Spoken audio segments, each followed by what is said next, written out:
Hello, everybody. Tis I, the dent head. Just seeing what everyone's up to. It's Friday. I am bundled up. Like, I swear, the moment I get home, I get start sounding sick again. I am bundled up. It is so cold in this condo that I'm pretty sure it's warmer outside right now. I don't know what it is. So I'm bundled up in all the pink. I'm wearing the fleece thermal leggings, another pair of leggings, and my pink sweatpants. So cold. But yes, tis I, the dent head. I am back and I am a strawberry blonde right now. I'm gonna do more to it in a week or so, but this is what I got working on so far. No more red. No more red. No more red. Yeah, just want to hang out with everybody. See what everyone's up to. Yes, I'm growing out my bangs. Why do I sound so bad when I get home? It's so crazy. Tomorrow I have to basically spend like the whole weekend pretty much. Just I want to get shit together. So I need to do some laundry, need to tidy up the room. I need to go through some boxes and stuff. I got some plans. Got some plans to do stuff. Which is interesting. So let me see who's in chat. See what people want to talk about and hang out. Hey Atlantic. Hey JK Pioneer. Hey Tyler. Hey Hooli. It's 33 degrees here. Ooh. That's intense. Oh, that's intense. It was good. Just gave me antibiotics. Basically, I'm, sick as fuck. Oh well. Yeah, I went to the doctors, then after the doctors, got rid of the red. There we go. Whew, it is so cold. I wanna warm up, but in order to warm up, I need to go upstairs. I need to turn the heater on upstairs, and I like don't even know how to work that thing. Kind of ridiculous. I guess that means you didn't go. No, I went. I got the medicine. Don't worry, got the meds. They're somewhere over here. It was so weird though. So like when I was leaving the salon and I was driving home, because it's not too far off, like where I am versus the salon, and I noticed this really creepy ass car following me. And when I was stopped at the light, I looked in my rearview mirror and I saw them, and they were just getting like freaking out. And I was like, what the hell? And I was getting real sketched out. So when I turned in and I parked, I saw they followed, and they literally pulled up to where my house is, and then looked at me and then just drove off. It was kind of fucking weird. I'm not gonna lie. Like, I don't know what the hell that was, but that was really weird. So I hightailed it to the door and just like shut it. Like, I'm always aware of my surroundings and stuff. It was just creepy. I'm like, freezing cold. I want to get inside so I could put up layers because I'm so cold. And I just got some weird, creepy, ghetto-ass car following me. I was like, what the hell? Whew. Hold on. Please get the feeling better. You can't die on me. Yeah, no, I'm good. I'm not gonna lie though. It was like a really weird feeling when I was leaving the salon, and maybe it's just because I was going back downstairs in a dark alleyway type shit, but I was like, I feel like something had happened. So I was like extra aware of my surroundings going to my car. I was just like, because it's just lately it's been weird shit. It's been weird shit. And so I know it's a little later, but I just got back from the salon. It was funny because I didn't have time. Like, I was up since 7 o'clock this morning working because I had my doctor's appointment for 3, so I had to leave at 2:30. So I was working since 7 a.m. I was so busy screening and doing the resumes and trying to fix the ATS system that I didn't have time for breakfast, didn't have time for coffee, didn't even have time for water. Like, I literally didn't eat or drink anything all day just because I was so busy. So when I got to the salon, I was like, I'm gonna order something. So I got Lee's coffee, which is amazing. It's Vietnamese coffee that makes you wired, and then a sandwich. So I ate half the sandwich. I still have the other half. And I was literally sitting there in a chair, foiled up, like my whole head was covered in foil, And I'm sitting there stuffing my face with a sandwich like I give no fucks. I am hungry. This is kind of funny. But yeah, what does everyone want to hang out and talk about tonight? I did want to explore more about the scrapbooks of Dale's second blog. That's some fun stuff to entertain. Not sure what Street and Trusted are doing. I mean, Trusted might be watching, but he might be pissed at me right now because of the whole Troy thing. But don't worry, Trusted, I still adore you. Whew, it's so cold. I can't wait to have my voice back again and to be normal again, because this has been pretty weird, like this whole thing. I'm looking at I gotta clear this up. It's like giving me anxiety. I gotta clear this up. I don't know where to put the chest full of the clothes. Can't put it under there. Can I put there? No. I'm trying to figure out where to put all this stuff. Like, it's driving me a little bonkers right now, but I just gotta not think of that. I am contemplating putting on my warm ass jacket I just got. It just got shipped. And it came, I got the earmuffs too. And I'm like, should I bundle up right now on video, like live, look like a little Eskimo for y'all? Because it's so cold. She's too busy focusing on what Greg's next move is. What? My phone's dying. My charger's right there, but I'm so cold and so lazy. I don't know. Let's see. You're That is horrible. I follow no one, Tyler. Hey, Street. Hold on. Uno momento. Uno momento. Yeah, the next thing I'm going to do is, because I'm from LA and we're so fake, I'm going to get my eyebrows microbladed. I've been wanting to do that for a very long time. So I'm finally going to do that. And then guess what? I'm going to make this go away. My friend who runs her whole salon, she's doing, I think it was like Dysport and Botox and all that stuff on, I think, next weekend. So yeah, I think I'm finally going to go and do it. I'm finally going to go and do it and say, fuck it. So y'all can come up with more creative insults for me, okay? Denthead is going to go away. Have fun with that one.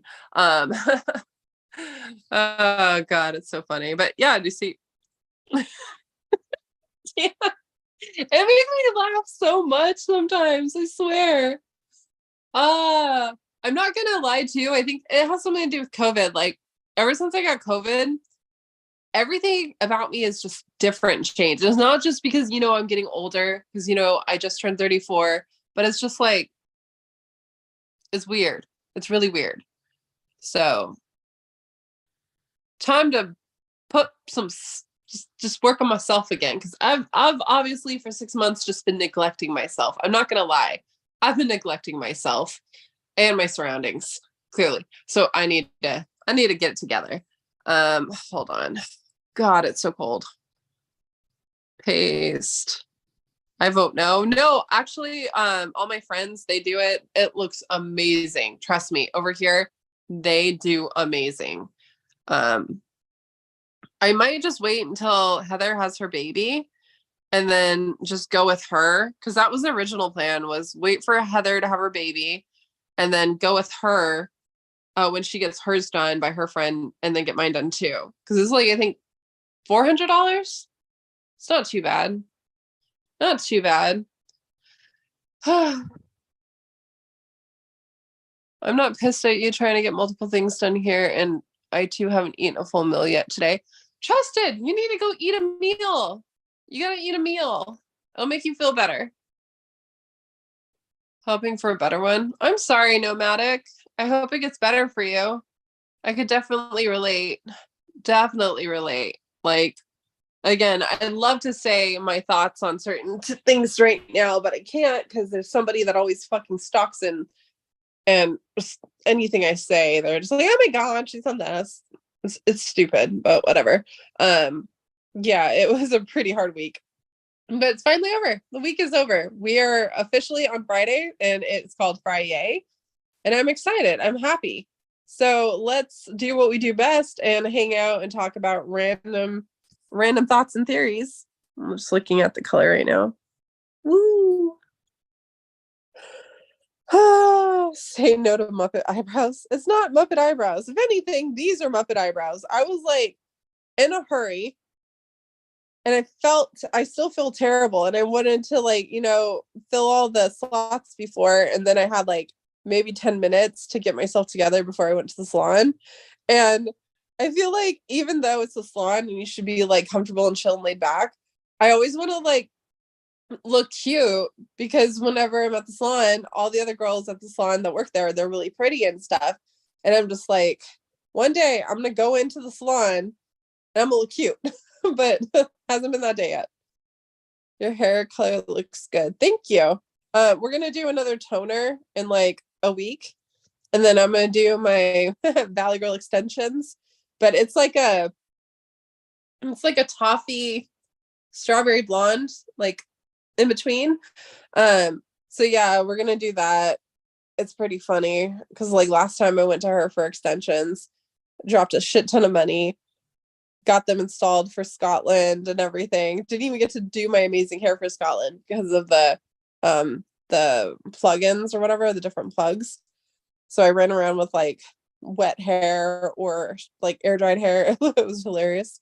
And then right after I got dumped, so I went straight to the salon and said, get these extensions out, get this black off of me. I want to go red and cut it. And that hair was fire because it was still kind of long and I really loved it. And then I did my 30-inch extension clip-ins, which looked fucking amazing. But when I moved, I couldn't find them. I still can't find them. Like I got 30-inch extensions to heal my broken heart, and I still to this day don't know where they are. And I know I packed them, so I'm wondering if my ex took them or something. Like I don't know where they are. So and then after that, I just had my midlife crisis where I went in. I was like, cut it all off and dyed a hideous red. So microblading and lamination is out. No, it's not. Everyone's laminating right now. I mean, everyone who has eyebrows. I clearly don't, but the look right now is kind of just fucking Jennifer Connelly from the Labyrinth brows, which I do not have. Kendra has those. I don't have them. Say no to Muppet eyebrows. I'm not gonna lie though. I was sitting in that chair for a very long time with bleach. Like it was, I sent a picture to Huli. It was bleach on bleach. And my scalp at the end of it was in so much pain. But that's okay because I chose that violence. I chose that violence today. And now it's over, sort of. I mean, it is a really sore scalp right now. So it's kind of a good thing. I'm giving it a week to just heal because fuck, that hurt. But yeah, like I don't know if you guys remember how dark red my hair was. I mean, you probably think I didn't do anything to it because I've been wearing wigs to pretend I was blonde. But this is not a wig. This is my hair.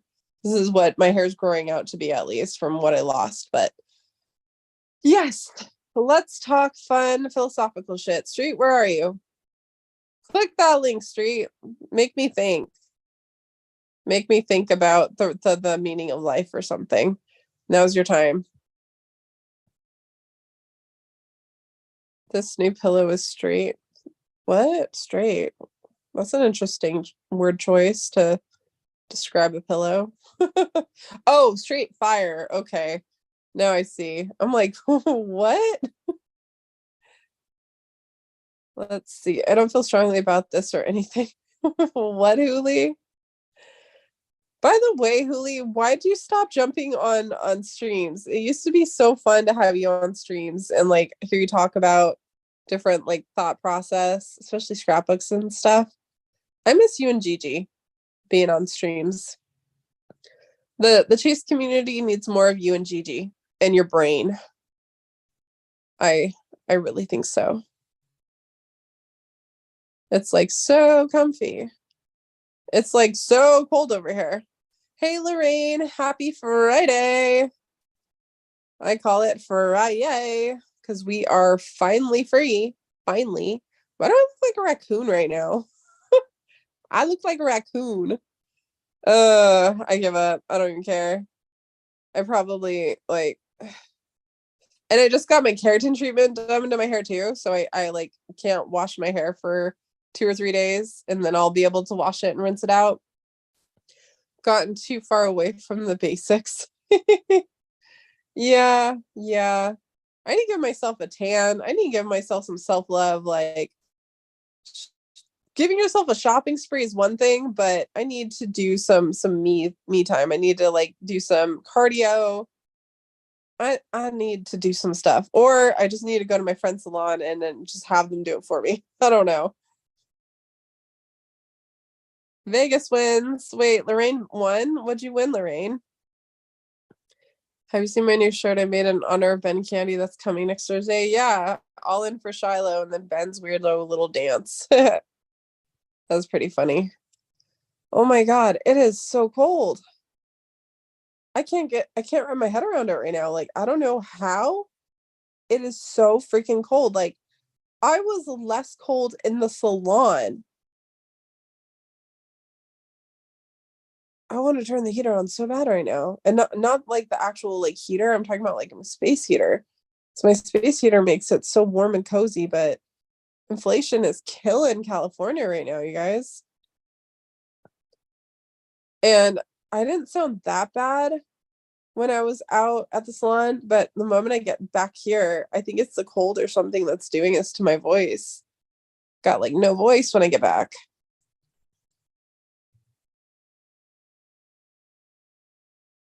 This new pillow is straight.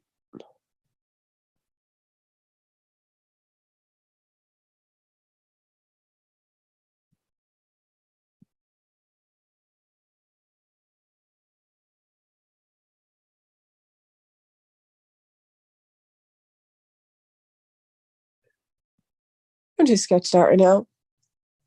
An electric blanket. Yeah, I used to have one and I left it at the ex's house. But yeah, maybe. But I feel like that would be just as expensive too, because you're still using electricity to stay warm. You know, maybe I'll just go online and buy like a really thick, heavy comforter or something. Uh Hope you're doing well. Hello, Andre. Thank you. I hope you are doing well as well. Whew, it is cold. I gotta stop saying that. I keep saying that, but have you guys like I feel like I understand the Titanic at this point. It's that cold. Um let's see. What what does everybody want to talk about tonight in chat? I'm just curious what your topic of choice would be tonight if you had the choice. Hee hee. Street's making new vids with Street. What? Yeah, where's Street? He popped in and then he like ran away. Straight. Oh wait, shit. I haven't checked. Is he in the waiting room? Yep, my bad. I was like, where's Street? Sorry, Street. I thought like if you were in the waiting room and I didn't let you in, you would have said something. My bad. I'm the worst host ever. I apologize. I'm sorry.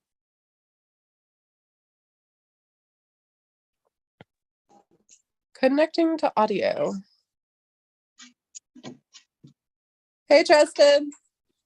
Hello, Lady Otak. How you doing, young lady? I'm freezing my butt off. Like I'm never any fun. I'm in like pink sweats and like double layers and like fleece leggings and then another pair of leggings and sweatpants on top of that. Cold.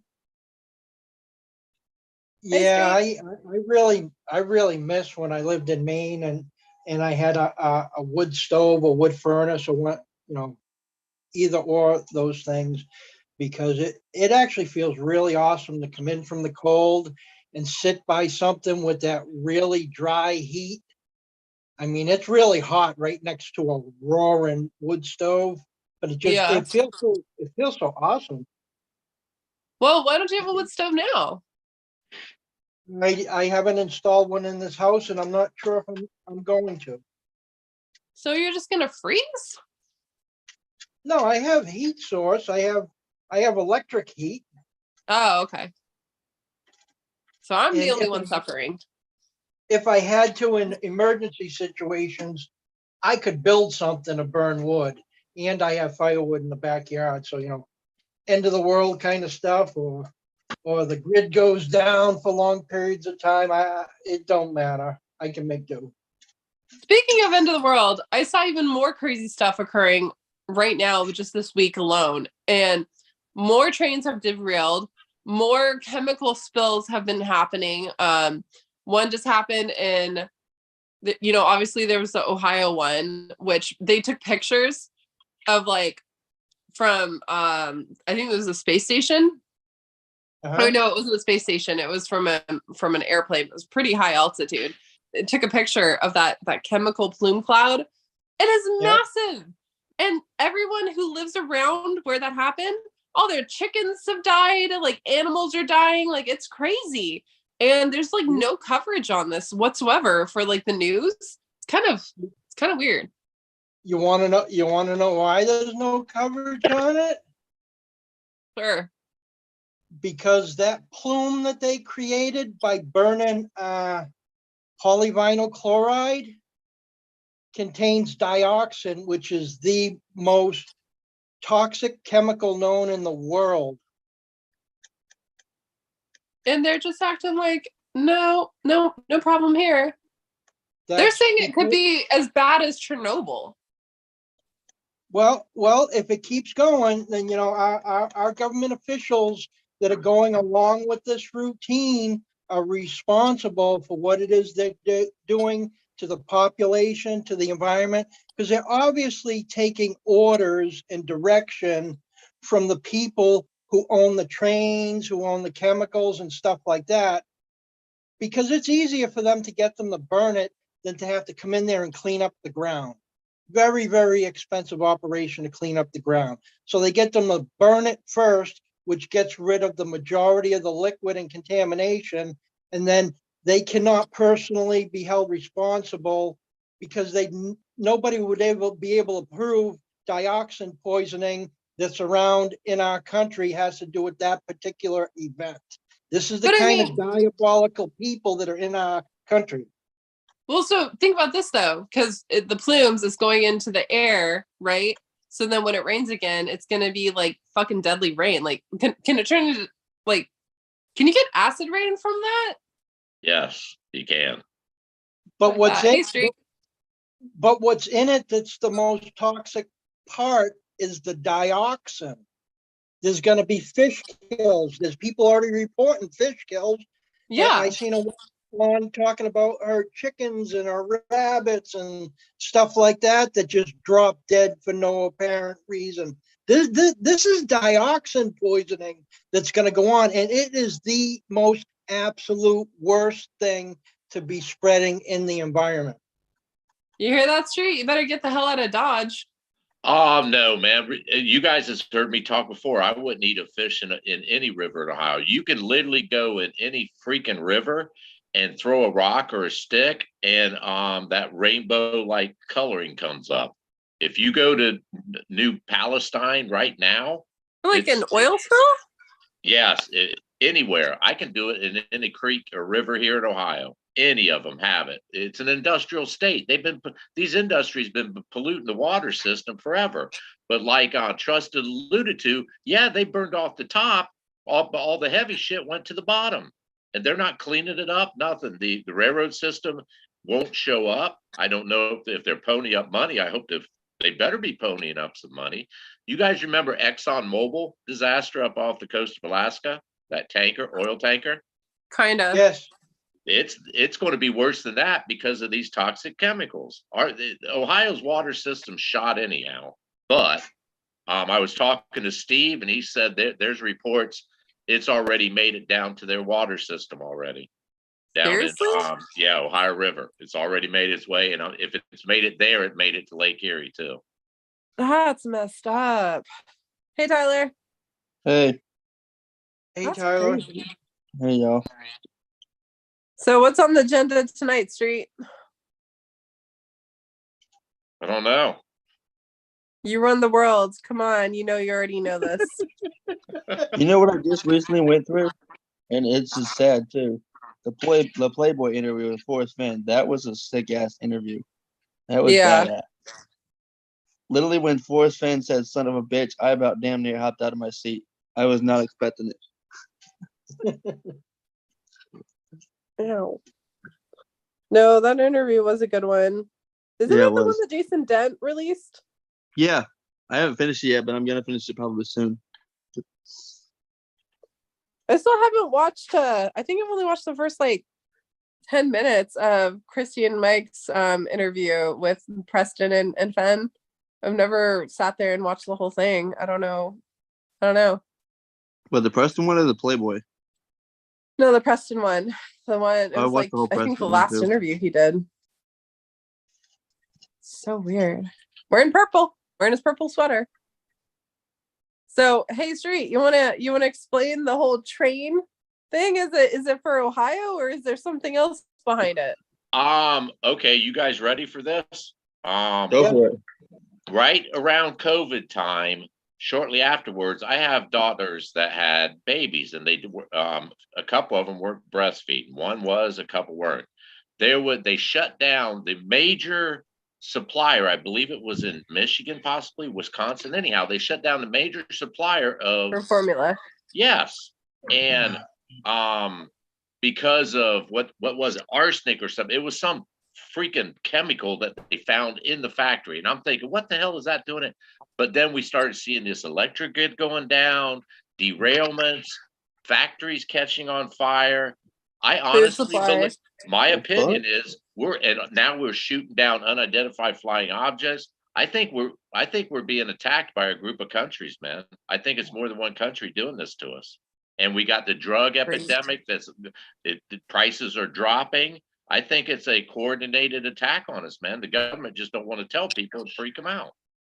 Well, they said that they just intercepted 2 Russian fighter jets today. In our airspace. Yeah, they literally it just said that today. I think it was that we just intercepted 2 Russian fighter jets. Well, I know back when I was in the Navy, if you're out in international water on a Navy vessel and a foreign plane flies over it, it's considered an act of war in open water. It's considered, but they do it all the time. And what they do, they break the sound barrier right when they come across it to like shake the shit and break glass and stuff. But if they're flying over our airspace, which is Alaska, I'm assuming. Yeah. That is Alaska. Yeah. No, this reeks of an attack, and the people that control Israel and Israel itself are involved. This reeks of them. This so-called chemical spill, which probably was no accident at all, just an incident, took place in Palestine, Ohio. Yet all the major media are saying Palestine, because they don't want to use the name Palestine. I disagree, man. No, I think it's a coordinated attack between China and Russia on our country. Well, I mean, Israel would be stupid to attack us. We're their greatest ally, man. They'd be stupid to alienate us. I can't know. I'm talking about the people that control Israel. You know, like we have a shadow government in our country. They have a shadow government in their country, and that's where the elites with all the money control the government. I'm going to stick with Russia and not China. The same kind of people that let the World Trade Centers have planes flown into it while controlling the airspace, saying this is only an exercise. This is only an exercise. Those people. Well, okay. If we follow your train of thought and you think it's Israeli backed, if we get knocked out of the world arena, their ass is gone. They'll destroy them and take their money both. So it wouldn't be beneficial for them to eliminate us. Now, I think it's China and Russia. It's a coordinated attack between China, and it's been going on. I remember back in the 70s, Russia's like government was saying, we will destroy America without ever setting foot on it. And they started introducing drugs and crime. And look, it's been going on for 30, 40 years, man, if not longer. But Israel's the same situation as, let's say, Kuwait. Kuwait got invaded by Saddam Hussein. The wealthiest people that resided in Kuwait left the country and went to Switzerland, while the rest of the population had to bear the brunt of being invaded. That's the same exact thing that the people that control Israel, as a matter of fact, out of Switzerland also. When the people that became Israel invaded Palestine and went into lands that they had no right to go into, same situation. The people who are pulling the strings are not their boots on the ground. When so what would Israel be was created, well, one more thing. When Israel was created, at that point in time, not Israel was created, when Hitler was running around picking up Jewish people and murdering them. I mean, just before that, I'm sorry, I got mixed up. Just before that, in the 1930s, the Jewish communist leaders that resided in the United States fed propaganda out to antagonize the German people against all Jewish people that were residing in Germany. And they did it from outside of Germany, knowing full well that this was going to happen, because all the propaganda they put out said that that's what was going to happen. What would be Israel's motive to do this? World dominance. They're looking to create the same situation in the United States that's occurring in Israel. Israel, they have what they call the dome over their airspace, over their country. Donald Trump, so happensly, is starting to talk about, we have to create an iron dome over the United States. Israel gets attacked either from direct outside, such as Palestine. I say direct because they're close proximity, or within themselves with false flag attacks. The same thing's occurring in the United States. They're looking to create the same living environment for people to live under fear of terrorists so that they seek their government to protect them. That's what they're trying to do to us. There is not a chance in hell Israel, in my opinion, would burn their greatest ally. Number one, they haven't the manpower or army and equipment to destroy us. Now, there's not a chance in hell. And once again, it makes no sense. We're their greatest ally. If they wipe us out, which they fucking can't, but if their theory is to try to knock us out, nah, I don't see it. I don't see it economically, militarily, politically. No. Well, no, they infiltrated the highest level of our governments years ago. The only dual citizen that can work in the high levels of the federal government is an Israeli dual citizen that's also an American. Nope, I say it's Russia and China combined. That's my opinion. Did you know that Israel blew up a battleship of ours many years ago?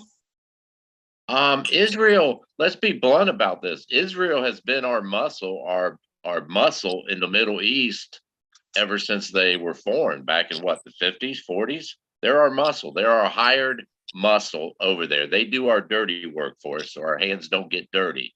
There's no fucking way your hired bully collector is going to overthrow the boss. It just ain't going to happen, man. It's not logical. It benefits Israel in no way, shape, or form. If we disappear, they're open game. They'll be destroyed within a matter of days. They will be bombarded within a matter of fucking days if we ain't around. Well, like I said, it's a similar situation as World War II. the people in Israel are liable to get nuked, and 6 million Jewish people will be dead. But the people that are starting this do not live there. Aliens, anyone? They are the Aliens. aliens. I mean, I'm shocked we haven't been talking more aliens lately because it's all everyone else wants to talk about. Oh, shit. Oh, that hurt. Anyhow, it's happening, and I look at it and say, okay, poisoning the water. That's the first thing Israelis did to Palestinians, poison their water. They still do it till this day.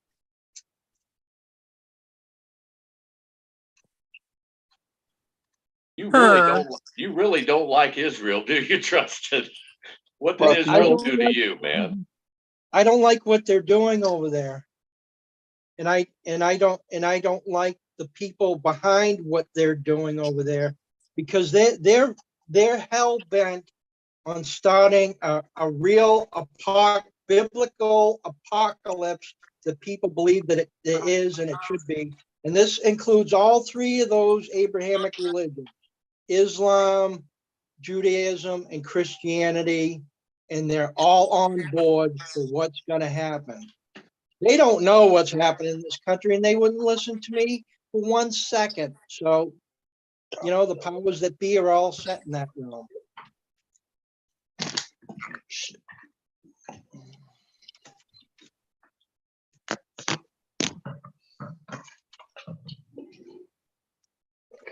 Wow, the mood of the room just turned from a Friday night to a Sunday afternoon at church, man. That got gloomy. All right, everyone, break out your hymn books. We're going to sing Glory Come Today. Wait a second. How was it Sunday? Did you put us through a portal there, Street? No, That's why it's Bishop Street, right? Yeah. No, I just said the overall feeling in the room changed. Everyone got silence, like, oh shit, we're in Sunday school, man. Shit, everybody break out your hymn books. That's funny. Well, actually, that's what people do when they get scared and they're sheeple. They get into a group and they huddle and they quiver and they sing and they dance and they do whatever and they laugh and they cry. And that's what they're supposed to do. That's what they were trained to do instead of deal with the problem.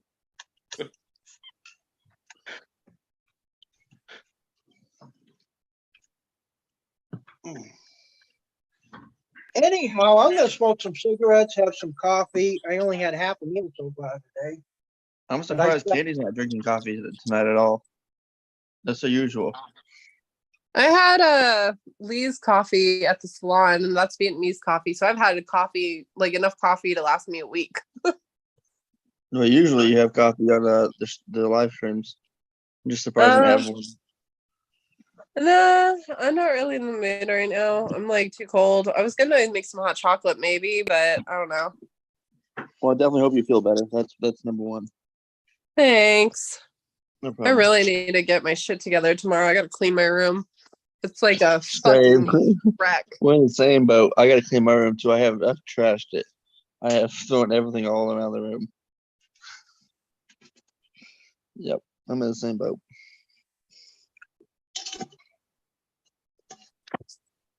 Well, I started making some food earlier, and I was going to make macaroni salad, and I couldn't find tuna fish because I've had like 4 different locations in this house where I put it when I brought it into the house. So anyhow, I decided, well, I'm going to cook up some pork loin chops that I have, and I'll have one of those, and I'll cut up the other one into little pieces to add to my macaroni salad. So I started working on that, and then I finished cooking them. So I took one of them out and I ate about, I don't know, half of it. And then I was walking by my storage shelf on the back. I was like, oh, there it is. 4 cans of tuna fish that I brought in last week. Dumbass. You didn't remember that. So then I had to go back in that direction to make macaroni salad. And then the pork, I cut that up into pieces and cut up onions and fried that. So tomorrow I can make fried rice with that pork. and I got the tuna fish. And then by that point in time, I'm not really even ready to eat now. Coffee, cigarettes, and now chatting with you guys. I mean, you could do what I do and just eat on camera. Well, I can, but I'm physically not feeling like I want to eat anymore now. Oh. Well, you I still feel you should on that try one. something. I feel you on that one, Trusted. What's that? I feel you on that one. I'm glad I ate when I did, because I Mhm. was I worked from 5:30 tonight at the theater to like 10 o'clock, and there was one coworker. I don't know why she fucking did it, but one of the other coworkers said, "I'll give you $20 if you fucking drink this hot dog water." And we were all like, oh, "Don't fucking do it! Don't fucking do it!" And she was like, "I'm gonna fucking do it."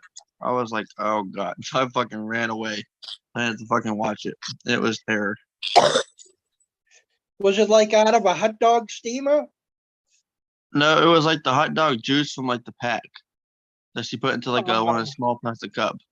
And we were all about Oh, fucking no. gagging. We're like, what the fuck are you doing? Ew. Yeah, It was that's Sounded just going like my she, street. yeah, sounded like she wanted to make $20. yeah, dude. She got it too. Ew.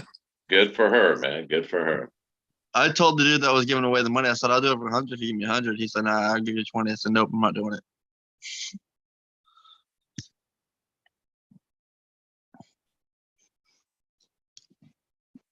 And this is a movie theater, you say? Yeah, the movie theater. Yeah. Is that how you guys entertain yourself? Making bets on Like, what's that one? no, not What was usually. that show that Joe Rogan hosted? Fear Factor? Oh, no, was it? Maybe. I think maybe. You might be right. Fear Factor, where you had to like three contestants, they had to go through all this shit, and there was always something nasty they had to eat. Yeah, maybe Fear Factor. I was, well, really? Was it Joe Rogan? Shit. That's Yeah. If it was, that's crazy because I used to watch Fear Factor. I actually know this shit, but I don't. I'm actually gonna Google. Yeah, it was Joe Rogan back when he had hair and he wasn't old losing it. I love that show. Because I know Joe Rogan now has like a podcast. What is it, Joe Rogan Experience or some shit like that? Yeah, yeah. I watch every now and then. Oh shit, yeah, he was on Fear Factor. Goddamn.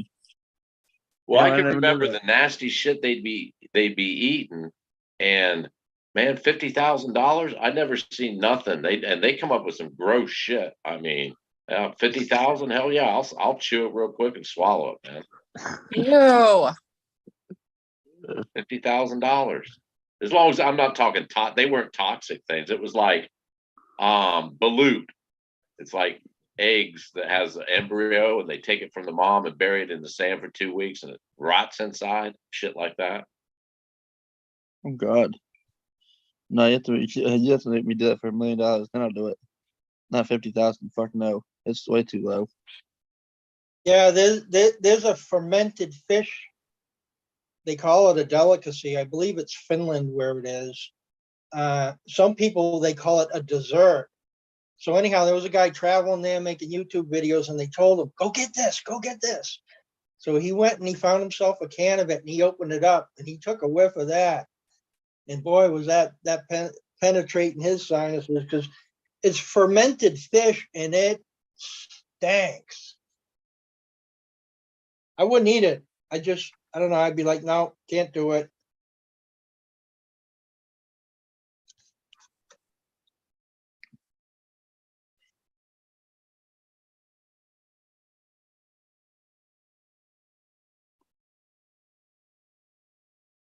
Hold on. I'm trying to breathe for one. Jeez. Breathe, Calm damn down, it, dude. breathe. Yeah, what he said. Breathe. You just have a flu bug going around, Candy. Fuck, everyone's sick. Everyone. I went to the DMV yesterday and everyone at the DMV was sick. And I was just like, well, I'd say stay the fuck away from me, but I'm just in the same boat. Yeah, that's probably the safest time to go out is when you're sick, isn't it? Right? Oh yeah, that sounds about right. I'm probably sick too. I don't know what. I have no fucking idea.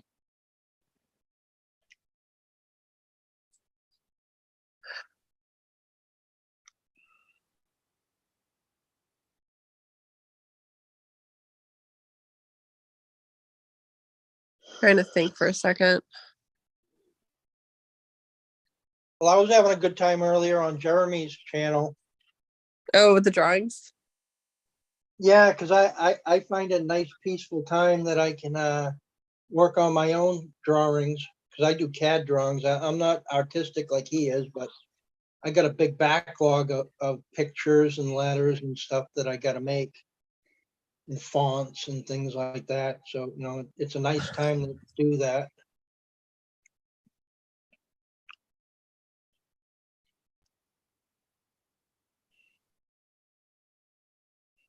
I'm coming up with a question for Shiloh. Wasn't Cody. No, but I did see Barbara's like trying to trash Cody now. Oh my That's all goodness. right. She's a fucking asshole and a dumbass anyways. I don't give a fuck. She'll look like an idiot in the end of it all. That's all I know. And that's all I care about. I warned her and she got warned and she didn't listen. That's on her. I'll leave it at that. I think you're spot on, Tyler. Do what? I think you're spot on that. Yeah. Oh, on Cody? Cody. Or what I said?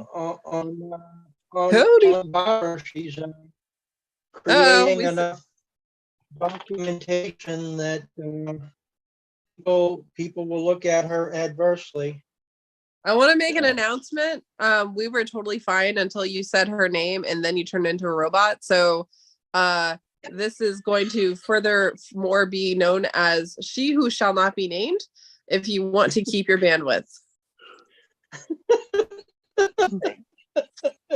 I can't laugh because I cut underneath hair and it hurts really bad, but I want to laugh right now so bad. I try to tell you guys there are AEIQ words that mess up what's going on. When I go on a rant about something, it's typically about government kind of stuff and things that we started talking about in the beginning here. That things will go haywire. Haywire. It's just, I find it funny, but it's just too many times for it to be a coincidence. Because the same exact algorithm that they use when they get into somebody's phone in order to put advertisements towards them for whatever it is that they're talking about or texting about. They can even access your camera and your microphone and turn it on. The ability to do that is sold by the companies that initially get you to agree to allow them into your phone. So it's really easy to take that same exact premise of advertising and turn it into a malware situation. Nowhere. But it's funny that any of them would find it necessary to do that. I spent about 6.5, 7 hours today re-putting the parameters. Yes, I had to go through all kinds of 6.5, 7 hours just going through my system, man. Like 2 or 3 the parameters or whatever changed. All kinds of shit was happening. That's why I kept getting knocked off the other day. Oh, that's you figured weird. It out. Yeah. It's 6.5. Well, if someone like a younger person like Candy or Tyler, or they probably take them 3. But yeah, man, I had to I went through both the onboard security system and all that, performance checks, perimeter checks, what I allow, what I don't allow, open, close. They were all fucking jacked up. Not what I had it set on. I had a lot of shit just set on automatic because, I'm old. I can't even find my car keys half the time. I don't want to have to. So I set shit on automatic and like updates. And I had it set for ongoing malware checks and shit like that. Hell, everything was put to manual. Yeah, somebody got into your computer. Yeah. Oh my Once God, again. computer.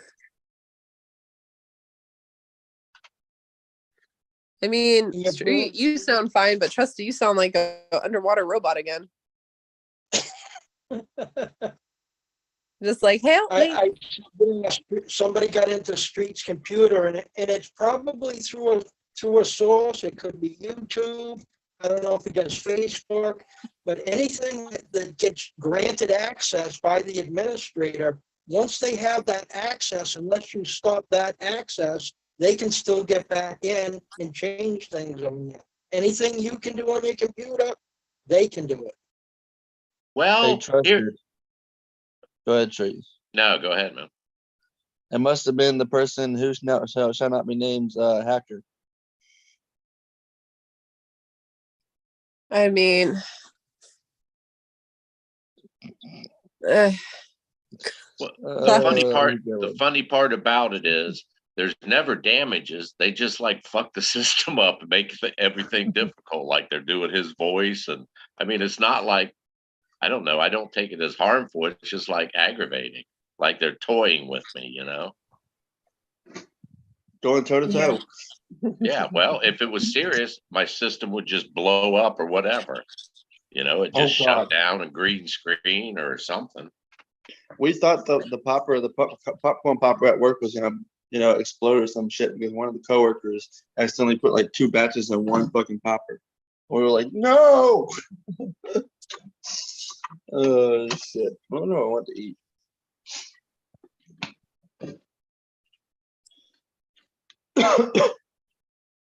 Oh yeah.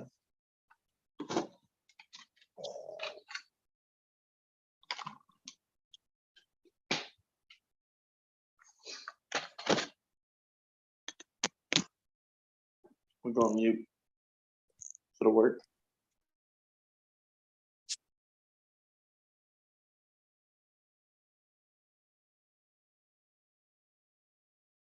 what?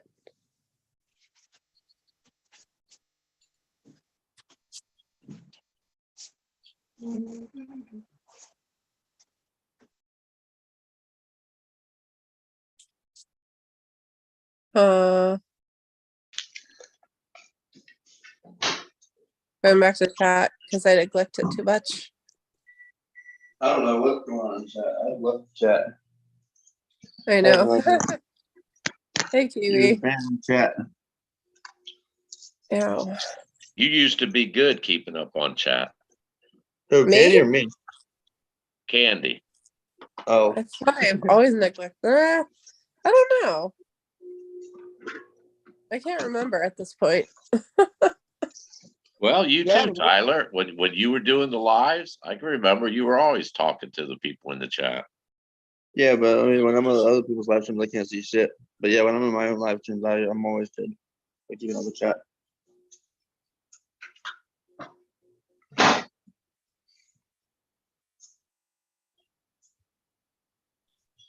Yeah, Lorraine says I have suddenly been bombarded by friend requests on Instagram. Very odd. I just delete.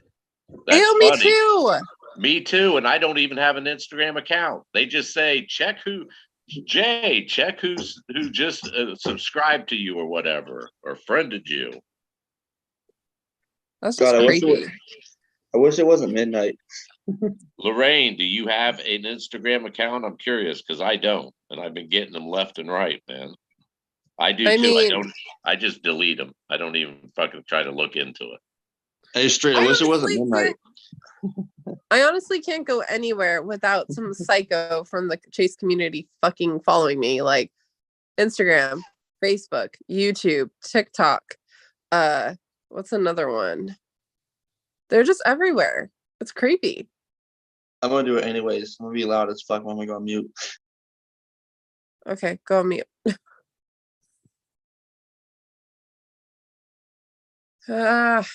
So cold. I don't think I'm getting a response from Shiloh. Not today. I got a response yesterday, but not today. Pushing your luck. You're pushing your luck. I'm just curious. No, you're just annoying. Probably.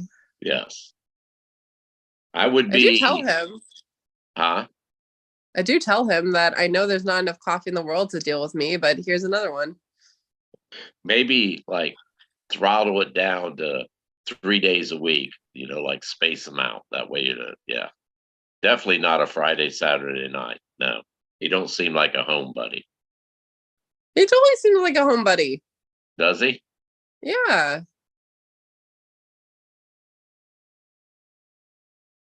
Well, how old is he? My age, I think he's like 33 or 34. That's what I thought. Yup. Well, at that age, and given where they're at and all that, yeah, I'm sure they do things on Fridays. A long week, yeah, I would imagine. I don't know. In my opinion, let me say, in my opinion. In my opinion. Yeah. It is so cold.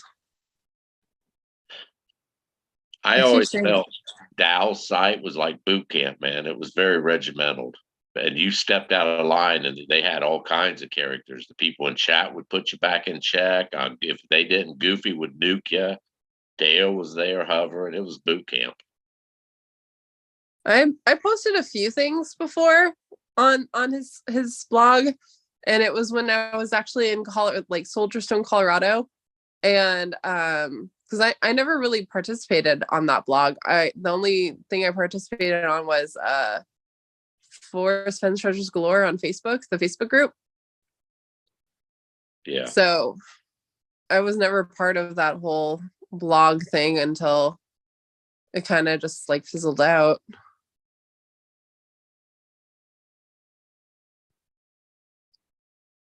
I participated from January 2016 up until I think about 17, late 17. I was, and I always was, I'd go to those mysterious writings and dowels every day. Not much on YouTube, really. At nighttime, I'd watch it a little bit, but not much. And like about a year after being on it, the conversation in the chat, and it was a bunch of these old timers. I can't remember their names, but they'd been around forever.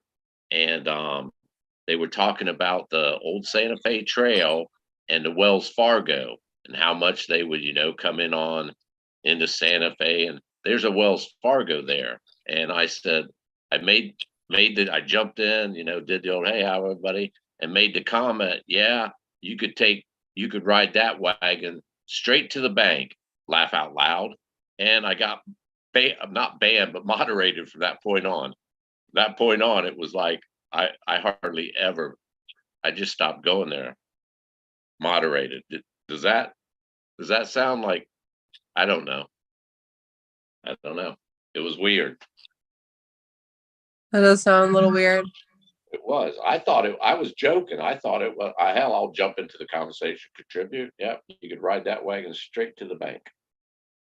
Ha ha ha. Maybe I shouldn't have laughed. That was pushing. I shouldn't have put the LOL on there.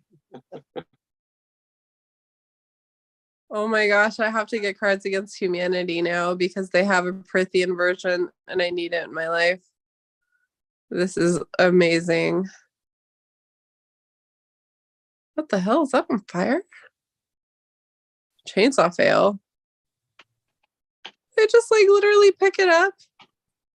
They just pick it up and throw it down. That was on fire. Now you just put it below you. Oh my God. Are you gonna go down? What did I miss? I was just watching this video on Facebook and it said like chainsaw fail. And it looks very dangerous. And I'm like, when are you gonna move? Okay, I see my name in chat. I was playing the drums. I was playing I last played the intro to Down with the Sickness. That's why I was jamming the fuck out. Nice. I just learned it this morning. Let me turn it off. So I'm Penny's shutting down. Wait, why did Kiwi say kidney shutting down? Oh, I have no idea. Weird. Oh, Street. microwave's hollering at me. Yes. Make us think philosophical deep thoughts because my brain's on autopilot tonight. Yeah, I'm telling you, it's the moon, man. Look how we're all likely we're lethargic, man. Seriously, this is the most silence I think I've ever been on any Zoom. It's the moon, man. We got that super moon coming in. Super moon. Street, what is with you and these big ass fucking words? Lethargic? What the fuck? Lethargic. You don't that's know not what big. lethargy means? No, I know what it means. I just haven't heard it forever, and I wasn't expecting to have in street. But I probably should have. That's only like what 6, 7 letters. I don't go past 8 or 9, man. That's out of my league. What's in here for? Damn, come in here for something. Watch, I'll figure it out. It's so cold. Make it stop. You know, we were talking, you know, like I think we're under attack and things like that. And it's nerve wracking. Younger, it's more freak out stage. Older, it's like, fuck, man. I was hoping I'd be old and dead before this shit hit the fan. But honestly, but I'd have that too. Anyone that's ever been in the military, I don't care what rank you held and what your job was. If you did time in the military, you quickly realized how unstable this fucking world is, man. It could fucking blow at any second in any fucking country. That's how we're walking the razor's edge, man. And I was in the military in the 80s. Ever since World War II, we're walking and it's getting worse and worse. Tyler, mute yourself. I am. I'm about to be eating anyways.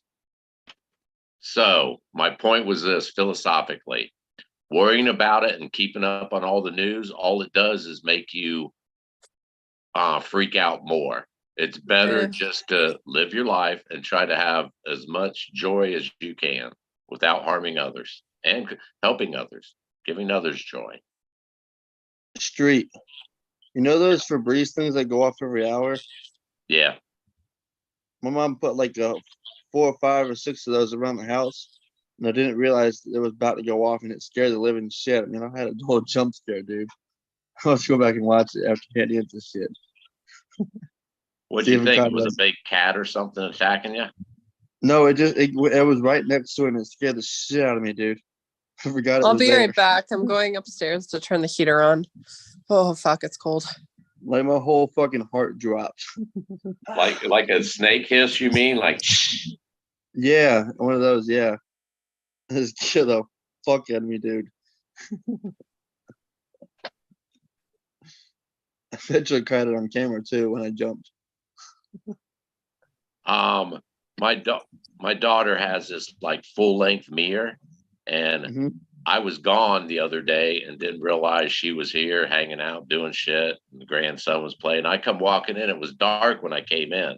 I know the path in the house. I can walk it blind. I tripped over a wagon, man. I was like, oh, fuck, freaked me out. And when I looked up, a street light was coming in the front window, and she had put the mirror there, and I saw my reflection, man. You talk about, it was like that. It seemed like it was only like a split second, but it seemed like an eternity, man.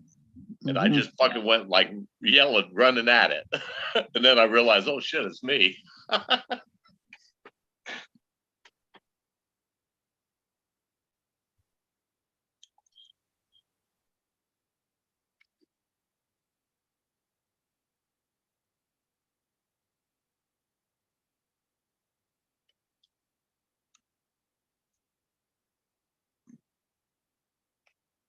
So now it's gonna bother the fuck out of me. I hope I have my water pick.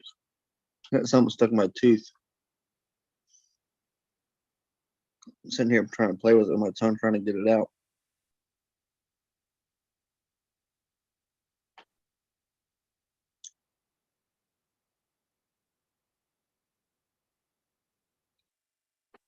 Fuck it. Give up.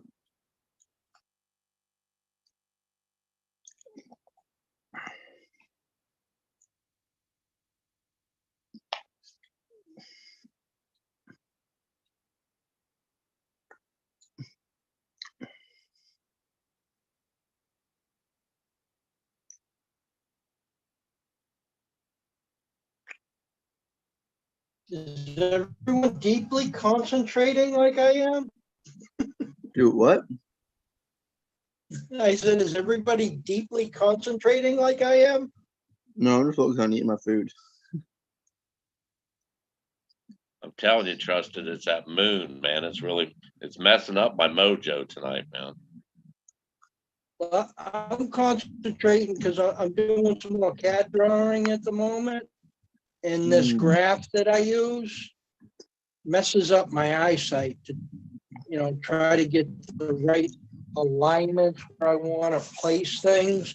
Because literally pictures are noticed within the graph. And then because they're not straight lines and they're double lines, that to get from point A and follow it down to create a point B without drawing a line, it's hard to keep track of the straight line. And with paint, I can't just draw a straight line and sacrifice it and cancel it out because I would wipe out the whole graph that's in the background. That's kind of why I neglected this stuff done. And it can be really tedious to do this simplistic thing.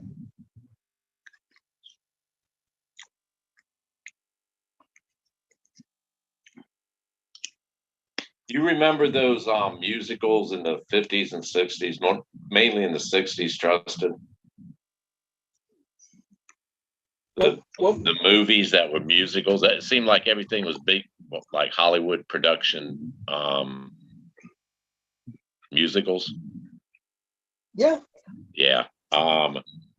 Lorraine said K Sarah Sarah. Doris Day, man. My mom used to have that album it was on, man. Soundtrack album, I think it was, to the movie. Yep, I remember that song. K Sarah Sarah. Whatever will be, will be. Yeah. Future ours to see. Que sera, sera. I think it was like a bedtime song that she was. I think the story was a bedtime song to children. It could have been because I really don't remember what movie I had heard it in, but I know that it was a movie. Yeah, it was in color. I remember it. Danny Kaye. I like Danny Kaye movies too. Oh, I remember the name, but I can't place the face.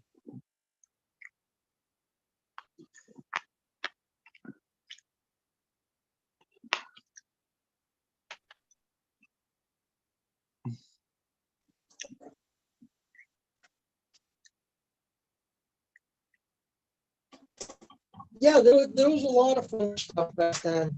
Heck, White Christmas. I watched that for so many years in a row. I mean, a lot of years. That's Danny Kaye with Bing Crosby. That's Danny Kaye. Oh, is it? Yeah, that's Danny Okay. Kaye. Yeah. That's a hell of a movie. It is. As an adult, I got it on VHS tape, and then when D's came out, we got it on DVD, and we watched it at least once every year around Christmas time, but usually more than that.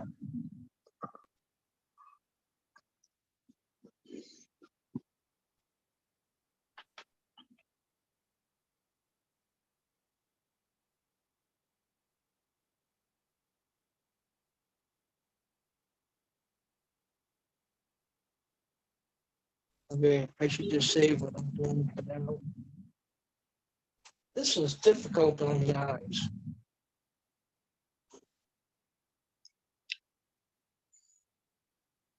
How's it going, Lucky? Yeah, Lorraine. Doris Day had a beautiful voice. Plus, she was easy on the eyes, man. She was a very attractive lady. Yeah, I, Doris Day, is that the blonde? yeah, yeah, blonde, short blonde hair. I don't think it was long. She had a beautiful voice. I know her from my mom. My mom really liked her movies and liked her singing. She could move too on the dance floor. Oh my goodness. She could be prancing across the stage with her body in a not a 90-degree angle, but My mom, I think her favorite one was, I think Rock Hudson was in it, and it was Pillow Talk or something to do. It was like in the '60s. It's Pillow Talk. You're talking. That's my favorite lipstick. Hmm. Oh,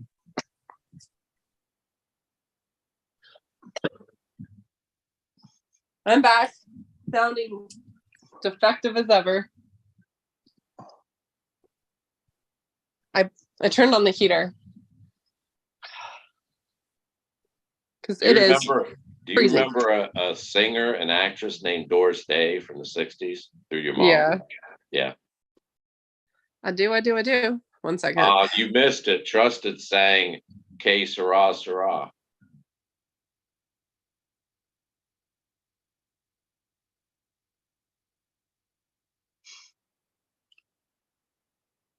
Do it again. I was waiting for that to come.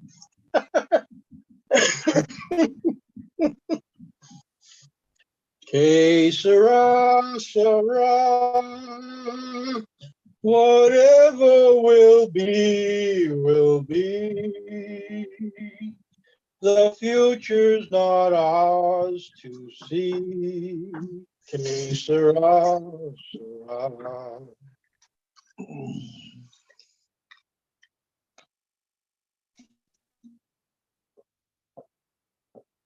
'Twas lovely. That's a perfect song, Street. Encore, encore. I got my big lighter out. You can't see it. Encore, encore.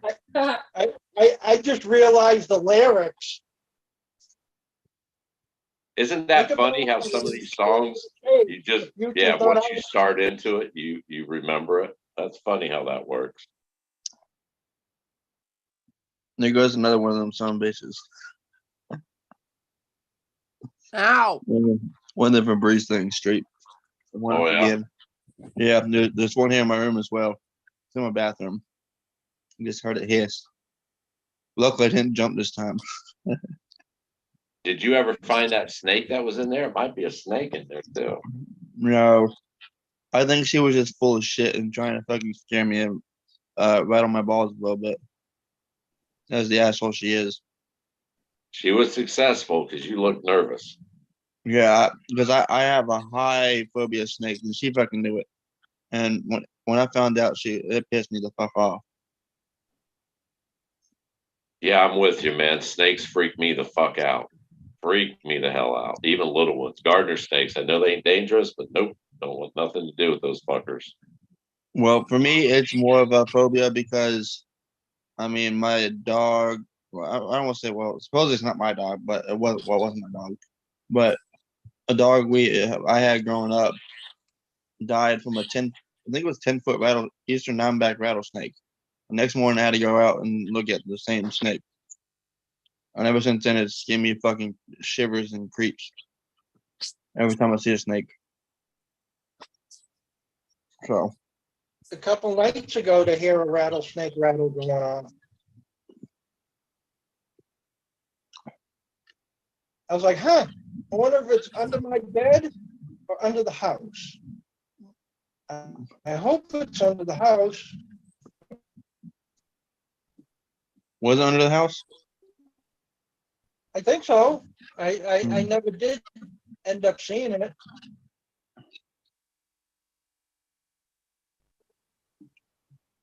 It could be. I mean, there's no insulation underneath there, so the sound easily could have come up underneath it. Yeah.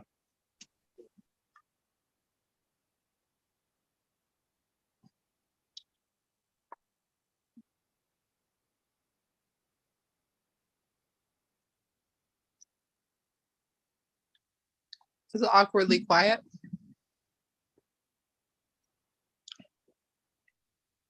God, I'm so ready for Cody. Can't wait to go next shift. I do hope they'll hear back from the hospital next week. Fun. Straight, when are you going to the Stars? When are you going to go wrestle a bear? I got it penciled in. No, you got to wrestle Gator first.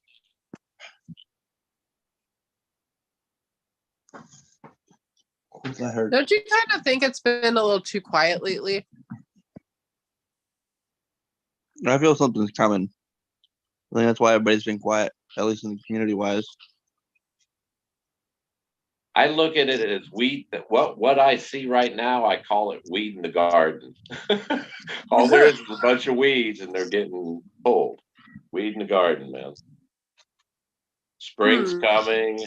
Rains will be here. The seeds will grow. Seeds will grow. Oh, I did see a funny comment though that Shy Guy made today in regards to me not knowing anything.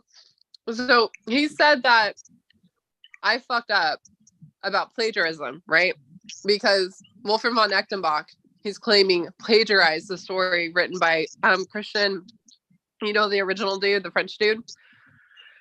And it cracked me up because if he were to actually read Percival by Wolfram von Echtenbach, he would know and understand that Wolfram von Echtenbach in the intro says that he was given the story by a man that went by the name Kayat, and Kayat got the story from a man that went by the name of Flegetanus, who found the scrolls and stuff, right, in Toledo. And they were told the same story. Christian and Wolfram were told the same story, but Kayat told Wolfram, Christian fucked it up. We told him everything he was supposed to say, but he fucked it up. So now we're going to go to you and have you tell the right version. So I was kind of laughing at Shy Guy's commentary today. Was it a work of fiction or a work of fact? Work of fact. Yeah. I remember going through that because that was the Percival part. Yeah, because I thought was a part of Candy and Mindy's puzzle they created. The one Vertigo solved. Vertigo solves everything. Oh, did I tell you straight? Okay, you know how Posey was supposed to be doing a treasure hunt? Okay. So there was this one account in Discord that always pops up, Sophie D. She used to pop up in chat too. She still pops up, but she's like always been a mystery, and she's besties with Vertigo. And we're like under the assumption that Vertigo and Sophie D are up to something, like there's somebody, right? And I was trying to like figure out who Sophie D was, and then certain things that they always talk about and say kind of reminded me of someone who reached out to me back in 2021 via email and was talking about how Posey was obsessed with this one spot, and if he ever did a treasure hunt, he would hide it at a certain location. So I went and I cross-referenced those words in my email, and I came across it again, and it was sent by Sophie D. And I had the picture because they reached out to me at the time. They were like, "Oh, are you still friends with Posey on Facebook?" I'm like, "Yeah." And they're like, "Oh, can you look for a picture for me? It'll kind of look like this." I'm like, "Yeah, sure." So I went on, found the picture, sent it. And I was just trying to get them to talk like a couple of nights ago. And so I was like, "Hey, Sophie D, you messaged me back in 2021. And, the rumor is Posey's going to be doing a hunt. And you said if he ever does, this is where it's going to be." And so I posted it, right? Thinking as a joke. And they were like, "You motherfucker, you so dumb. You just gave away free money." I'm like, "What?" They're like, "That really was the place where Posey was going to put the chest. And you just released it to the world. So now either it's not going to happen or they're going to change it." And I was like, "Oh." But the picture cracked me up. I was like, it's clearly over in Sunlight Basin. Like everyone knows he was obsessed with that spot. But Sounds now like I guess sounds like someone's messing with you. No. No. Well, Sophie D is a troll. I can tell you that much. Yeah. They're a smart Sophie D troll. is a troll. Yeah. Oh, They are yeah. a smart troll. Oh, there it is. She's definitely, she or he is definitely a troll. Who tried to blame Greg? What? Lucky says she thinks Shy Guy is behind Phantom, and because of the call today or whatever. I said, yeah, and he's trying to blame Greg. There's just too many weirdo accounts. See, I told you. The streets focus on Greg's next move. No. Ben Phantom, I believe, is Shy Guy too. I think Shy Guy is Granny. I think Shy Guy's, and it's just my opinion. But Ben Phantom, what better way? The video that they put out the other day or whatever was supposedly Frank talking to Forrest. And I thought, and then Frank came out with his video saying, or whatever, saying, comment or some shit saying, it's Greg. All right. Enough jokes, Greg. What's your point? I mean, yeah, it's obvious. He's playing a game with himself thinking we're following or something. I don't know, man. It's weird. You know, it'd be funny, Street. You know, it'd be funny if the CIA was behind it and they were fucking with Frank. And the irony is, Frank tried to reach out to the CIA to bust us. That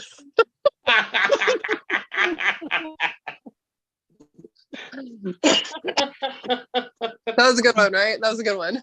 Yeah. I don't think I've ever heard Street laugh like that at all. They're busting the gut down at the agency, man.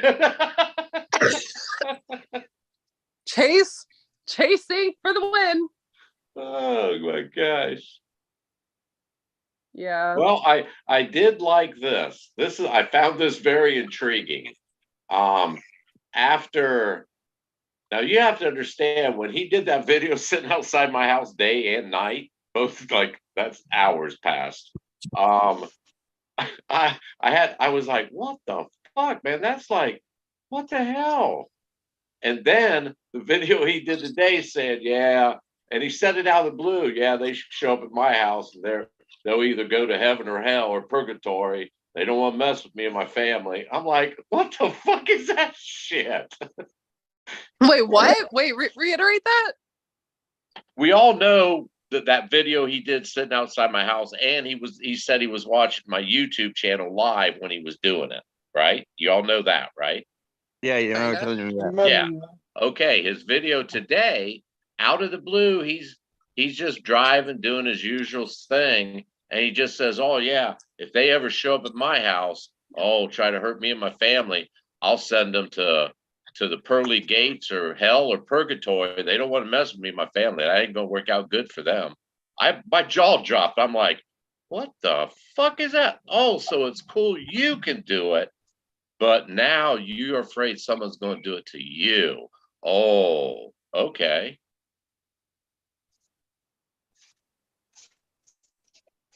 How well is not good? I'm just the mysterious they is that schizophrenic notion the CIA, or is it somebody that he fucked with?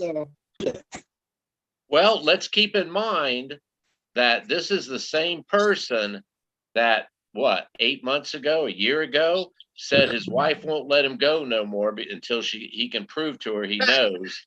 And he was going to give it to someone, but the catch was you had to go on private property all up into a ranch out in the middle of fucking nowhere, cattle roaming around, and knock on the door and Forrest would answer it.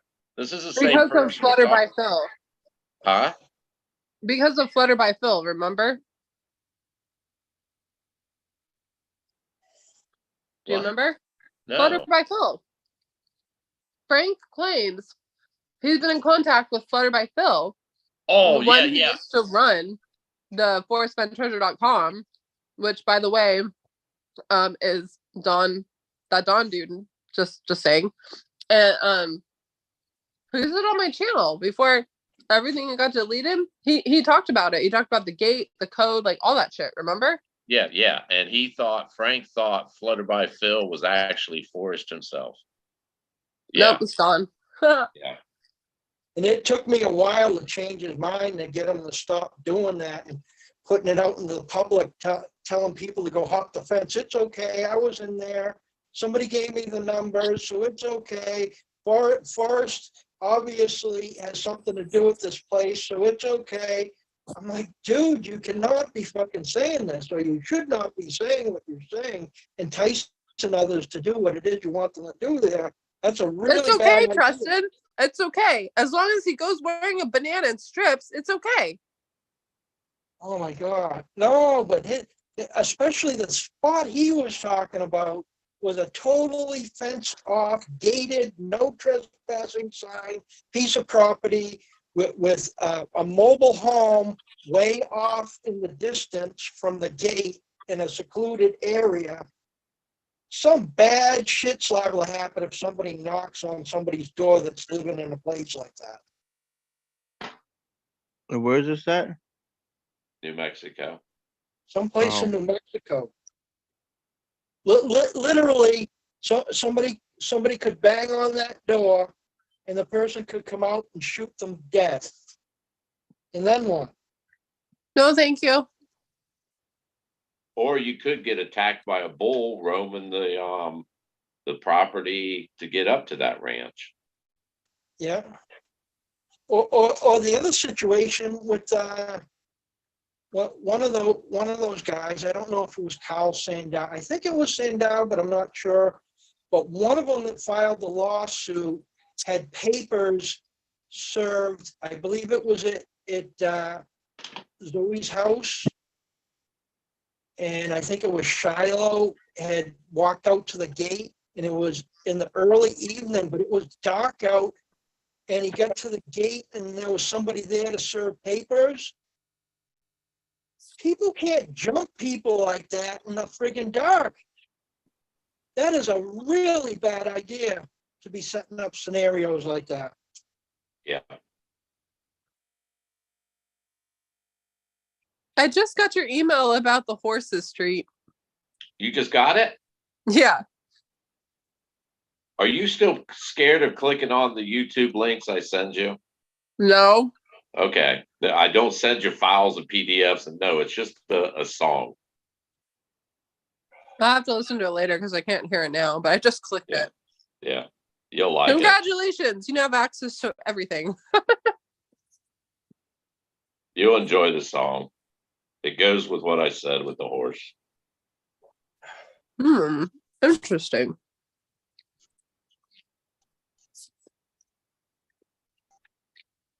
I really am a dent head, though. Can't deny it. I don't know. I've looked at myself in the mirror at times and said, "Oh, damn, you look like one of those characters on Star Trek, a Klingon." And literally, my whole forehead had all those waviness looking going to it. I guess I was straining my eyes or something for a long period of time and thinking really hard, and literally had that look of a, not quite as pronounced as the Klingon, but the same basic thing. I'm holy shit. That's funny. Yeah, I found out today my hairstylist, she does Botox, and she even got her chin fixed and everything. I was like, damn, it's that easy. It's that easy. Her chin was broken? No, she got a little chunky because life does that to you. So she ended up just getting a little bit of liposuction out of her chin. And I was like, did they put you under when they did it? And she's like, no. I was wide awake. They just put it like a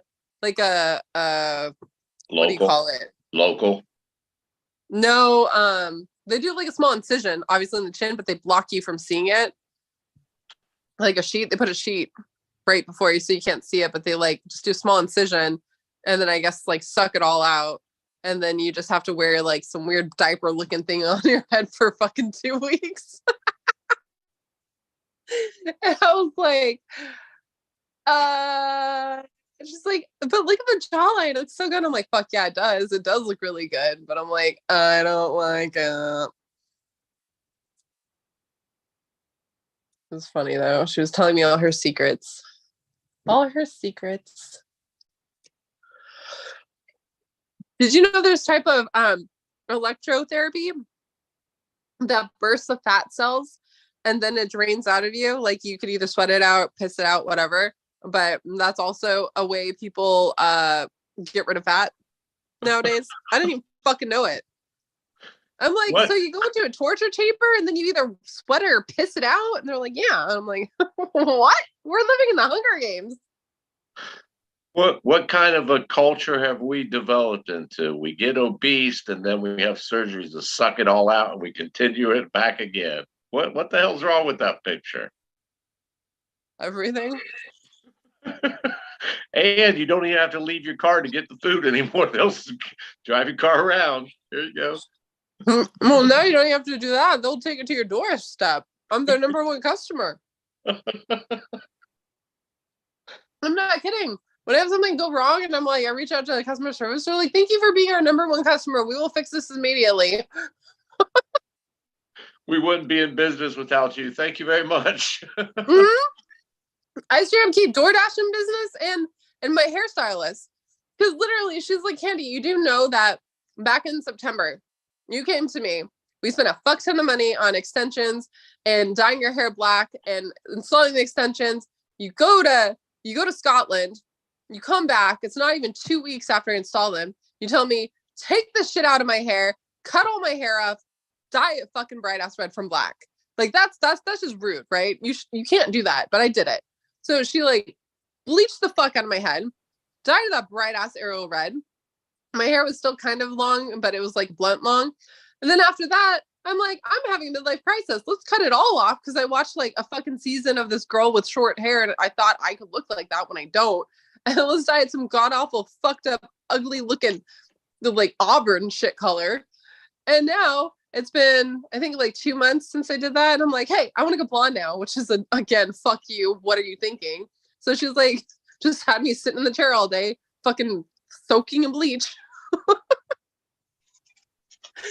So that's what I do. That's what I do. You dumped the toxic waste on your head. Don't you know that happened? You heard of New Palestine here in Ohio, for God's sakes?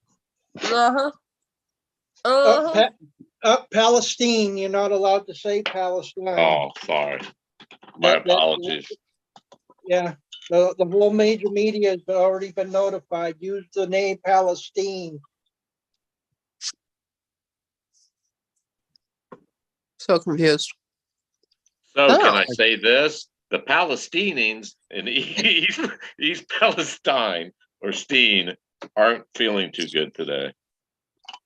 Well, in actuality, the name Palestine came from the name Philistine. Yeah, the Philistines. Yeah, that's where the name came from.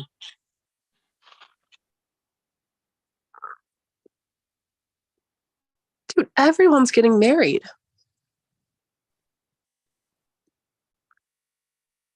What the fuck? Oh, Do you go to any of your high school reunions, Candy? No, I avoid them like the plague. Tyler, do you? Fuck no. No. I stay far away from my ghetto. Did I creep on one? I totally I creeped on one. They were having just recently, I think like a year or so ago, was our 10-year high school reunion. And even though I was invited, I did not go to attend it. I went there to like, I think we were having it in a bowling alley or something. It was something fucking stupid. So I went to bowl and I was like, oh, it's my reunion. So I popped in and I was like, nope, don't want to see you fuckers. See you again in the next 10 fucking 20 years. Bye. Like, even you don't though understand, Street. It's a high school reunion every time I go to my local bar. Oh, okay. All right. Yep. Well, even though I didn't graduate, the friends I made in 6th, 7th, and 8th middle school is on the high school, whatever they call it, committee, reunion Prom committee? Yeah, Oh. I just got a letter yesterday, the 42nd anniversary, the 42nd graduation reunion. I about shit. My kids was like, damn, Dad, you're fucking old. I'm like, I know, man. I feel old. You are old. I feel old. That's funny. Are you gonna go? Yeah, that's what I was. Yeah, man. I got normally I get him like, I'm not friends on Facebook groups and all that, so I'll give the dude a call. It's like, yeah, man, appreciate it, but yeah, I got something going on. Yeah, I called and said, hell yeah, man, I'm looking forward to this shit. You're like, I have a story to tell you about this fucked up world called the chase. What They're you gonna been be up like- to? Well, how much time you got, man? You won't believe this shit. I got screenshots to prove it. I'm But gonna it roll was John tonight. Cody. I'm taking my laptop, man. I'm taking my fucking laptop. I'm coming prepared. In That's case someone funny. tried to hack me. I can't. That's hilarious. The hell? Where the fuck did I put it? Wait on husbands. So, well, you know how? Did you ever see Romy and Michelle's high school reunion?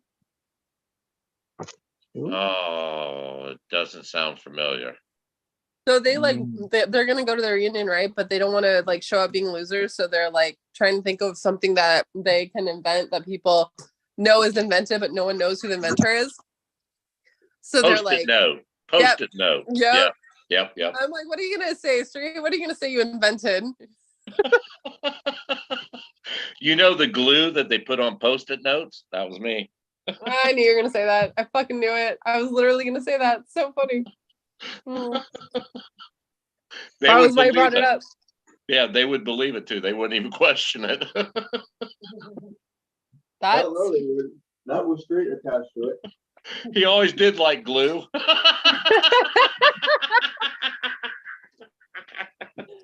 oh man. You know what you could do, Street, is you could just go to your reunion with the Tool of the Chase book and be like, here. Oh God. Present them the chase, the chest. And they'd be like, here, and they'd be like, here's my solve. No. My point is what he did to Fenn, he could do to his high school reunion. He'd be like, I'm the solver. Ironically, in your creators suite or whatever, where they brought up cities now, you can look like before it was just countries, you can see cities and how much they watch and views and all. Yeah. 80% of my views come from Marion, Ohio. Seriously?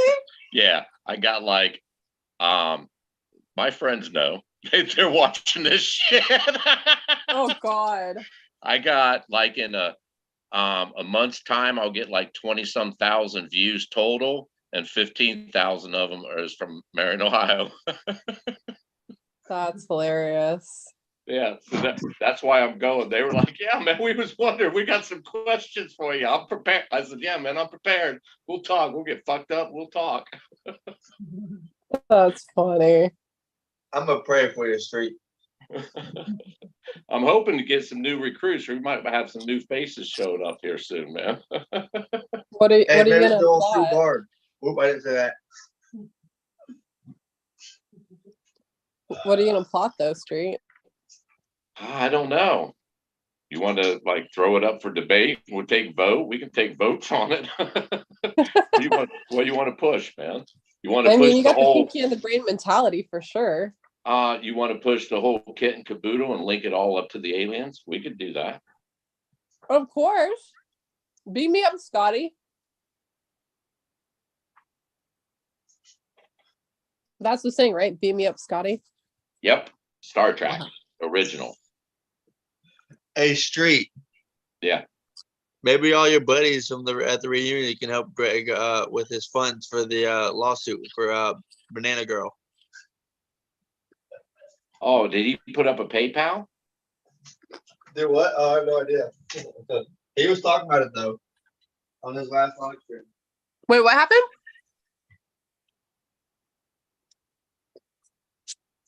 I still think it'll be dismissed.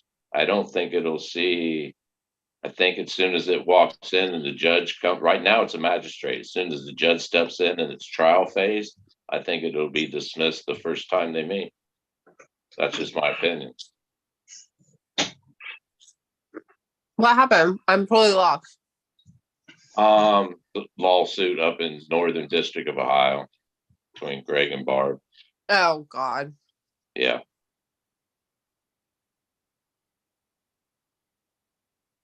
You know what's funny? You know how Greg pretends to be this like pain in the ass jackass when he's live, but then you meet him in person, he's like the coolest person ever. Can't say the same about Barb. Oh shit. I remember when Greg was here with me, y'all were hassling him for fucking questions, question after question and question and question. You're like, how drunk is he? I'm like, y'all not getting nothing out of him. Good luck. I remember that. Wait, which question? What? Y'all were trying to ask him questions, and y'all asking me how drunk Greg was, just to see what he knew type of shit. Oh, at your house? Yeah. And my favorite quote from you was like, "Oh God, you didn't give him the baseball bat, did you?" I said, "Fuck yeah, I did." I mean, I didn't really get to hang out with Greg or Tish that long because I was running around talking to Shiloh, getting people to talk Shiloh and shit. But he seems like a really cool person. Yeah, he's cool as shit. He's not somebody that you have to bribe with cheap marshmallow toys to make friends. But God, let me tell you one thing: if you're gonna try to keep up with him in drinking, good fucking luck. You'll be hammered before he is. What the hell? Oh my God! Street. You watch Outer Banks, right? Outer Banks? Yeah, Outer Banks, the Treasure series. Nope. You don't watch the Outer Banks? Nope. That's fishing, ain't it? Ain't that for tuna? No, it's a TV series based on like same concept of the Goonies in North Carolina. And put it here. Nope. Never watched it. You would fucking love it. So they're on the 4th season now. Every season they're hunting some type of treasure. And it's so good. Like when the first season dropped on Netflix, it became so viral and so popular that it hit #1. Like it broke records. I remember I binged the entire series in one day. Half of it, I was just chilling in the pool. So it was like I was there with them in the water. I'm like, hey, what's going on here? Oh, we gonna go underwater? Let's go underwater. It was really cool. So they're dropping the 4th season this Thursday. So I know what I'll be doing Thursday night or Friday. I'm gonna be binging this shit all night. That's on Netflix, you said? Yeah. And guess what they're leading up to for this season? What's that? Take one guess. Bruce Penn treasure hunt. No, maybe. Who knows? Oak Island, No, think about it. North Carolina, Outer Banks, 7 Cities of Gold. Atlantis. Close. They're leading up to the Grail. Oh, good for them. So like the first one is a really interesting treasure, and I'm not gonna, spoil it for you because I want you to watch it. You guys will love it. But each season it's a new treasure. There's like Coronado and all that other stuff. But starting with I think it starts with the 2nd season. No, it starts with the 1st season, but then they like give little Easter eggs and they build up to it. And there's this one item that the main character is given that seems so innocent on the surface, but it has magical healing properties if you look at it. It's really cool. So there's drugs, there's wars, there's murder, there's espionage, there's what else was there? Pirate ships, obviously. Because the first one, they're looking for the Atosha. Season 1. But the Atosha's been found. I know, but this is just fantasy. It's a fantasy series. Oh, It's not an actual reality series. It's like actors and a script and everything. It's kind of like a movie, but a TV series. Oh, hold on. Hold, please. Hold, please. Let me do it justice, because clearly I'm not giving it justice right now. Where is my... No. Okay, here we go. Like, I'm not kidding. You guys would love this. So let me find it so I could describe it in a better manner for you. What the fuck? Hold on. Info. Is it info? No. What the hell? Google, you're killing me right now.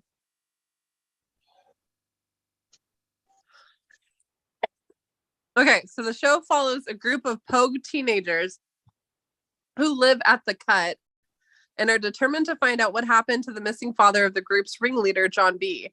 Along the way, they discover a legendary treasure that is tied to John B's father.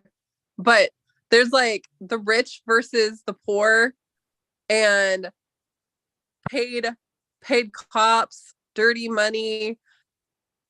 Is just, it's so crazy. And something that you'll crack up at Street is they never get to keep the treasure. They always get that shit stolen from them. Do they try to get it back? Yeah. Okay. Just as long as they try to get it back.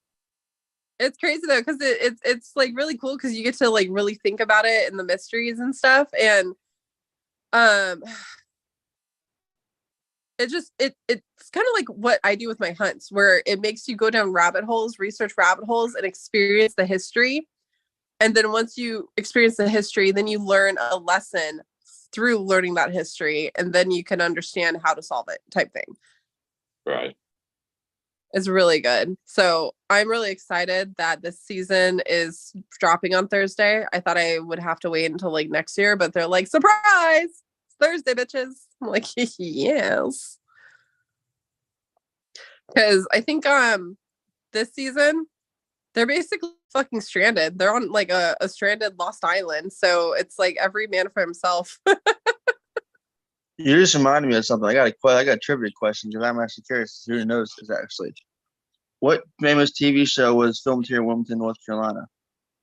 Mayberry It was- RC. What? What famous TV show was filmed here in Wilmington, North Carolina?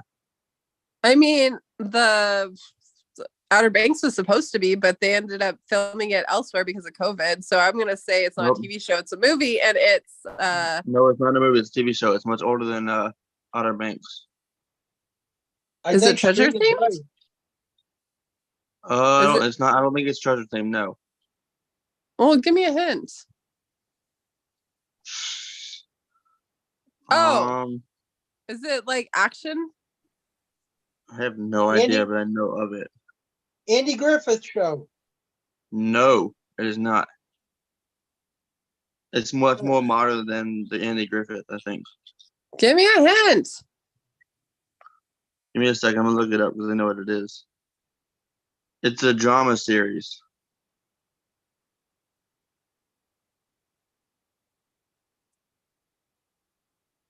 That's not helpful at all.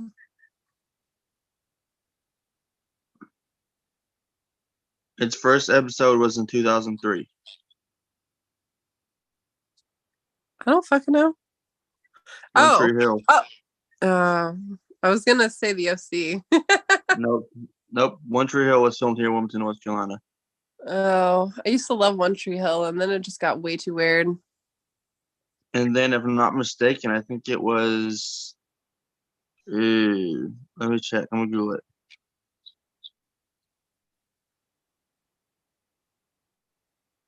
Iron Man 3, there was a film location up in Rose Hill, North Carolina. Interesting. Yeah. It's I think funny. it My was. friend Tanner wants me to go to North Carolina, but I'm like, You really should. My friend Heather said, if you ever go to North Carolina, just run and never look back. No, North Carolina is awesome.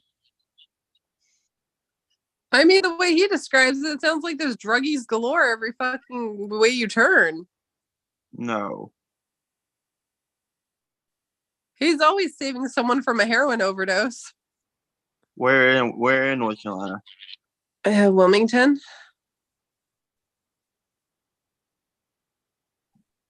Well, it depends. If you go, there's certain parts where there might be like there's the ghetto Wilmington, so ghetto side of Wilmington, and there's like the nice side of Wilmington.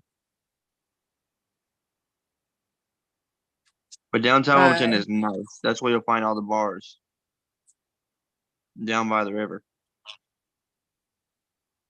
In a van down by the river. I was going to say that sounds like my kind of place, man. Down by the river, hell yeah, I'd feel right at home. Street's gonna be in your backyard come Monday. Ow. The entertainment industry has hijacked treasure hunting. Yeah, kinda. Hey, Street, did you ever start the National Treasure series? Nope. Boo. It was good. It was just kind of it seemed like it was a little rushed for the ending, but they did leave it open for a season 2. Yeah. Well, I think that's like textbook fashion. They have to they got to make their money. They leave it open. True. But I feel like the series Willow, they left it open for season 2, but the way they did it was really good. Like, I already think they're gonna renew that one. The Last of Us. Okay, I started The Last of Us. Oh, it is so good. Like, it is so good. Yeah, I don't know. Okay, so it's already like up for awards, like actual awards. That's how good it is. Even though it's like zombies meets fungus. What do they call those? Emmys? When it's like shows or series, it's an Emmy. Yeah. Yeah, Emmys. Yeah, so it's based off of a video game, right? But instead of zombies and what you're used to, instead it's those it's called a Cyclops or something. I forgot it's something plops, like it starts with a C and something plops. And it's where the fungus it basically invades or is an invasive fungus where it takes over an ant's body, and it could do this to insects and stuff. It can't do it to mammals yet. But when it takes over an ant or an insect, it'll take over the host, and then it'll gain control of the host and spread and use that to infect other like colonies, like ant colonies and shit, right? Yeah. And they say that the only reason it doesn't jump to mammals is because our body isn't like warm enough for it to survive, right? But if we were to go through, global warming like we've been doing, if it were to go to like I think 2 degrees hotter, then it would be able to actually survive in a mammal, aka a human, right? And so in the show, they infect the whole world with a bad fucked up batch of flour with this, because the whole ergot that I talk about with LSD and all that other shit, right? So that basically is what gets in the flour supply. So anyone who eats baked goods or anything that was created with that flour supply, they get infected, and they turn into these zombie mindless creature human things that just want to like bite you and spread the fungus disease. What is this? And The Last of Us? Yeah, I've heard all about it. I don't want to watch it yet because I'm just still trying to finish The Walking Dead. it's so good. And it's crazy because it's still got the fucking politics and shit like you always are used to. People robbing you, taking all your shit and everything. It's true, that one. If you don't watch anything but one thing, watch The Last of Us.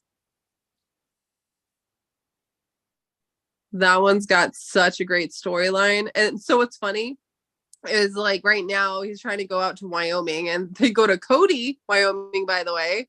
They're on the way to Cody, Wyoming in the show. And they have to go through a wheat field. They have to go through a fucking wheat field. And try not to get infected. A fucking wheat field. And then what's crazy too, Street, is like it's like a hive mind, right? So if they step on any of the like I guess you could say active vines or whatever the fuck it's called, if they step on something, it alerts the entire horde of mushroom zombie thingies and they come at you, and it's not slow zombies, it's like racing up like buildings and flying through buildings, like it's crazy shit, like superhuman, don't want to fuck with them type shit. And there's one called there's clickers where they use echolocation because they're blind, like by the time you're like a year infected and the virus takes over you, then it shoots out of your eye, like your head, it like blossoms like a flower out of your head, so you're blind. So they have to use like clicking sounds with their tongue and use echolocation to find out where you are to infect you. Interesting. I see you don't like it. You're like, shut the fuck up already.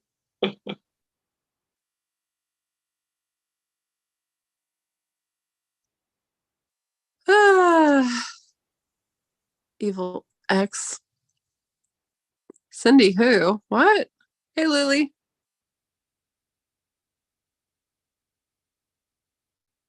What the heck happened? I have no idea. I don't know either. So, like, what would you say, Street? What do you want to take over? I feel like I could hear the wheels turning in your head from here. I just oiled them yesterday. You shouldn't be able to hear them anymore, man. I just oiled them. I don't know. There's always lessons in life to learn, man. That's my motto. There's always right when you think you know it all, you don't. You can never know it all. There's always lessons to be learned. That is true. Yeah, I think that's what we're going down. That's very true. I said it once. Jet engines, for example, like on jet engines, you don't just turn the key off in the jet and the engine stop. The rotors keep spinning, and there's what, dozens upon, depending on the jet engine, there could be 40, 50 rows of spinning blades, right? Turbines, little blades. Yeah. And they're so hot. If it was just to shut down, it'd have internal damage because of the heat it generates. So they like, you hear, anyone who's ever flown, when you hear it go up and then Yeah. That's the blade still running to like disperse the heat. I think that's what we're in post-pine. We're in dispersing the heat phase. You know, convergent and divergent ducts. Yeah. Squeeze them all in the middle and then release a cool breeze at the end.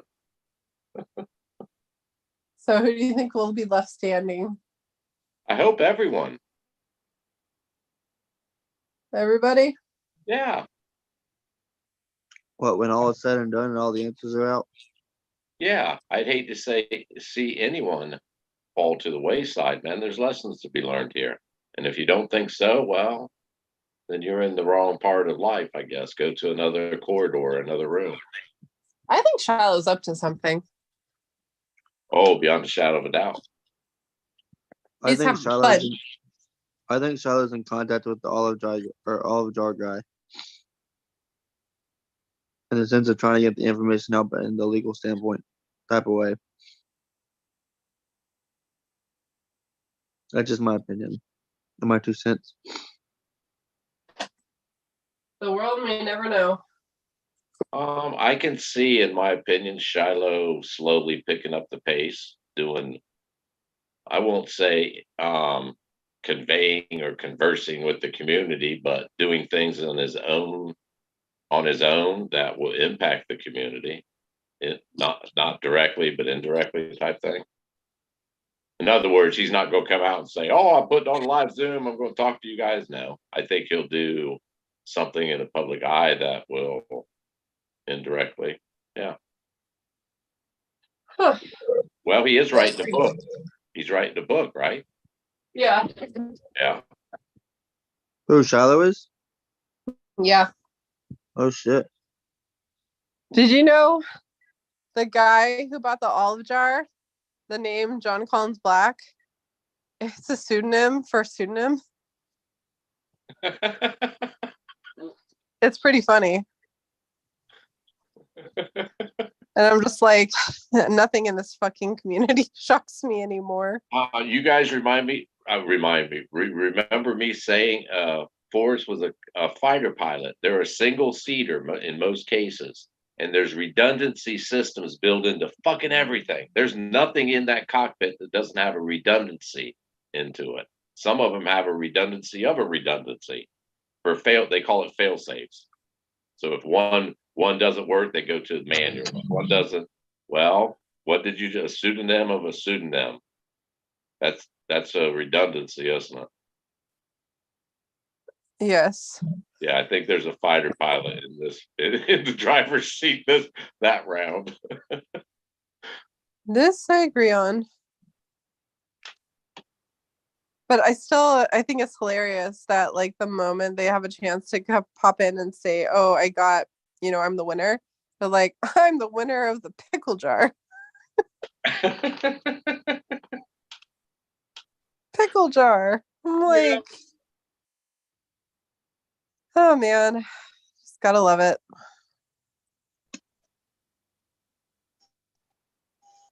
Mixed tiles. I forgot the name. Someone found out the real name, and I found out that's a pseudonym too. So there's a pseudonym on a pseudonym, so it's like pseudonymception. And it's just like, I know it's pointless, but I'm also curious about this pointlessness all at the same time.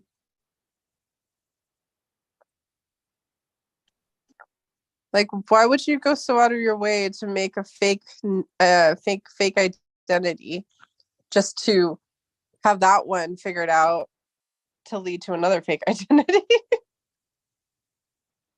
Sounds like they've been around the community a while, don't it? Yep. I mean, they claim that they're a searcher and they knew stuff, but then I was thinking, you know who would come in and call the olive jar a pickle jar? Shiloh. That's what I think. I think Shiloh would call his grandfather's olive jar a pickle jar. He's the only one that could and get away with it. Because like think about it, right? He said well, I don't know. It's just kind of weird. Like, did you hear that there's an updated version of Rumblings and Ramblings? Yeah, yeah. So it's like the only two people that knew about that olive jar being kind of pointless, aside from it might have that second poem in it, would be Dale or Shiloh. And there were certain people in the chase that were tipped off saying, "Don't bet on the olive jar." It's a little weird. So then who was maybe the one saying don't put a bid on it, they actually wanted to buy it and they didn't want to pay an extraordinary amount. You think of that? I mean, they still had to pay 50,000+. That's like roughly how much they paid. Actually, a little bit more than that, with all the taxes and whatever fees they do at Heritage. Yeah, yeah. So this is weird. I feel like someone should make a documentary just on the weird fucking occurrences that keep popping up in this chase. Not even the solution. Not the solution, not the answers, not the story, just the weird shit that has transpired since the fine day. I swear I'm so ready for the new shirt. Can't wait for it to come next Thursday. Yeah, that's funny. I was supposed to make a shirt. I'm gonna make a shirt next year. I will make a shirt of all shirts. This is something about bubbles. I do know one thing. I'll be in Discord next Thursday.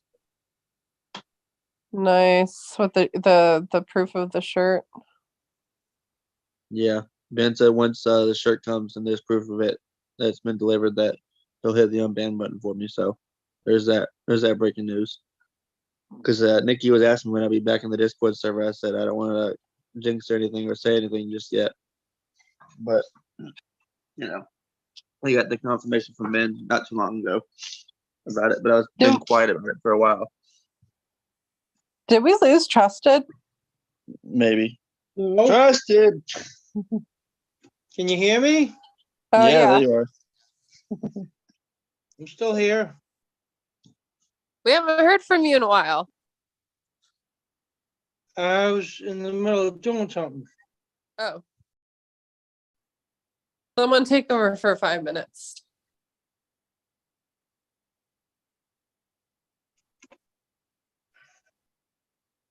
Straight, now's your turn.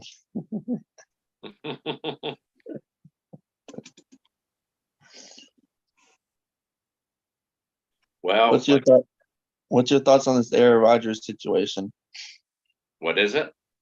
The Aaron Rodgers situation where he wants to go on this fucking darkness retreat for like fucking 4 days to decide on his fucking future. Hell, he's got to be in his late 40s. He's old, ain't he? I have no fucking idea. I think I had this conversation like 2 years ago, 2 or 3 years ago, give or take. Well, Brett Favre, didn't he come in after Brett? Yeah, he did. And hell, that was back in fuck. He came in around like Brett Favre's ending tenure, I think, in Green Bay. Maybe it was last year. Yeah, Whenever if I remember right, Rodgers took over as soon as Favre retired or whatever. No, not only retired, but like when he got hurt or injured. Okay, well, Rodgers been around. I didn't know he was still playing. I don't watch Green Bay. I didn't know he was still a quarterback. And man, he's got to be late 40s. Yeah, maybe. Hell, I mean, Lucky's got it all, man. Lucky, you happen to know how old Rodgers is? I'm sure Google does. Maybe Lucky, if Lucky's still in this, he might. Yeah, it's a whole mess. I don't know what Rodgers gonna do. I'm patiently fucking waiting as fuck. I'm hoping he comes back to Green Bay, but there's talks he might end up in Las Vegas to play with Devontae Adams, his old all-star wide receiver. I don't know. Either that or with the Jets in New York, because of Nathaniel Hackett being the, I think, offensive coordinator for the Jets. I think, could be wrong. Maybe the head coach. One of the two.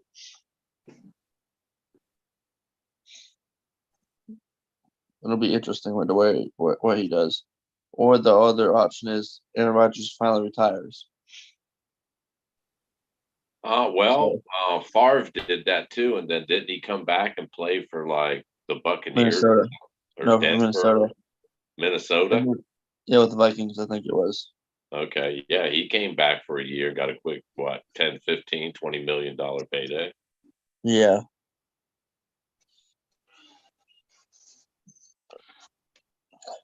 I have a feeling when Rodgers finally decides, he'll probably go on the Pat McAfee show and announce it, because him and Pat McAfee is how you say his name, the old kicker from the Colts. I'm not sure. I'm gonna go with the flow. But 83. Pat McAfee and Aaron Rodgers are very good friends. They're like neck and neck. They I don't know if they hang out, but they definitely go on the Aaron Rodgers goes on his show every Tuesday.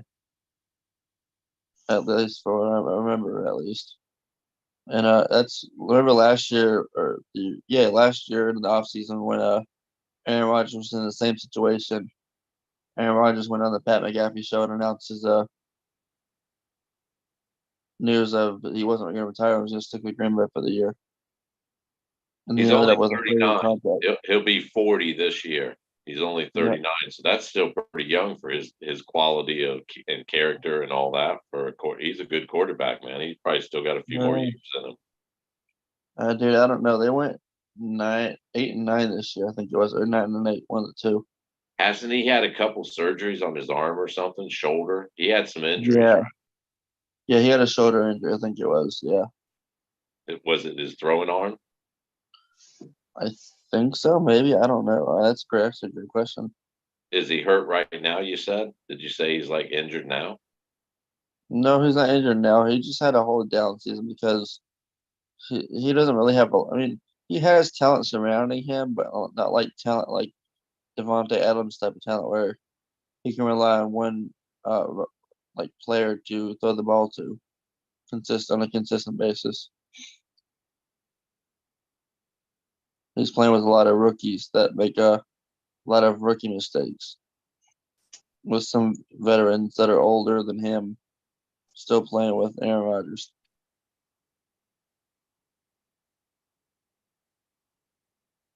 It's a mess.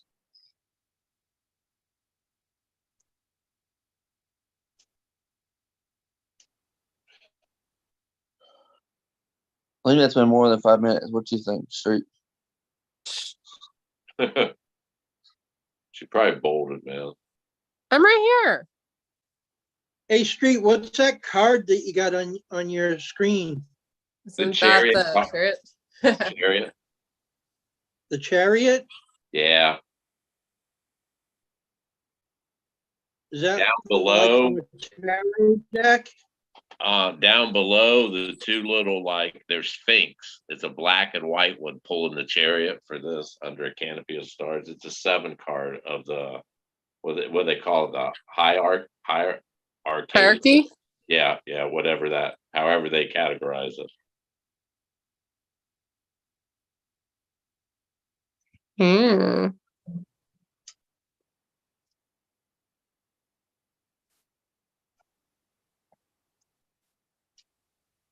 Do, do, do. I want new episodes of Perfect Match to drop. Give me an update. Is there an update? Oh, Lydia the Poet. I kind of want to watch that. That looks like a female Sherlock Holmes type show. What was it called? The Law According to Lydia Poet. You know what I feel a Street would like show wise? How far is Tattoo Far? What the hell? Is that what it's called? Let me look it up. That's some wild shit. I think that's what it is. How far is Tattoo Far? That's just weird. Where the fuck did the Perfect Match go? Where'd you go? Yeah, that's it. How far is Tattoo Far? That's a great series. I should probably watch it. Netflix too. What, for the show I'm talking about? Yeah. I don't know what show's it on or what thing it's on. Network. I can look. Yeah, that smart ass. So, has anyone started Kaleidoscope? No, I have not. Kaleidoscope is a series about a heist, 25 years in the making, and each episode is titled a color, and there's no real way to watch the series except that you have to end the series with the episode white. And it's it'll take you like any episode, like it'll be like 7 years in the making, 25 years in the making, like it's really interesting. So I'm watching, I think I'm on the second episode, and it's so trippy to see like how they put people in play to work for certain corporations, how like it's really weird, but I love heist movies, so I'm like, I'll give this one a go. And it's kind of like an your own virtual experience type thing, so depending on what color and which way you watch it, it'll do a completely different storyline.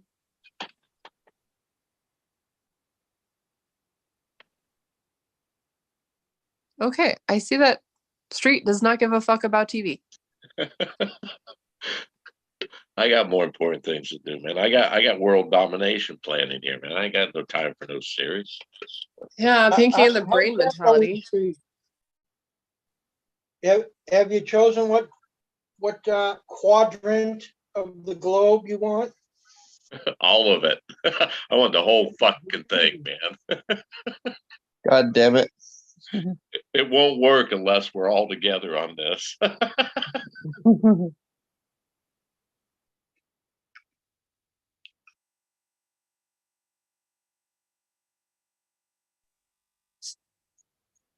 I was gonna say something, but never mind.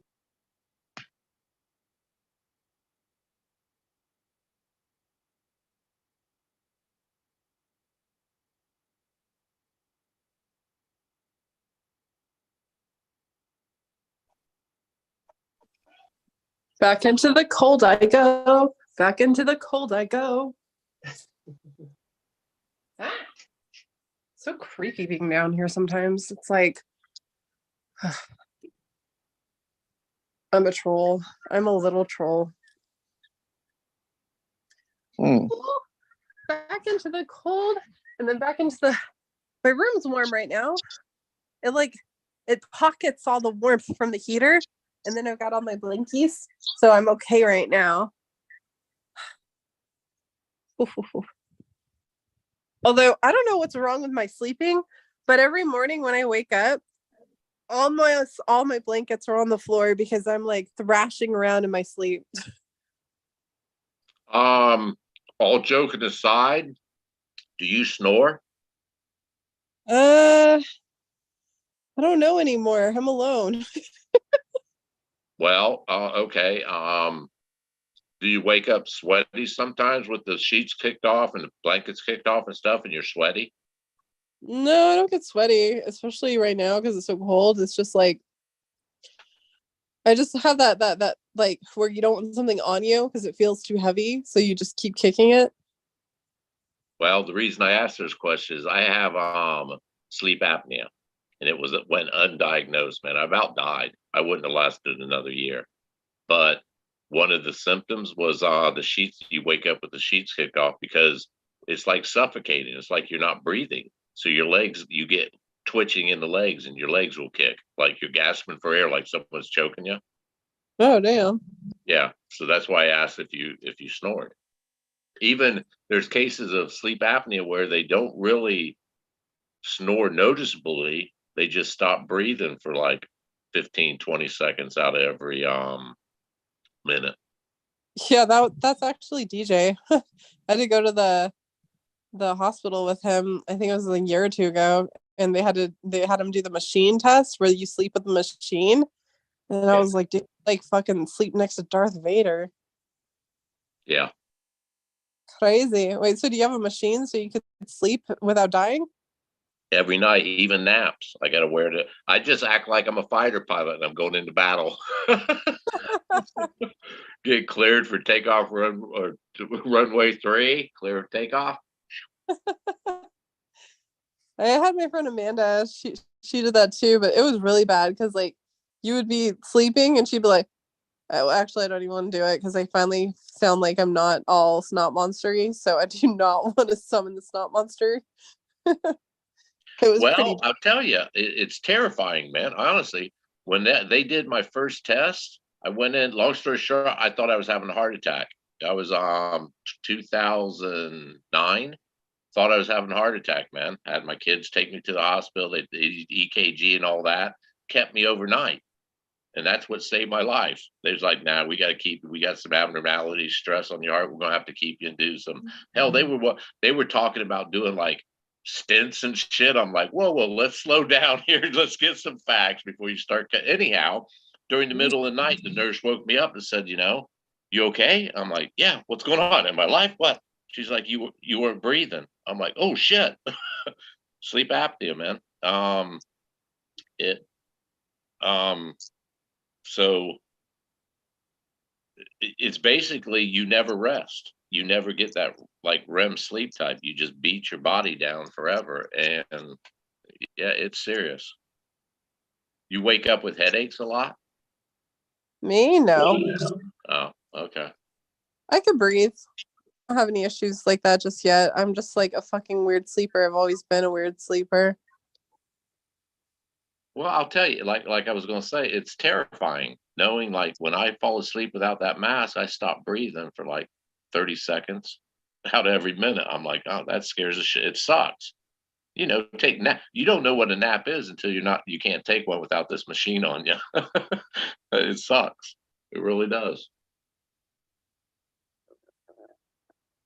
Oh my gosh, my ex just texted me and said, stop texting me, please. What the fuck? No, you know what's terrifying? You know how basically I have that really big picture of that girl with the white hair and she's holding a match and she's looking at it all like quizzically and everything. Have you ever went to bed with a high ass fever and you take, medicine? And when you take, at least for me, when I take medicine, I trip the fuck out. So I went to sleep, right? And I woke up. First thing I see when I wake up is that big ass portrait. And I fucking swear, Street, I woke up and saw an alien. I didn't see a woman with a match. I saw a fucking alien. And I was like, yeah. Like every single time if I look at that thing too hard, it starts morphing. So that's pretty terrifying.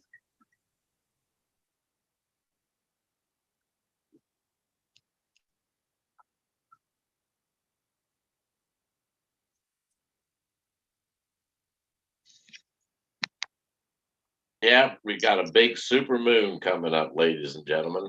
We got a conjunction of some planets happening. There's a lot of pull on our souls right now, our energy. A lot. Did you say conjunction? Yeah, conjunction of some planets. So I was watching a comedian one day, and he was testing all the old folks. And the one quote he said was conjunction function.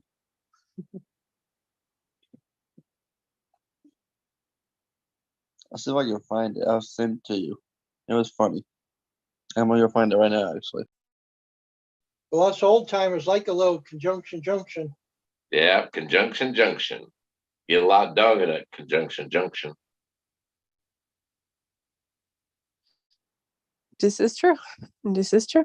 Wait, didn't Lily say she's having another function at the junction this summer or something? August. Oh. I think it was August. I thought it was June because that's what she did last time was June. August. I think it was like the 3rd, 4th, and 5th. Wait, did you go? Last year? Yeah. No. Are you gonna go this year? Most likely, yeah. Sure, like this is how I wrestle a bear. Yeah. Oh man, I'm just kidding. Don't wrestle a bear. Do not wrestle a bear. I just want to pet it. I could see that happening too. Be like, why'd you piss off the bear? Well, Greg and I drank too much, and one of us handed the other one a stick and said, "Go poke it! I dare you." It's probably gonna be you guys. What the hell? Go. You know what?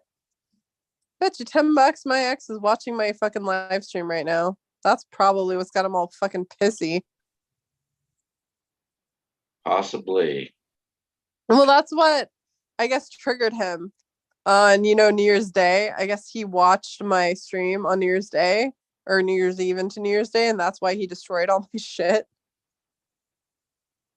Why? Why would he watch it? Did he ever watch it before? No, that's why I think it's so fucking hypocritical, right? It's like part of the reason we broke up is because he didn't want to have anything to do with me anymore because of the chase. Like he didn't want to have any association with my YouTube channel about my thoughts. Like it just it hurt, right? And now that I'm gone, he's like watching this shit. Like what? Why couldn't you do that when you were with me? Like the fuck? That's some stalker mentality, I do believe.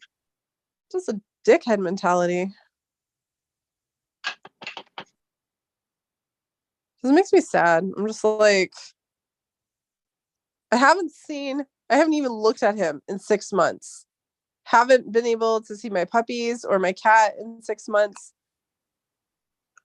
And he's the one that always gets away with shit. Always gets away with shit. Exes are exes for a reason. Well, I was sitting there thinking today at the salon, and I realized I've never done a single violent thing to him. I think the worst I've ever done was I kicked his stupid car door once. That's it. I kicked his car door. He's done so much shit and destroyed so much of my stuff. Like, I can't even explain to you how many phones he's ruined, like destroyed. Like my laptops he's destroyed. Obviously, you know, my furniture and stuff. But he just continuously just destroys my shit for over the past 16 years. Like at one point he had me fucking up against a window choking me, like ready to take the fucking life out of me. And I'm just sitting here thinking, I'm like, I've never been a violent person. I could be a loud, mean, bitchy person, but I've never been a violent person. And it makes you really wonder, like, what can drive someone to the point that they become that violent? It's pretty fucking fucked up. You deserve better than that, bud. It's But I'm fine. sorry you went through all that shit. I send my It's fine. apologies to you and my hugs. I send my regards. Yeah, that shit. Hey, Trusted. Yes. My name is Francesca, and I like chais.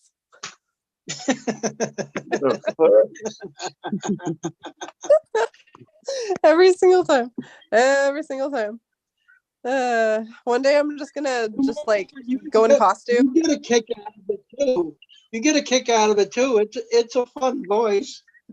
It is, but I think I like, well, bless your heart. Those ones are more fun. Let's hear it, Street. Let's hear your made up character voice. You're hearing it now. I hear you say that. You must be a true city girl, Candy. Yeah, kind of. Even though I'm a voice city. Every time you say that voice, I can see this bleach blonde hair long, and they're turning their head back and forth, flipping it left and right with their hands. Right? Tilt their head sideways and shit. Yeah. Yep. The full on Valley girl. Yeah, that is what I am. I am a Valley girl. A dent-headed Valley girl. Oh, I heard they're the worst kind. They're the worst. Do you see my 7 card? Had a what? That's my 7 card right there. Yeah. You got the What that ace. it's 7 of the Saturn patterns. That's a one.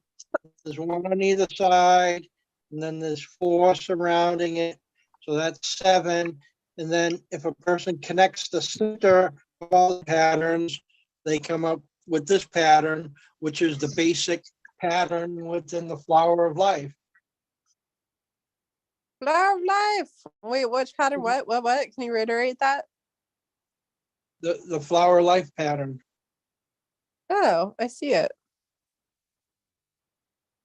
But I did this before, where I went to this level here, and then I made a copy of it and I reduced it, and I printed them out and cut them out and put them on a poster board, and I made bigger and bigger pictures as it expanded, and then coming from the center line, I connected all the centers of it. I'd like to do it again and get it up to the number 28, like the Bighorn medicine wheel, and see how many of them it takes to do that. Interesting. But don't the medicine wheels correlate with the star constellations? Yeah, that was awesome to add that into my work. That's pretty If you cool. look at the PDF that I got posted on my website, you'll see how I draw the correlation between the carns and the spokes of the bighorn medicine wheel and the Saturn pattern that I did. But I wanted to add in the stuff that had to do with the stars. And then after we were talking about it the other night, I found online some work by a guy named Dr. Eddie. And I started working on that and seeing how that went with it. And proved that it did.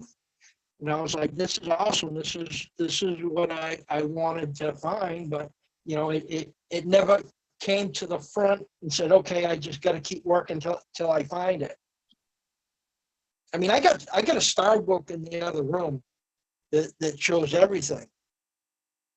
But that doesn't do me no good when all I got is the Saturn pattern that I had. I was like, well, how the hell does the entire universe correlate with what I got there? Well, I couldn't find anything. When I drew the correlation between the bighorn medicine wheel and the Saturn pattern, then I was able to draw the correlation between the Saturn pattern with its pictographs and the celestial bodies or stars that the bighorn medicine wheel was pointing at, according to Dr. Eddie. And I can't see how anybody could say that it's a coincidence. There's just too many coincidences in it. I feel like life is nothing but a big coincidence. Well, who was it? Leonardo da Vinci said, you know, what we first must learn is that everything is connected. Yep. And that's what I like to look at, going to the basic language. Okay, cool. I think I found the connection to the basic language. How did they have this? What is it connected to? Because it's supposed to be connected to everything. Well, at this point, I got it connecting with Dr. Eddie's work. I got it connecting with the bighorn medicine wheel. And yeah, it's coming together. And to me, so far at this point, which could change at any moment, it seems like the most important thing is Aldebaran, the star Aldebaran, that is 44 times bigger than our sun. That's what this is pointing towards.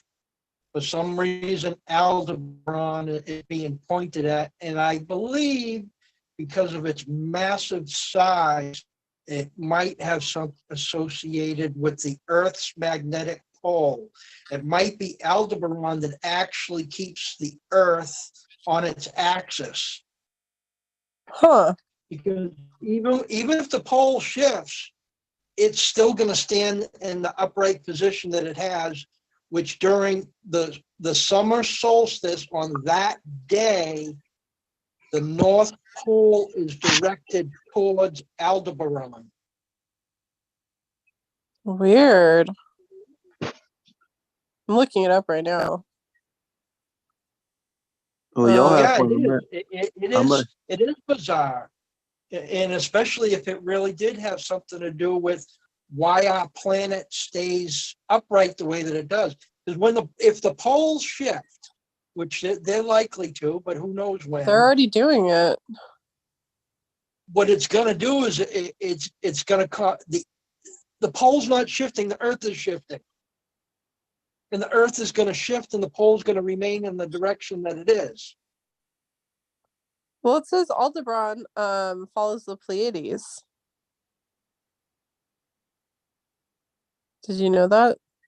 Nope. No, I didn't know that. No, Yeah, I didn't look deeply into it. So I'm looking at the etymology right now, and it's Arabic actually, meaning the bright one of the follower. And it follows the Pleiades.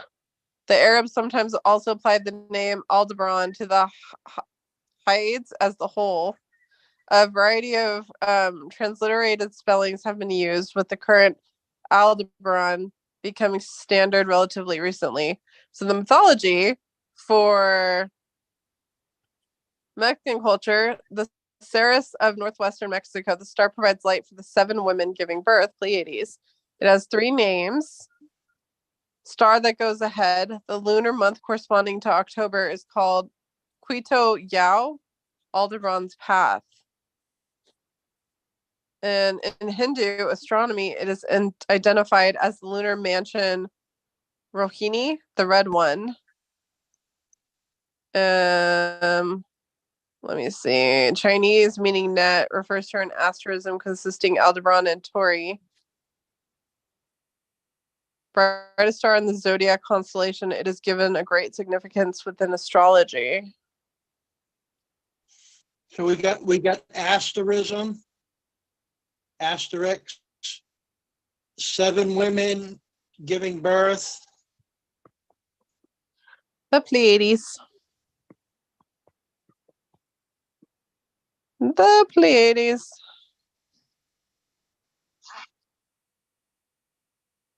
Trying to see what else there is worth it. It's interesting. So Aldebaran is Taurus, the bull's bloodshot eye. How did he get a bloodshot eye? Did someone walk up to the bull and just punch him in the eyeball?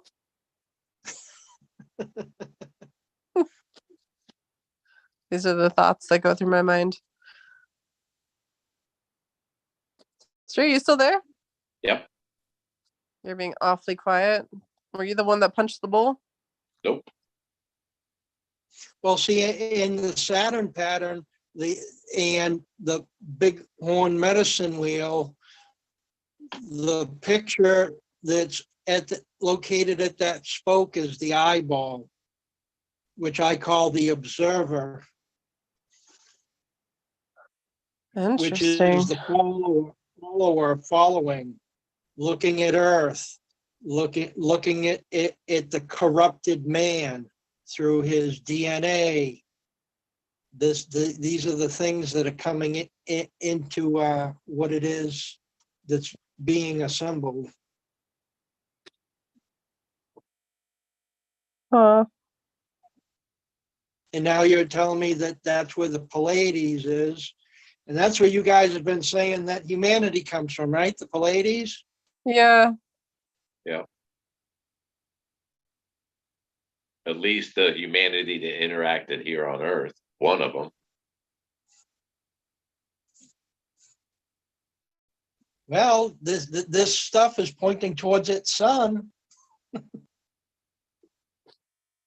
Interesting. What does it say about that star in the Bible?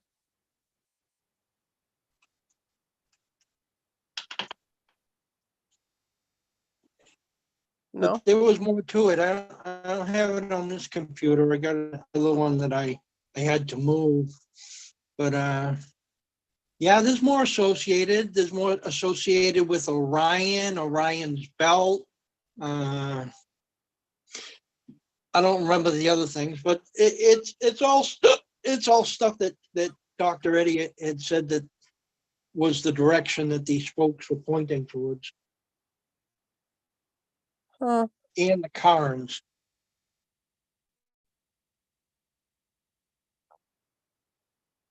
The cards. The Carns. And you know what's one of the pivotal Carns there is the capital F Carn. I was laughing when you were showing Finn with the capital F and the building structure is the icon. And I'm like, oh snap! It's showing like, you know, the F. You could look at it and say, oh, that's a horseshoe shaped Carn, just like the Carn on the Bighorn medicine wheel with the little addition on the bottom of it. I'm like, that's so funny. That is funny. I mean, last night when you were talking about like that's not the icon I have for Forrest, and it was tripping me out, and then you left. I'm like, did he leave because he thinks I'm a lying bitch that has fake emails, or I've been emailing the wrong Forrest Fenn the entire time? Like, you damn scam. I was like, he just left. Which I haven't seen Galaxy since Yen's night. I wonder what he's up to. I feel like he's only summoned when you talk about the double chess theory. Or God. Sometimes he shows up when I talk religion. Wait, what? I said, or when I talk about God, that sometimes summons him. That's true. But I think it's too late tonight for him to be summoned. Unless you really go there, and then it's like gonna wake him up out of a dead sleep. What's I feel a vibration in the force. You mean like wasn't it a shift in the force? What was it? Was it a vibration? It was something. I feel something in the force. I can't remember anymore. I feel like we're all just in a simulation, honestly. We are. This ain't reality. Well, then I must have died years ago when I got drugged at this after party for work. It makes sense. This is my hell. Purgatory, Definitely purgatory. which means you always have a chance. How do I have a chance? Never give up. Keep Never working. give up. Never surrender. Never give up. Yeah. I mean, remember, purgatory and hell and heaven are all just part of your own mindscape. So if you're in hell, you put Yeah. yourself there. Yes. It Which kind of I'm trying reminds to me teach myself. of that 90-day probationary period to get into the union at a factory or something. They've got 90 days in. Oh man. It's like, am I gonna wake up? Am I gonna wake up? I feel like Tomorrow. That's when you wake up. right. No, I swear this whole week has been so rough, and everywhere I've gone, like today at the salon, it was nothing but sad. I'm lonely. I miss you fucking breakup songs. There was Adele blasting, then Katy Perry in Another Life. And I was like, bro, what the fuck are you doing to me right now? Stop. I don't want to cry at the salon. I'm tired of crying. It's just so weird. I'm like, but if you're gonna sing in Another Life, I'd rather it be Motionless in White, not fucking Katy Perry. Well, maybe that was the universe telling you it's time you take care of yourself and not worry about others. I mean, I'm not really worried about others. I'm just kind of like, No. I mean, relationship wise, trying to please someone else, blah, blah, trying to conform. No, just take care of yourself. yeah. Then guess what? Mr. Right will show up. Once you're ready, they'll show up. Who says I He'll want be Mr. ordering Right? pork fried rice and boneless ribs on Christmas. I mean, Oh, that's so funny. she's gonna freak out. She's gonna freak out 10 years from now when she's sitting in a Chinese restaurant on Christmas and she spots a guy with pork fried rice and boneless spare ribs, and he's an Adonis looking guy like this guy from LA that she's chatted with. She'll be laughing so hard, busting out. They'll think she's crazy. Knowing my ass, I'll fucking probably be live with you fuckers when it happens. Oh man. Oh yeah, Street and I will be here. Like, move that phone around so we can see the crowd in the restaurant. I think that's him. That's him over there. That's him. We told you. No, thank you. No fucking thank you. I'll never understand. Oh, come on. Now some weirdos are doing some weird shit, taking screenshots of Shiloh's face and like posting them all over Facebook. I hate it when they do shit like that. Absolutely fucking hate it. Yeah. What's even the point? How did they even get these pictures of Shiloh? This is fucking creepy, dude. You know, it's funny when I had asked Jeremy if I could put one of his sketches on my website in a PDF form, and so anyhow, I didn't know how to get it off of his community page. I'm like, you got to send me an image because I did, you know, I don't know about screenshots. And I was like, oh yeah, I can press the buttons on this thing and I'll get a screenshot and then put it in paint and crop it. I'll do that. So that's what I ended up doing. So why can't these numbskulls do something constructive like that?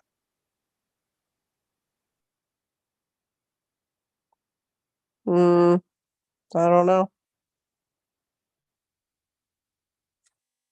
Because they're not constructive people. You know what I find, and I laugh every day. Every day when I look at the daily feeds, I laugh. I laugh and laugh and laugh. Think about it.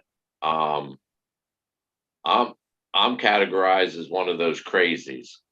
There's a step higher than me, ladies and gentlemen. They're fucking with me. Every time I think about it, it's like, wow, this is a really fucked up world if it gets worse than me, man. This is fucked up. I got someone crazier than me fucking with me? Shit.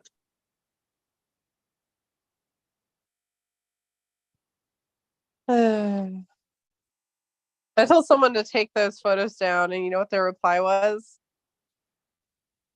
They were like, because I was saying, like, why do you have pictures of Shiloh posted this? This is like incredibly not cool. Take this down. But like, why? They're not nudes.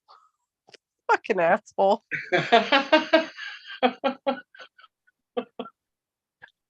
Oh man, I can't with this world anymore. I feel like one day I'm just gonna laugh and then I'm never gonna stop laughing. It's gonna be my breaking point. Well, you're laughing now. If I remember right, a year and a half ago, you'd be like, take over, guys. I'll be right back. I got to fight a battle over here. We'd see you jump into your firefighting gear and get your axe, and I'll be back. Good luck, Candy. Go get him. I mean, for the most part, I haven't really been biting up until the other day. I haven't been biting. I'm just like, nothing really triggers me anymore until the other day. Like, not even Barbara was triggering me.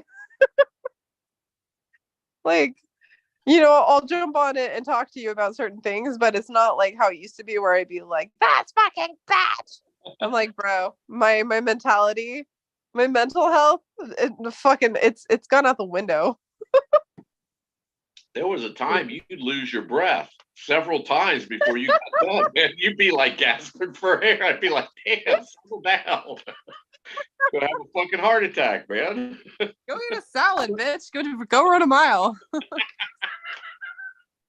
Well, you know, there's a fine line between genius and crazy. So, you know, you got to get your mind remembering that so that it will tell you, Bombay, step back from the line. Yeah. Yeah. Perhaps. Forrest said it. How do you know where the edge is unless you go there? Yes. But then you got to step back from the edge. I mean, in this fucking community. This applies to me as well as anybody else. I'm not trying to pick on you. No, I was gonna say, well, in this community, if I'm on the edge, one of you fuckers is gonna fucking push me off. No. Not you, but I'm saying like the chase community itself. Yeah, there are people like that. Yeah. Quite a few. I'm not saying physically. I was saying mentally. Yeah. Well, both. Oh man, that's scary. Yeah. Don't push me off the edge. You know, that's one of the reasons why I'll never go to the Grand Canyon. Fear of falling. Well, not just that, because like, did you ever see that really fucked up story about that woman who was on vacation with her family and friends, and they were trying to take a picture, and strangers were taking a picture too, and she was trying to be polite and give the woman a little bit more room to get a better shot, and she ended up tripping over her own self and fell to her death? Wow. Yeah, I feel like that would be me. Well, just don't. I think the number is 9. I think the average is 9 people per year die at the Grand Canyon. Taking My selfies. friend actually died at the Grand Canyon. My friend Give. That fucked me up for a real long time. Like, Oh shit. I had a best friend, Bijan, and his older brother Barum and stuff. And Barum had an even older brother, Give. And one year he showed up for summer. Coolest person I've ever met. And I remember one night I was really mad at him or something. And I was like belligerently drunk. And I don't even remember half the stuff I said to him. But he called me and was like, "Hey, I'm gonna go to the Grand Canyon. Do you want to go with me?" And I was just mad. I'm like, "No, I don't want to go." So he ended up just borrowing my camping gear and all that other stuff, packed up his car, and it turned out the next day he ended up wiping out in the Grand Canyon, went down the fucking canyon, like he was gone. Drove off or fell off trail? Drove off. Like he was driving and it was like another car or something hit him and it literally knocked him into the Grand fucking Canyon. Wow, lucky you didn't go. Yeah, because I would have gone. I was like one of those adventurous bitches. It was the only other time I was single, right? So I was just like partying all the time, hanging out with all my friends. And that was when I was living in an apartment with my friend Michelle. And I remember I was just like really mad that night at him about something. And he called me to be like, "You want to go? We're going to go." I was like, "No, fuck you." I said some really, really, really mean shit where I blacked out. I don't even remember half of it. But then the next day, my friend Jackie called me. And I was like, "Can you believe Gabe? He hasn't even called me back, even though we fought and everything." She's like, "Candy, he's dead." I'm like, "Funny, Jackie. Like, really, where is he?" And she's like, "No, he died today. Like, he's dead." And I was like, "The fuck?" Some No crazy one shit. didn't call me. Yeah. I was just like, damn, dude. I was driving and it was in the winter time and I was heading up somewhere. I think it was to go check out where some land was, just to see the general location. Anyhow, I think it was early in the morning because I was trying to get up there for early in the morning. Anyhow, it was dark out. It was winter time. And there was a section of road that was brand new with double white lines in the middle and a single white line on either side, very visible, reflective. So anyhow, I'm driving up this area and damn, there's a sharp turn to the right. So, I took the turn. I was like, oh my goodness, if there was snow on the ground, I wouldn't have had a clue about this turn here. And when I came back that direction, it was a cliff and there was no guardrail there. And there was a lake like 150 feet down. I'm like, what the fuck is wrong with the state that they redo a road and they do not put up a guardrail here? Yeah, that's definitely fucking questionable. For realsies.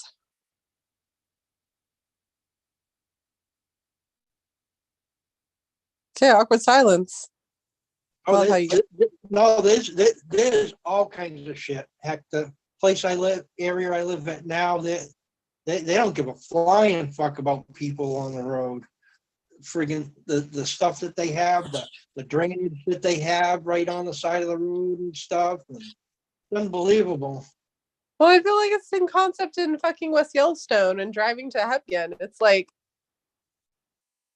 so many people die just trying to get there because the roads are just like you think it's so simple, but it's just like one little like wrong turn. It's like boop, there you go off the mountain. My cousin, he was on his first date with his now wife and his baby mama. And the first date, he accidentally lost control and drove them off a fucking mountain. Oh shit. And we all knew that Brandy was going to marry him because she didn't leave his ass after that fucking first date. Like, you're on your first date, trusting this dude, and he just drives you off a fucking cliff. Oh, man. My cousin's crazy, but yeah. I know I wouldn't have. I would have been like, fuck you. I'm never talking to you again. I'm getting a restraining order. Peace out. he's one of those extremes. So he'll do dirt biking and the ATVs and all that other crap. He was always like, when he was little, he was always like almost dying every day. We're always like in a prayer circle making sure he fucking survived the desert. I'm just like, oh god, it's so crazy. Well, that type of personality is like, shit, I faced death my entire life, man. Fuck it. Yeah, ATV, sure. I can do that. Wee. Nothing can kill me. Oh, you know what? Those ATVs really can, though. I actually lost a friend, Brad. What sucks is his best friend, Josh, was the one that killed him. So they were being dumbasses in the desert, drinking and driving ATVs. And I guess Josh got way too drunk and he ended up flipping it, blacking out. And then he woke up and his friend was dead. Yeah, yeah. Well, I can remember back in the early 70s when they first came out in this area, they didn't have four wheels, they had three, one in front, two in back. And there was a racetrack, you could rent them for like, by the hour. I mean, Yeah. And then they went to four wheel, and those were just the same thing. You turn them and you're going, hell, you're doing 45 miles an hour, 50 or whatever, depending on the size of it, and turn sharp, it'll flip your ass over. Hell, I've heard stories where they flip over and crush the people and just like roll with them type thing. Yeah. Dangerous. Yes, dangerous. They do. They like really do. It's like they roll and then you're dead. It's been crazy. That's why I'm not extreme. I'm like, nope, no thank you. Can you imagine though? That's what messed Ozzy Osbourne up. That's why his neck's all messed up and he looks real weird now, like he's old again. Really? Yeah. It happened, I don't know, not long ago, within the last probably 4 years, 5 years. And hell, he had to been in his 70s back, late 60s, early 70s back then, man. It fucked him all up. Damn. Well, I know when we were kids and I used to sneak TJ into my room when I still lived with my mom, he fell off the fucking side of the roof and he never recovered. Like he's always had problems with his shoulder after that. Because he when he fell, he dislocated his shoulder. I'm just like, crazy ass. Like he always has problems with that shoulder. It like pops out of nowhere. I'm like, the fuck was that? He's on my shoulder. I'm like, oh, okay. And it gets worse with age. Arthritis will set in and bone spurs. And yeah. So look at it this way. He'll always have your memory in his shoulder. Always. Every time it aches and pains. Yep. That's not karmatic enough for me. No. No. How about there's a disease where like they have to amputate it once he gets to a certain age? No fix it. We just got to cut it off. Sorry. No, I'm not saying like I hope something bad happens to him. I'm just saying like, gee, he gets to think of me about his shoulder and I get to think of him for every fucking like second of my life for 16 years. Like there's a difference. There's a difference. Not to mention his stupid sister, I will always remember because I'm still to this day trying to grow back my hair from her almost killing me like 50 times with COVID. Well, maybe he'll end up in the same nursing home as us and we can all fuck with him. Oh man, he'd be the one running fucking ship. He'd be like, you want some Adderall? I got that shit. Just like the jacket, like open it up with all the little druggies in the packets color coordinated. And him and Ben's going to have some issues because I think Ben's got that slot. They'll be competing like Breaking Bad types of show. We won't have to have cable. We just watch each wing interact with each other. I could see that. You know what made me sad? I always wanted him to meet Ben and Ashley, and he wanted nothing to do with them. And I'm like, dude, you'd be such good friends with Ben. And he was like, no. And he was under the impression that I was using Ashley as a cover, and I was secretly cheating on him with Ben. And I told this story to Ashley before, and she was laughing her ass off. She's like, fucking seriously? And I'm like, yeah, even though I would invite you and Ben to hang out with us all the time, and I try and get DJ to go when I would hang out with them in Irvine, or was it Irvine or Conant Closet? It was like, in that area. And he was always like under the impression that I was cheating on him with Ben. I'm like, what the fuck? Like, what is wrong with you? Yeah. Never understand it. Like one time I came home early. Remember that time? Okay, so it was right before they moved to Arizona. And do you remember when I went over to their house and I was supposed to hang out with Ashley for girls' night? And I think it was when we were trying to discover something about the emerald ring, right? And Ben was like absolutely like unhinged about this information. So Ashley was like, "Oh, I think we need to call the girls' night early because Ben's really upset." So we ended up going back to her house and like ordering food and hanging out. And she's like, "Oh, we're gonna get you stoned and you're gonna play a game for people who don't get stoned, but you're stoned when you play the game." I was like, "Fuck, okay." And then I got so baked.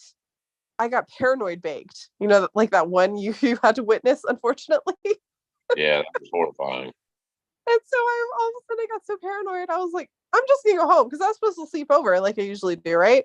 I was like, I'm just gonna go home. And so it was like 1 or 2 in the morning. And I swear I fucking saw a dragon on the way home. I was tripping balls. And I get home and I'm just like, I go through the door and I already know it's gonna be a shit night because he's blasting that fucking Machine Gun Kelly emo music. He only does it when he's ready to like fucking have a reason to fight with me and shit, right? So I'm like sitting on the couch, just chilling, and he's like, "Oh, it's your phone." I was like, "What?" He's like, "Oh, it's your phone." He's like drunk as shit. And I'm like, "Dude, ask me when you're sober. If you're sober, you want to see my phone, fucking go for it. I don't care. But when you're drunk and then say you want to see my phone, that's some bullshit." And he was like, "No, I want to see it." So I gave it to him and he like went straight to Ben's messages for Ben and Ashley. And I was like, fucking kidding me? And the whole conversation was either about Ashley or about Fen shit. I'm like, what do you think you're gonna find in there? Like, answer to warm water salt. I was just like, this is so fucking stupid. And I was too stoned that night to even deal with it. I was like, fuck, dude, I need some snacks. I need some Taco Bell, a heavy ass this fucking water, and I need some like 10 hours of sleep. Crazy people. Oreo cookies and a cold glass of milk. That's good too. My Yeah. favorite comfort food is either spaghetti and chocolate milk or macaroni and cheese and chocolate milk. Oh, you want to blow your mind? Along with that, take one piece of bread and put peanut butter on it and fold it over like a half sandwich. Ooh, God. Big Oh, God. my mom used to do that. Yes. Peanut butter. I had it tonight, man. Spaghetti, peanut butter, and chocolate milk. Damn it. It's everything. You wrap up it's dessert and everything all in one meal. That is true. Or you do peanut butter honey. Peanut butter honey is really good too. My mom used to send me to school with those for lunch. I would like request it. I'd be like, I want peanut butter honey. Damn, now I wanna, because I need to go grocery shopping tomorrow anyway, so I'm probably gonna do that. I'm gonna get white Wonder Bread, some peanut butter and honey. That sounds good. I really am the worst, like anything, you know, how people go grocery shopping and they do like smart choices. I'm the worst grocery shopper on the planet. I buy the big five. I just bought some yesterday, man. I buy the 5 pound tub of peanut butter. The I crunchy do. kind? No, Kroger brand. I don't buy Jiffy or nothing. No, I go with like the Kroger brand. But Kroger. is it crunchy or is it smooth? Smooth. I like the smooth. What? Yeah. What? Yeah. Dude. Smooth's too mellow, man. Well, yeah. I like I this. want some Rocky Road up in that bitch when I eat my peanut butter. Just like, I don't know if it's the texture or what, but it's just like when you have crunchy or you know the chunky peanut butter versus the smooth, chunky is always the win. My favorite, and it was by accident. I was in the mood for tomato soup, grilled cheese, and pickles and chips. Just had to have it. Reminded me of the lunch days back when I used to skip school at the diner and blah blah. I was like, yeah, I'm in the mood for that. Didn't have any cheese. I'm like, fuck. But I always have peanut butter. I'm like, shit, peanut butter and jelly. I grilled a peanut butter and jelly sandwich. Oh shit. Oh shit. Just peanut butter and jelly sandwich grilled. Yeah, you know how you put the butter on the both pieces of bread and then put the cheese in the middle instead of cheese, use peanut butter and jelly. Holy Yeah. delicious. Right there. A half a pound of macaroni, cooked, rinsed, and chilled in the refrigerator. A half a Spanish onion cut up. 2 cans of tuna fish that was packed in oil, drained, added to it, and enough mayonnaise to get it all wet and salt and pepper. That's some good eating right there. That does look pretty bomb. I thought it was mushrooms at first. I'm like, I yesterday. did too. I did too. I was Yeah. like, is Justin gonna go on a fucking adventure? Gonna go on a Did no. that one right in the front? That looks like a mushroom with the stem coming down, man. Yeah, my mom used to make that when we were kids, and I really like that recipe. Very simple and delicious. I mean, it is pretty good. But it's all down to the spices. Like, if you got the good spices, you can make anything taste bomb. Mm-hmm. Heather got me that 20 spice refillable rack for like 20 years or something. Yeah. And I use the first couple of spices, but the thing is you have to take the jar off each one and then peel back the like little cardboard thing stopping it.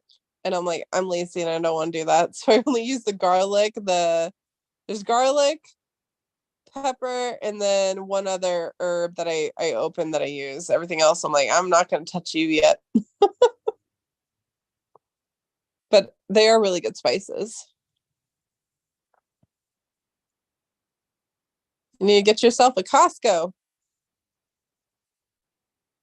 Which I still think Costco would be the ideal place to outlast the zombie apocalypse. But then I think when I used to go to Costco, it felt like I was in a zombie apocalypse because everyone's just walking around like zombies, just fucking knocking into you, being dipshits. I'm just like, oh, all right. Stuff Yeah, a nightmare. I haven't been to Costco's in years. It was a Chinese general that started Costco. Really? Mm-hmm. Interesting.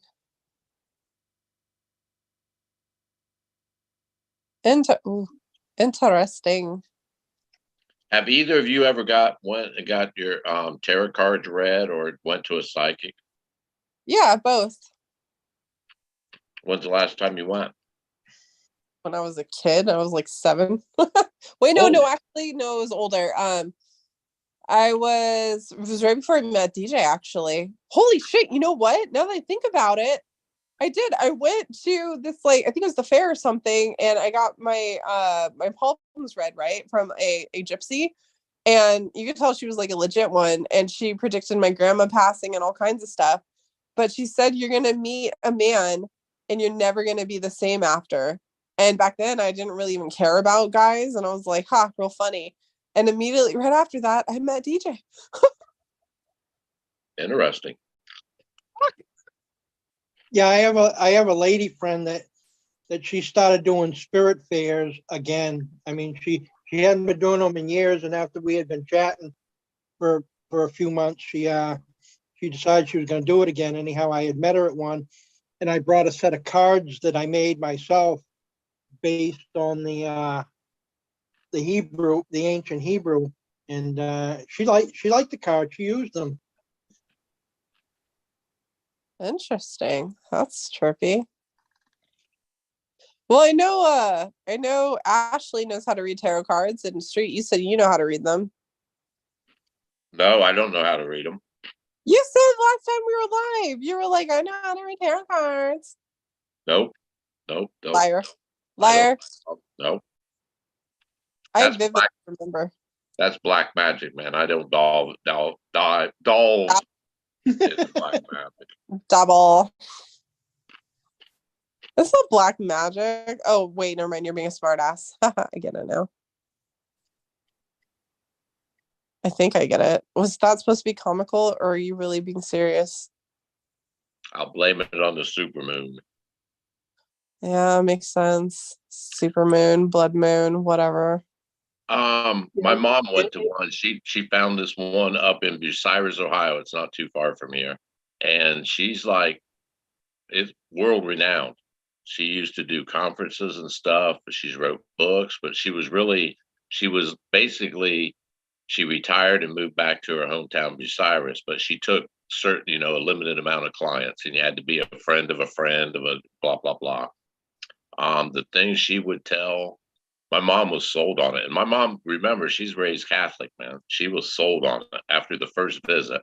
Pegged her, told her where she's been, where she's at now, and where she's going. So yeah, I used to go to her back in the day. I went to a few times. Interesting.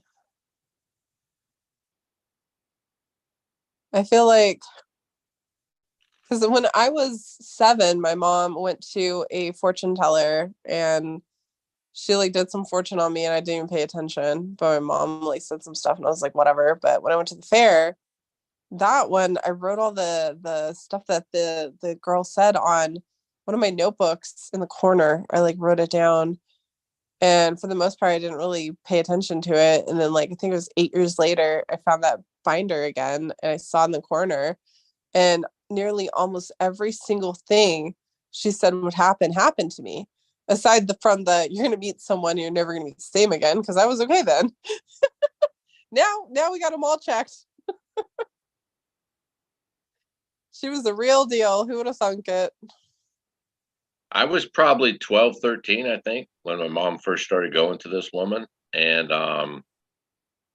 she would always tell my older brother, she took shorthand of each thing so she could remember everything. She'd always come home and tell them, oh, well, they'd be like, well, did she say anything about me? And oh yeah, she kind of said this, and this, and blah, blah. And every time I'd be like, anything? She's like, nope, didn't mention nothing. I'm like, what the fuck? She talks about the rest of them, nothing about me. Nope, just said everything's okay. Okay. I'm like, all right, cool. Well, I got of age after I got out of the Navy, and like shit, curiosity. I'm like, shit. My brother brought it up. He said, oh, remember that, fortune teller mom used to go, yeah, yeah. He's like, one of the things, man, the thing that I never thought would come true. I ended up, yeah, met this woman, blah, blah, happened just like she said. I'm like, fuck. How? Well, long story short, I went to her, man. She knew who I was. And all you give is your first name. You don't give your last name. Nothing about you. Just call her, make an appointment, say, I know so and so or whatever. I've been recommended to you. Yeah, I went 3 times and then it's like, shit, I don't think she can tell me anything else. I'm done. It was interesting. Oh wow. You know what happened? So like that art book of those like pressed fairy images where it's like they're squished pressed fairy images? Okay. So I've shown it a few times to you before, but they had the tarot cards of those. And I bought the set. I got my mom to like get me the set and I absolutely loved it. And I remember I think it was like right when DJ and I broke up for the first time. It was like in 2012, end of the world shit. And even my fucking tarot card said, run from that man. You are never going to be the same. You're going to be miserable. Do not ever look back. Run and stay running. Next day I got back with him. Even my tarot cards were saying like, this is the end of the world. Don't look back. And that's like the first thing that pops into my head when I think about all the shit I could have avoided if I listened to the tarot card deck the first time. Well, she didn't get hand tarot cards. She would like, when you first go in, she'd just hold your hand for a minute. And it was just like chit chat. It'd be like, oh, did you see it's going to rain next week while she's holding your hand over this table? And she's just staring at, not creepily staring, but like it's an interactive relationship, conversation. And then she hands you just a plain deck of cards, and they're sealed, brand new. Each person gets their own deck, and she just says, shuffle them until you want to give me them back. I'm like, oh, okay. and she's still talking, and you just shuffle it away. And when you're ready to give them back, and she just started turning them over. Regular deck of cards, no tarot cards. Huh. Like playing cards? Playing cards, a deck, bicycle playing cards. Yeah. So when I heard Forrest, when I got involved with the chase, and I heard that phrase about backwards bicycle, I'm like, oh shit. Oh shit. I instantly, my bias took over, like, oh shit. And I started like searching through my notes, like, what the fuck? Did I miss something, man? Here? What's Damn. Yeah. You know, I've always wanted to try and create a treasure hunt based on playing cards. I think that'd be kind of cool. But then I think it's way too much of an effort to fucking pull it off, so I'm probably never gonna do it.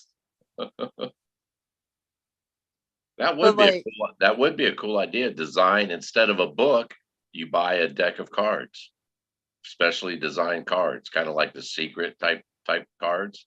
Yeah. Yeah, that'd be cool. It's just like it takes so much money and time and like work to put into it, to develop it, to have it come to life. Especially if you don't want to do digital, if you want to do like actual real deck of cards. Because Yeah. I talked about that before with Mama Q. Like Q talked about it, and I was like, forgot, it was like, I think we were thinking about Function and Junction or something, where we create searcher cards, and we create each card for each person in the chase, and so it could be like still playing cards, right, but it's dedicated to searchers in the chase. And she was coming up with some really funny like ideas and images and stuff. God, I forgot the other half of it. I don't think I wrote that one down. It was a good idea though. Hell, if you had deep pockets backing it nationally or even internationally, I could see a card. You could come up with all kinds of shit to do with that treasure hunt with a deck of cards. Yeah, I would definitely do something like that. But see, this is why I don't have real fucking playing money like that, because I would never stop. I would just be like, this time we're gonna go do this, and it's gonna take you there, and then you gotta find this, and then you gotta collect that. It's just, that's Well, why I was like, as an added attraction, it could be like the Hollywood with opening at the end of one opens another one, exactly. and the person that won the last one gets the highest card, the ace of hearts or whatever, and then and then the ace, and that'd be pretty cool. Street, did you just admit that you want to do a hunt with me? Need corporate backing, man. We need deep pockets.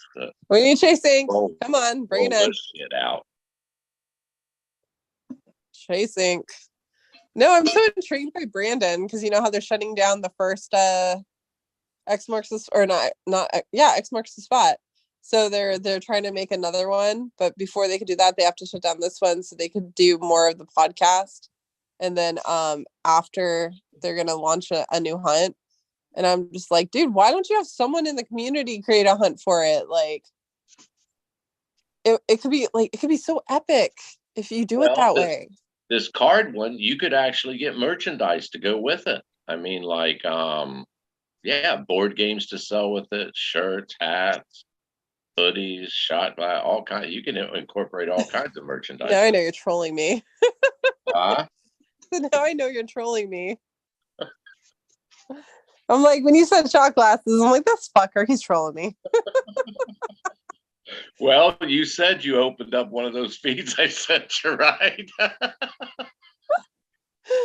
like, I like those though. Like John was the one that reached out to me and said, like, you should make some Chasing Indie shot glasses. At first he said I should make the cups and stuff, but it was like a little too expensive and just too high maintenance. So he's like, go for the shot glasses. And I was like, okay, why not? And because I like back then people would always ask, like, do you have something that I could purchase of like Chasing Indie merch? And I'm like, no, I don't, like, why would I do that? And so finally I caved and I made that like little thing of shot glasses. Actually not little, and they're still at DJ's house, by the way. I need to get those back because those are pretty dope. But yeah, just these little shot glasses. But oh my God, I hate shipping stuff. I hate shipping stuff so much. And I spent so much money, Street, just ordering packaging to make it look really cool for when I like packaged it up and sent it out, that I broke even on people buying the shot glasses. I didn't break even. I went over budget. And everyone who ordered a shot glass, they knew it was in the mail because they received the brightest hot pink holographic fucking box you've ever seen in your life. Like you can see it from a mile away from the post office pretty much. See, what you should be doing is using a drop ship company. Yeah, true. Like I got an account at Threadless. I think that's the one. I got a couple different ones. I think Threadless was one of the ones that has all kinds of merchandise, towels and shower curtains and all kinds of stuff that you can put pictures on, and they'll print them up, and basically you design your own store with all the merchandise, and the orders go through the site. So you basically promote your own site after you design your own merchandise, and they handle the actual shipping and stuff. You don't have to make anything in advance. That's pretty cool. Does it cost money though? No, Really? it's free to sign up. It takes effort, to build your own store and to add whatever it is you want for designs onto the merchandise, but it doesn't cost you anything to do that. Well, No, because like last year, they sorry. take a cut of the sales. Yeah, they take a cut of the sales price. Dude, they could have all the money. I don't care. Just get everyone to stop bugging me about merch. Yeah, you can even decide what price you want the stuff to be sold for, and they'll show you what your wholesale price is to have them do it. Interesting. Well, I mean, because last year for WSOF, I rushed and I had my own Chasing Indie hoodie made, and I have it still. I would still wear it. I was wearing it like last week. Thing's badass. And I wore it to the event, but it was so hot because that hoodie is so warm, and I was trying to wear it at poker and it was too hot, so I took it off. But that's a dope ass hoodie. I was thinking about making an OTAC one, with my main logo that I created. Uh-huh. Because Well, the first one, Chasing Anyone, That's I had that one commissioned. the thing. People, whatever you put into your store. I mean, there's multiple types of shirts. There's sweatshirts. There's hoodies. I mean, you could line up an entire variety that you don't even have to buy a single one if you don't want to. And people can choose what they want. They can choose what color shirt or sweatshirt or hoodie, or whatever. That's Shower pretty cool. curtain. Oh, that's pretty cool. But you know what I also That might be envisioned? kind of creepy for someone else to have a shower curtain, but you might want your own Chasing Indie shower curtain. No. That would be way too fucking narcissistic. You know what I do imagine though? Like the moment you said that, I imagine Frank literally covered in head to toe Chasing Indie merch, rocking back and forth, saying mock game, mock game, mock game. Yeah, because they got hats, they got all kinds of stuff. Dude, I mean, made my own hat. I made my own Chasing Indie hat. I have it somewhere in my boxes. Yeah, but I mean, we're talking everything. Where the next time we see you, there's going to be a Chasing Indie comforter, Chasing Indie pillows, Chasing Indie God, towels. no. No, you guys are lucky if you get a fucking hoodie and a shot glass. Don't even. No, thank you. Oh man, that's funny though. No, I think the hoodie is really dope though. It's just because I commissioned that Alice in Wonderland type theme, and I had her incorporate the emerald ring in the poem and the map and stuff. I thought that was cool. So I originally created it so people could purchase it, but I was trying to do like a demo one for WSOF so I could wear it. and I love that one, but I'm like, it cost me like $50 something to have it created and stuff. Like the design to be put on there. I'm like, no one wants to buy a fucking 50 something plus Chasing Indie hoodie thingy. Like, I think it's weird. I thought it was weird when I was at the Fen finale and people were walking up to me with their TTOTC book saying, "Hey, Chasing Indie, will you sign my book for me?" And I'm like, the fucking what? Like, what? It was so strange. Like, it was cool, but it was so weird. I didn't know how to like, handle it. And then after all of that, it just went to shit. And then it's just like, now it's just, I don't exist no more. It's cool. I like it that way. I'm otak now. Fuck off. I like it that way. Plus, like, nobody really knows how to find me anymore, too. That's the best part. If you want to find me, you actually got to work to find me. Is that a challenge? Oh, not in my real life. I'm talking about the goddamn YouTube channel. I was like, damn, you're getting fucking ballsy tonight, man. Damn. Oh, God. No, I told you. I was like, I swear that car followed me from the salon and they freaked me out. And I was like, fuck no, I'm hightailing it out of here. What happened?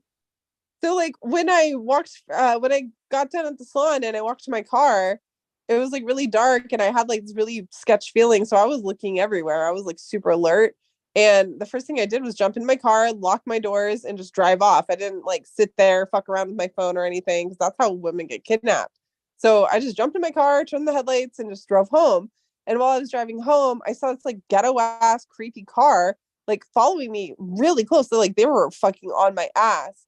And so when I was at one of the red lights, I looked in my rearview mirror and I could see the driver was like freaking out, like rocking back and forth, like they were hitting their head back and forth and they were like waving their arms. And I was just like, the fuck? And so I kept driving and they ended up following me into my complex. And I was like, is this dude following me? And so normally I'd drive around and just not care, but I was like too tired. So I parked where I normally park.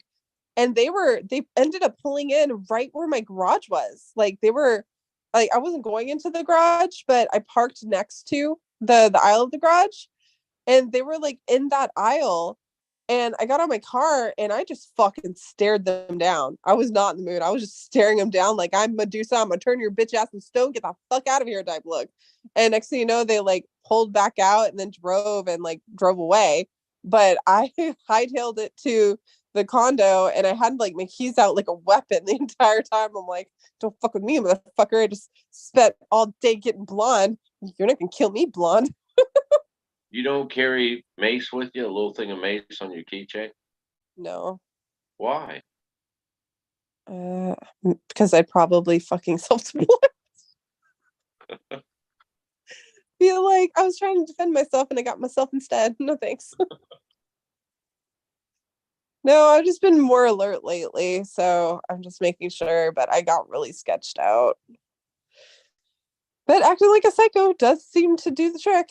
There you go. Drove off. Well, even with no weapons, the probability of being attacked by another woman is slim to none. So you know it's a man. Instantly, as hard as you can, go for the crotch, man. Quick. Yeah, but if I ever see a yellow banana peel, I'm gonna yell verified pleading.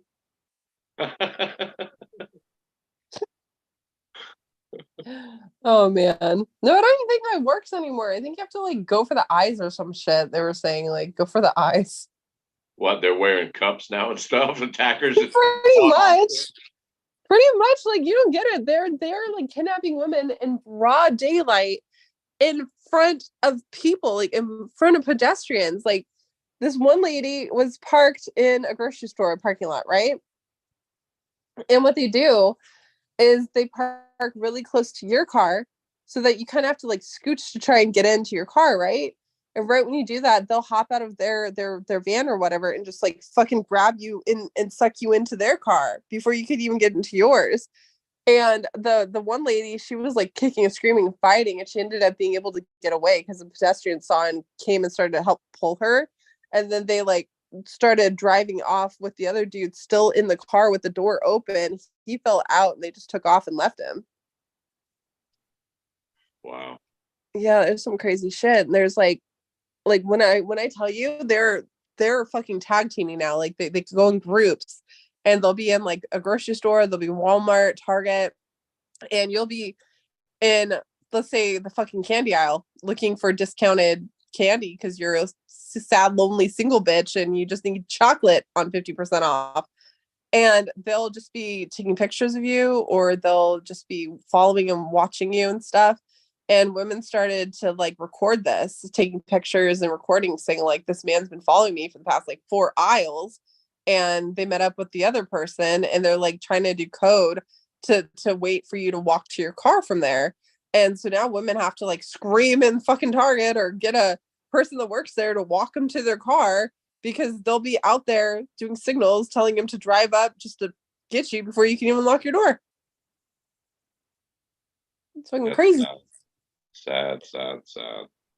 Yeah, because I'm like, usually when I go to the salon, and I'll leave the salon late, right? And I'll be like, no, whatever. I'll be like aware, but I won't really care. But tonight I was on edge. I was like fucking looking every which way, looking like I was on crack. I'm like,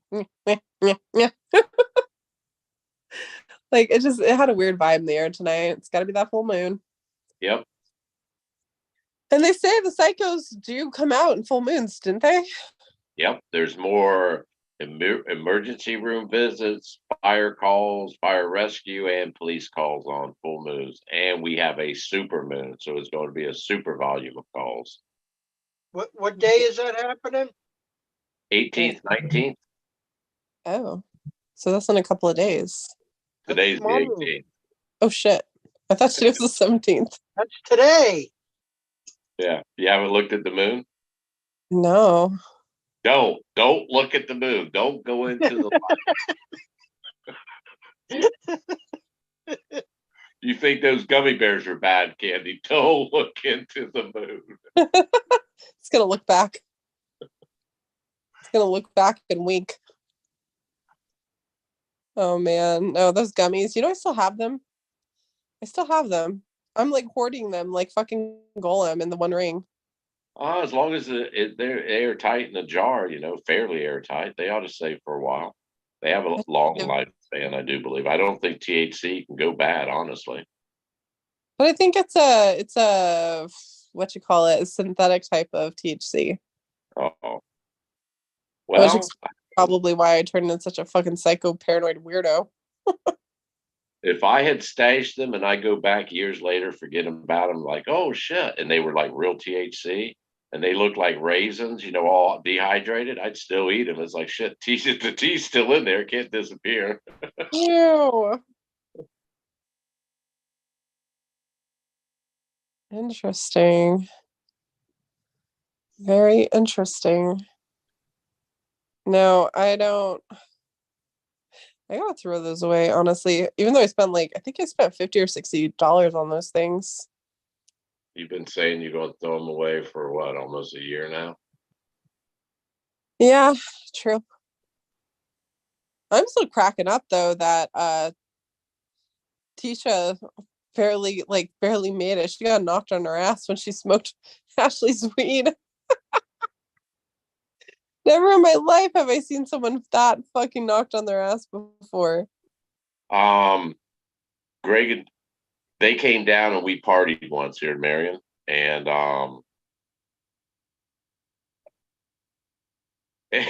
anyhow, I was drinking and smoking heavily, and she's the only one that hit it. She's like, "Yeah, do you mind?" I'm like, "No, go right ahead, man. Help yourself. Knock yourself out." You're about to time travel. Yeah, sure. Go right ahead.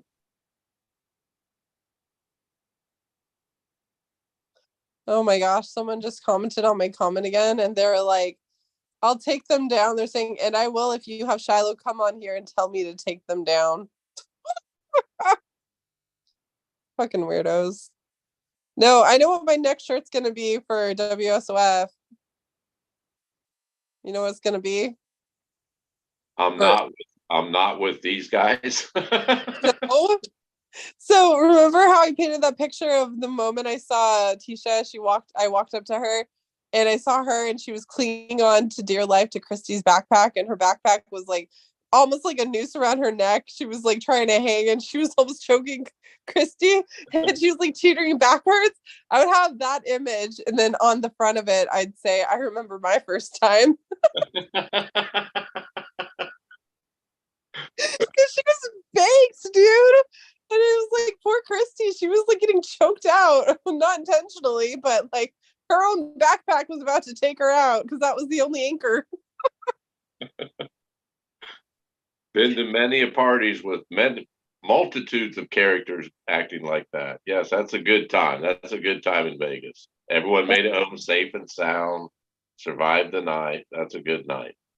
Yeah, no, it was. It was a lot of fun, and it was sad because people were like pissed off there wasn't drama or anything. They're like, "What do you mean there's no drama? What do you mean it was fun?" Like it was fun. It really was. Like it was so cool.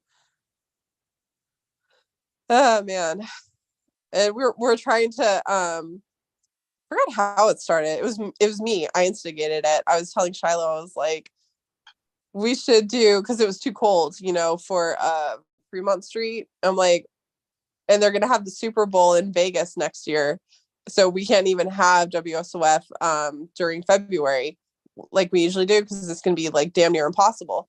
So Christy was saying, oh, we should do it during like spring or summer. And I was like, yeah, that'd be so cool. We could do like a WSOF swim party. And I was telling Shiloh, and Shiloh was like, that'd be really cool, right? Well, when I let that slip, Ben was like, I'm going to throw Shiloh the coolest cabana pool party he's ever seen. I'm going to call all my friends that owe me favors. And Christy's like, I'll make nice with Justin to see if he'll get us the MGM Grand Suite. They're saying all this shit. I'm like, bro, I just want to swim up Tiki Bar and I'll be golden. Like, what are we doing? Stop it. Like trying to have a fun, just, summer pool party, and turns into like a fucking press release grandoise, like extravaganza. I don't fucking know. It was just so weird. Like, it sounds cool, but there's nothing, like, you can't beat a pina colada with an umbrella the size of your head in a pool in Vegas at a swim up bar. And I'm guessing you've never done that before, Street, because you're sure as hell not appeased. I went to some of the wildest, nicest bars I've ever been to. I lived a year and a half over in the Philippines, and some of the nice, beautiful scenery, beautiful water. Oh yes, love partying at bars when you're in the water, man. You don't have to move to go to the restroom. Oh, that paints a great picture. Wow, I just realized why none of my friends sat with me at the bar. I'm just like, you just gave Barbara material for her next fucking video. It's gonna be some kid pissing in a pool surrounded by like that ink water that like reveals when you piss in water. I told y'all, this guy's a sick son of a bitch. He pisses in swimming pools at the bar. He's fucking sick. He'll stop at nothing. Oh man, that was hilarious. Twisted but hilarious. Do you think she's gonna go live tomorrow? I don't know. Was it her scheduling time? Does she have a book discussion coming up? I think so. I don't know. I'm not keeping tabs, but I'm curious. I'm curious when this runs out with the book discussions. Then where she's already done scrapbooks, I believe, but all the books. Then what's her discussions going to be? She's already blocked everyone. She can't like who she's. I don't know. You know who I think is in her chat and her viewers? All the fake accounts she made for her own stalking purposes. All 1,058 of them. I thought they were all peeps. Dude, I'll never understand. I'll never look at Peeps the same way again. I've always not liked Peeps, right? Because I feel bad. I'm like, you're going to give a child this cute little marshmallow thingy, and the first thing I do is bite their head off. Like that's fucking messed up, man. So I'd always leave them alone. I'd be like, they're peeps, man. Don't bite their heads off. That's messed up. And now she's got a whole army of them. Fucking foreshadowing. It was foreshadowing. When I first heard the first mention of peeps and storage lockers and all, and I'm thinking those, those sponges with sugar in them, little yellow ones for little chicks and rabbit. And I'm thinking, what? And she has giant ones. It's almost impossible to eat the little ones. How the fuck are you going? I'm thinking like, a 2-foot guy peep. I'm like, what the fuck? I said, hell, this is Santa Fe. They're going to be all melted and shit. It's like, oh my, what the fuck? Nope. And then I didn't realize that until she started throwing them up in the air from Party City, showing me. See, it seemed to piss her off that she went to Party City that day. She's like, look at these peeps. They're everywhere. And then she apologized to the peeps. I'm sorry for throwing you. I shouldn't throw you. And then again. I'm like, what the hell? I can't knock her for that. I'm 34 years old, and sometimes if I knock one of my stuffed animals over, I'm like, I'm so sorry. I'm such a bitch. I have never apologized to a stuffed animal I've thrown. Matter of fact, I don't think I've ever thrown a stuffed animal in my life, honestly. I don't know. Is there something I'm missing here? I've never thrown a stuffed animal, but I've knocked it over with my ass before. So, but I mean, it's an inanimate object, but I will still, I was a kid, and my mom convinced me that my toys were alive, just like Toy Story.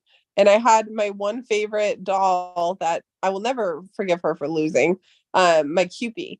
And I had Kendra sleeping over, and my mom was telling us stories saying like they're alive. And so every time we'd go to see, I wouldn't pay attention because I'm a child.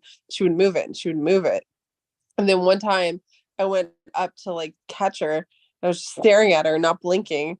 I was so pissed she wasn't moving. And I was just like, this is bullshit. Like, I was so fucking mad that she wouldn't move for me. And my mom just had me convinced that, toys were real. They came alive and shit when you weren't looking. And if they didn't move, you're an asshole. Damn. That's some psychological shit right there. Oh my gosh. Can I just give a quick analogy of what I think that says? Sure. That's your mom saying, listen, honey, I love you, but mommy's going to be busy and I don't have time to watch you. So you see all these stuffed animals? If you're good and not a dick, they'll be fucking coming alive.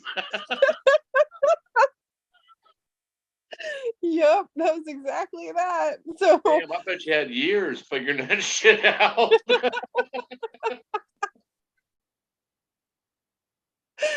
oh, she did that to me twice, because I remember I was obsessed with the movie Thumbelina, the cartoon, and she bought me oh my god, what was the prince's name? Prince Cornelius. She brought me Prince Cornelius and Thumbelina, and every time I'd wake up in the morning, she would move them to let me know they came alive and you were good.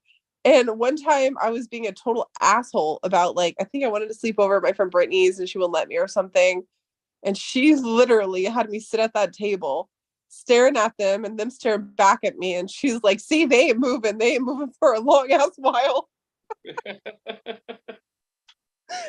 I'm not kidding though. That shit worked.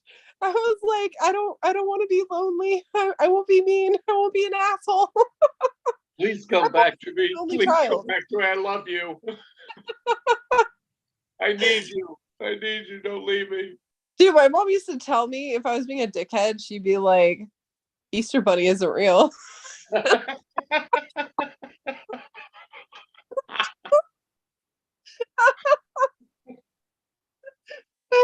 think it's like, I remember it was the Easter Bunny and it was like, Santa Claus. And I believed, Santa Claus came to all houses. And so even if I slept over at my grandparents' house, I still had presents at my house. And my mom was like, no, you only have presents here. And I'm like, why? I should have presents there. I should have presents everywhere. And so finally one day she was like, well, they skipped both houses. Better not collect better luck next year. Because I was like a brat. I'm like, I wanted an Easter basket. That's what I wanted. And I think she was working or something and she didn't have time. And all my other cousins got Easter baskets. And I was so confused. Like, why didn't I get an Easter basket? And she was like, well, they forgot. Sorry, they're next year. My grandma was like, Ronnie, you go get her an Easter basket right now. Because I was like, they're fucking broken. Like, why don't I get an Easter basket? And then, like, seriously, even now, like a couple of years ago, I was hanging out with my friend Kat, who's like my sister pretty much. And my mom, after I turned like 16 or something, she was like, you don't need a fucking Easter basket. I got all sad. And so Kat told her mom about it.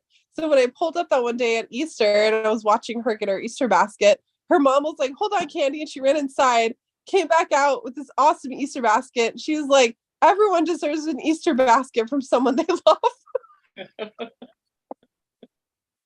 was just like, oh, thank you. But I mean, my mom was cool too at the same time. Like, she gave me shit when it wasn't a holiday. Like, she would show up at my school, especially when I was a little kid. She'd show up with like the coolest outfits ever. And then all these like dolls, or the one time she got me the biggest bouncy ball I've ever seen in my life. It was huge. It was so cool. And this one annoying child named Dree, she fucking took I think it was a stapler or something. She took like a staple and she popped it. She just fucking popped it.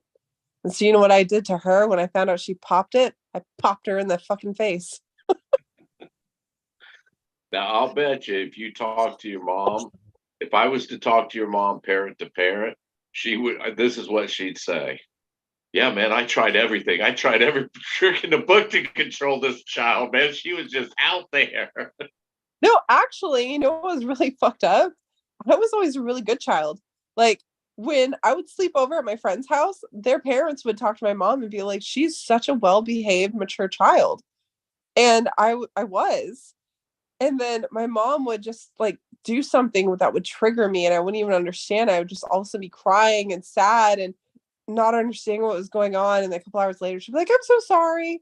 And just looking at her like, what the fuck, you had to put me through that for it? I wasn't even in the wrong.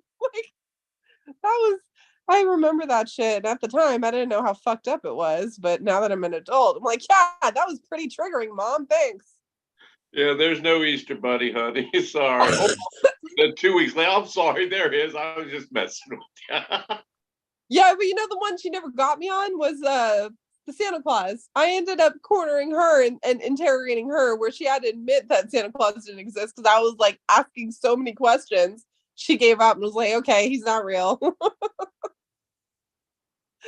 I was like, whatever. But I mean, even though she did do that, she still had me believing in fairies and fairy tales and all that stuff. Like, she was cool as she was crazy. So, but yeah, I guess I never thought about the psychological damages it would put on a child to tell them if your toys don't move, it means you're the fucking problem.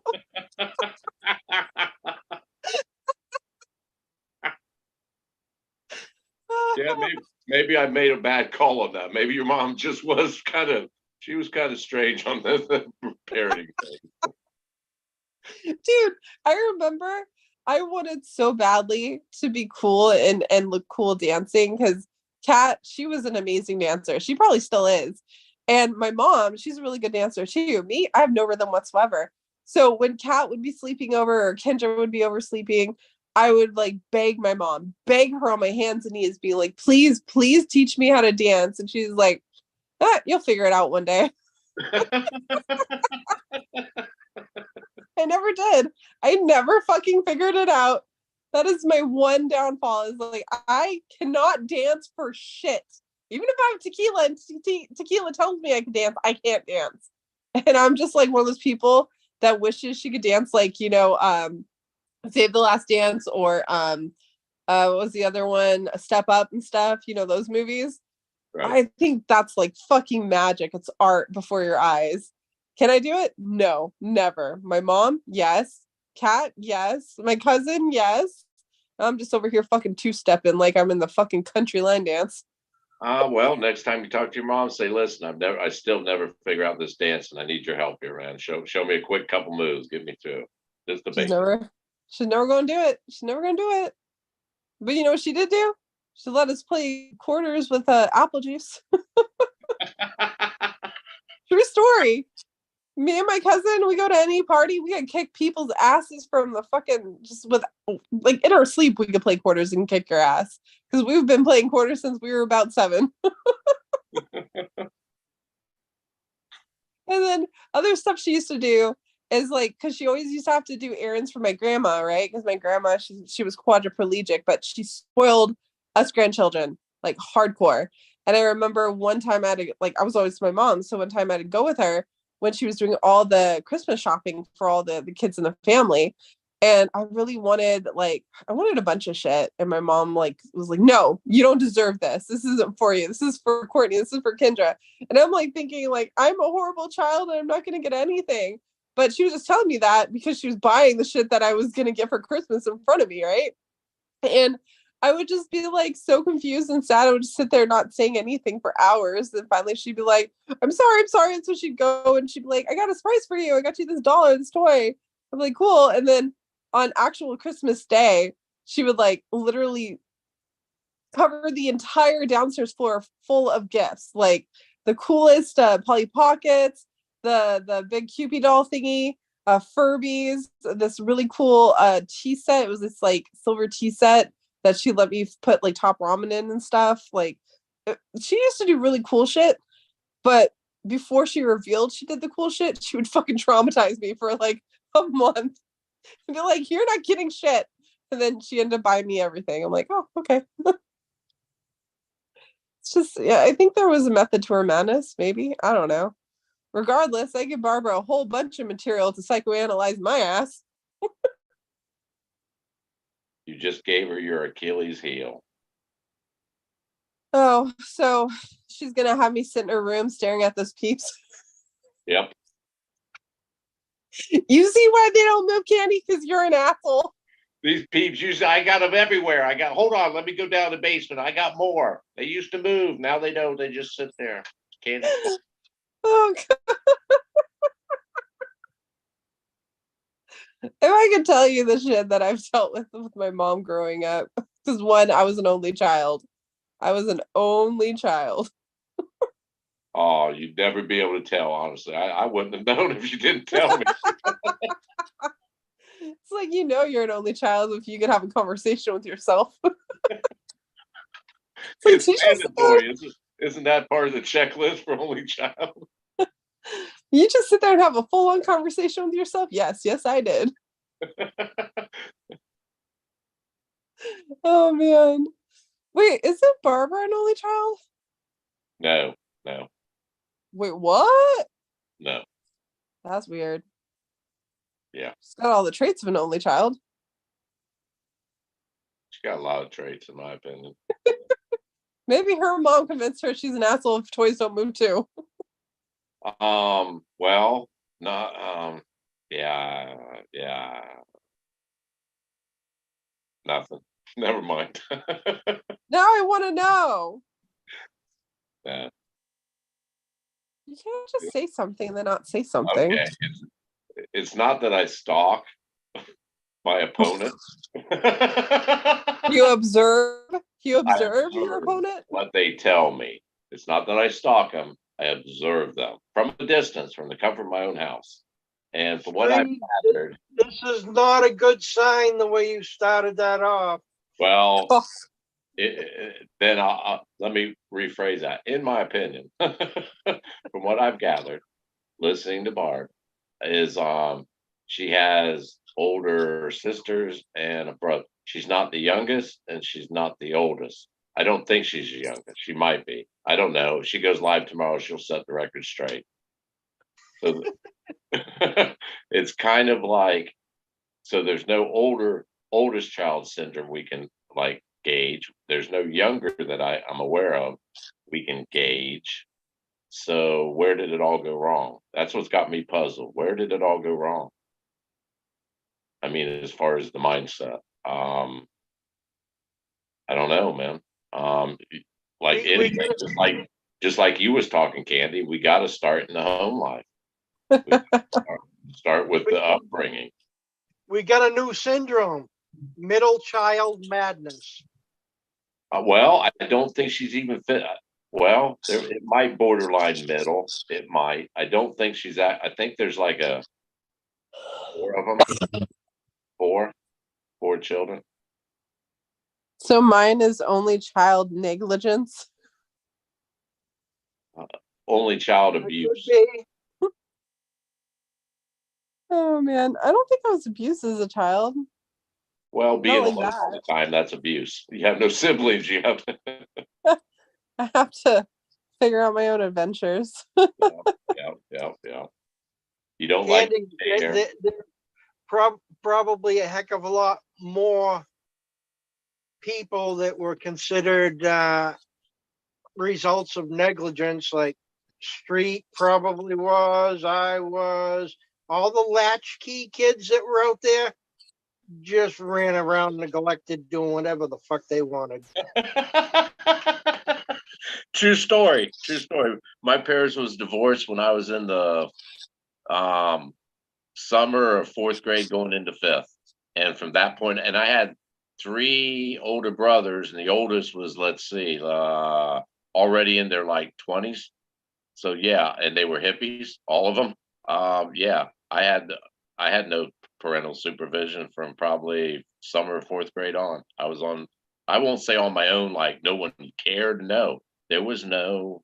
I came when I wanted, left when I wanted, went to school when I wanted. I didn't know. I had no parental supervision whatsoever. I just hung around with all my older friends because they didn't go to school. Plus, they had drugs, so I just hang around my older friends all day, man, playing frisbee or whatever, playing cards, whatever's going on. My But mom literally let me do whatever I wanted, and I was always the good child because I was like, she doesn't care what I do, and I don't really want to do something stupid. well, my mom cared what I did, but she didn't want to know about it. My mom used to be cool because I remember when my old best friend Cody, he ended up having a kid with my best friend Kat. But before I was even friends with Kat, I was best friends with Cody, and he was like the first real guy I had a crush on, like little kid, and I think it was like sixth grade or something. And he used to come over and hang out with me, and we would watch like Pirates of the Caribbean and stuff. And one time he tried to sneak alcohol into the house in like the sleeve of his Jack Daniels hood like sweatshirt, right? And my mom knew he did it, and she's like, Jack Daniels, really? And she instead gave us I think it was a whiskey and Coke or something, because that's what she used to drink. And she was like, as long as you guys are in here in this house, I don't give a fuck. And so she would give us whiskey and Coke. We'd sit there just drinking that shit, watching Pirates of the Caribbean, being like, yeah, we're so fucking cool. Yeah, it's pretty fun. It's pretty fun. Miss those days. Now I'm not friends with him because he turned to be an abusive psycho asshole that, hurt my friend and cheated on her. And now he has like a bunch of kids with this other crazy lady now. I'm like, wow, time really does change. I'll tell you some of the most fondest memories growing up is when they had curfew. I think it was like 11 o'clock, maybe 12 o'clock on Friday and Saturday, but there was a curfew if you was under 18. And man, the cops, like back in the 70s, they upheld. I mean, they were. It wasn't like nowadays with shootouts and shit like that and rapid drug dealing and shit. No, it was the adventure was we traveled the alleys through the street and party all night, man. Like, go to wherever someone's house and then sneak it. Yeah, I miss those days, man. It was so the adrenaline rush. You'd see the lights and yeah. And back then they all had Ford Crown Victorias, so they had the square light pattern. You could tell and you could see the lights, the bar of lights on top. I miss Yeah. those days, man. You had to. It helped me to maintain not to get too crazy and like pass out or whatever. I had to maintain control because it's a fucking labyrinth to get home, man. I got a journey in front of me, man. I loved it. I did. That's funny. I mean, I kind of had a curfew, but I always was just like good Because like I hung out with some crazy ass kids, not gonna lie. Like they'd be the ones doing drugs and shit. I'd be over here being like, you guys, don't do that. That's not smart. Let's go do something fun and productive for the day. And they'd be like, shut the fuck up. No, what I mean by curfew is like not my parents. No, I mean like state law. If you was a minor and you were caught out after curfew, they would arrest you, take you home. Well, not necessarily arrest you, but take you home. And if you didn't have That's a home or anything, they'd take you to they didn't have they took you to the county jail. that is weird. Well, it's not weird. That's fucked up actually. They still do have a curfew here in Ohio. If you're under 18, I think it's like 11 o'clock during the week, man. If you're not out with a parent or a guardian. Okay, Street. Are you gonna admit to us what's really going on? You guys got vampires. Vampires? Vampires. That's why you got a curfew. You're in Santa Clarita. Well, we're close to Appalachian, so it's like, what's that? What are those things called? Oh my gosh, the Windibaggles? Yeah. Yeah, no, thank you. No fucking thank you. Oh man, no. I feel bad though. You know how I used to always talk about that and like I would research about that and talk about the Windibaggles? Huli was like, bro, what are you doing? I'm right there. Like, and then I think JK Pioneer is also in the Appalachians too. Yeah, Tennessee, if I'm not mistaken. That's just crazy.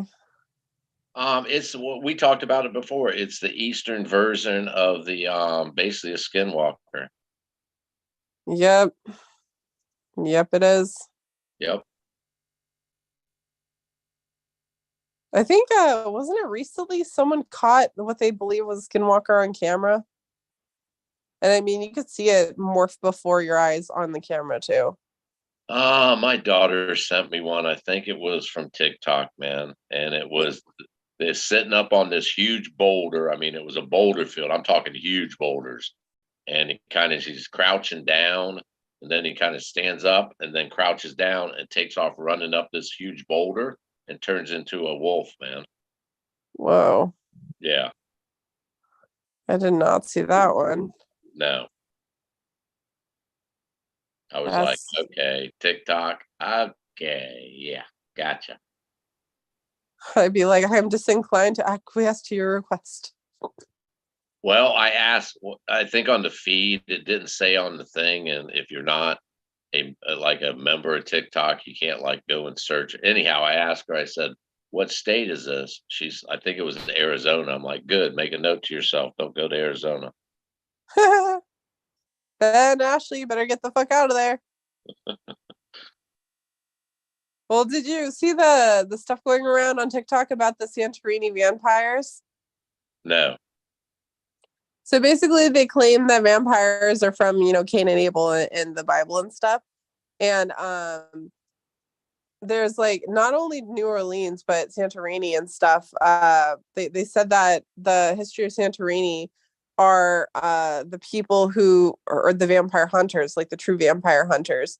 And throughout, history, people would come to Santorini to have them dispatch of the vampires. Like they would bring the vampire with them and be like, you gotta kill this thing. I don't know how to fucking do it. It's up to you. Like, what the hell? And then New Orleans is super, super fucking thick with lore on vampires. And, they have the little like tombs and stuff. Yeah. And there's this one, I forgot the name of the vampire, but they have like documentation of this man through all these, like, it goes all the way back to like the 1800s. Same person every time up until like, I think 30 or 40 years ago. Looks exactly the same, different generations and eras and shit. But he used to throw parties and he would walk around with like thick red looking wine or whatever. And all of a sudden, if it turned out like some of the women that were invited would turn up missing and shit. And finally they started investigating, and they went to the house, and they found the women, and he turned them into wine. Yummy. Yeah. And so they never caught him either. He just disappeared, and every couple of generations he pops back up in the same location. Surprise. Yep. I'm like, yeah, I don't know if I'd call that a vampire. I'd more so call that a demon. Yeah.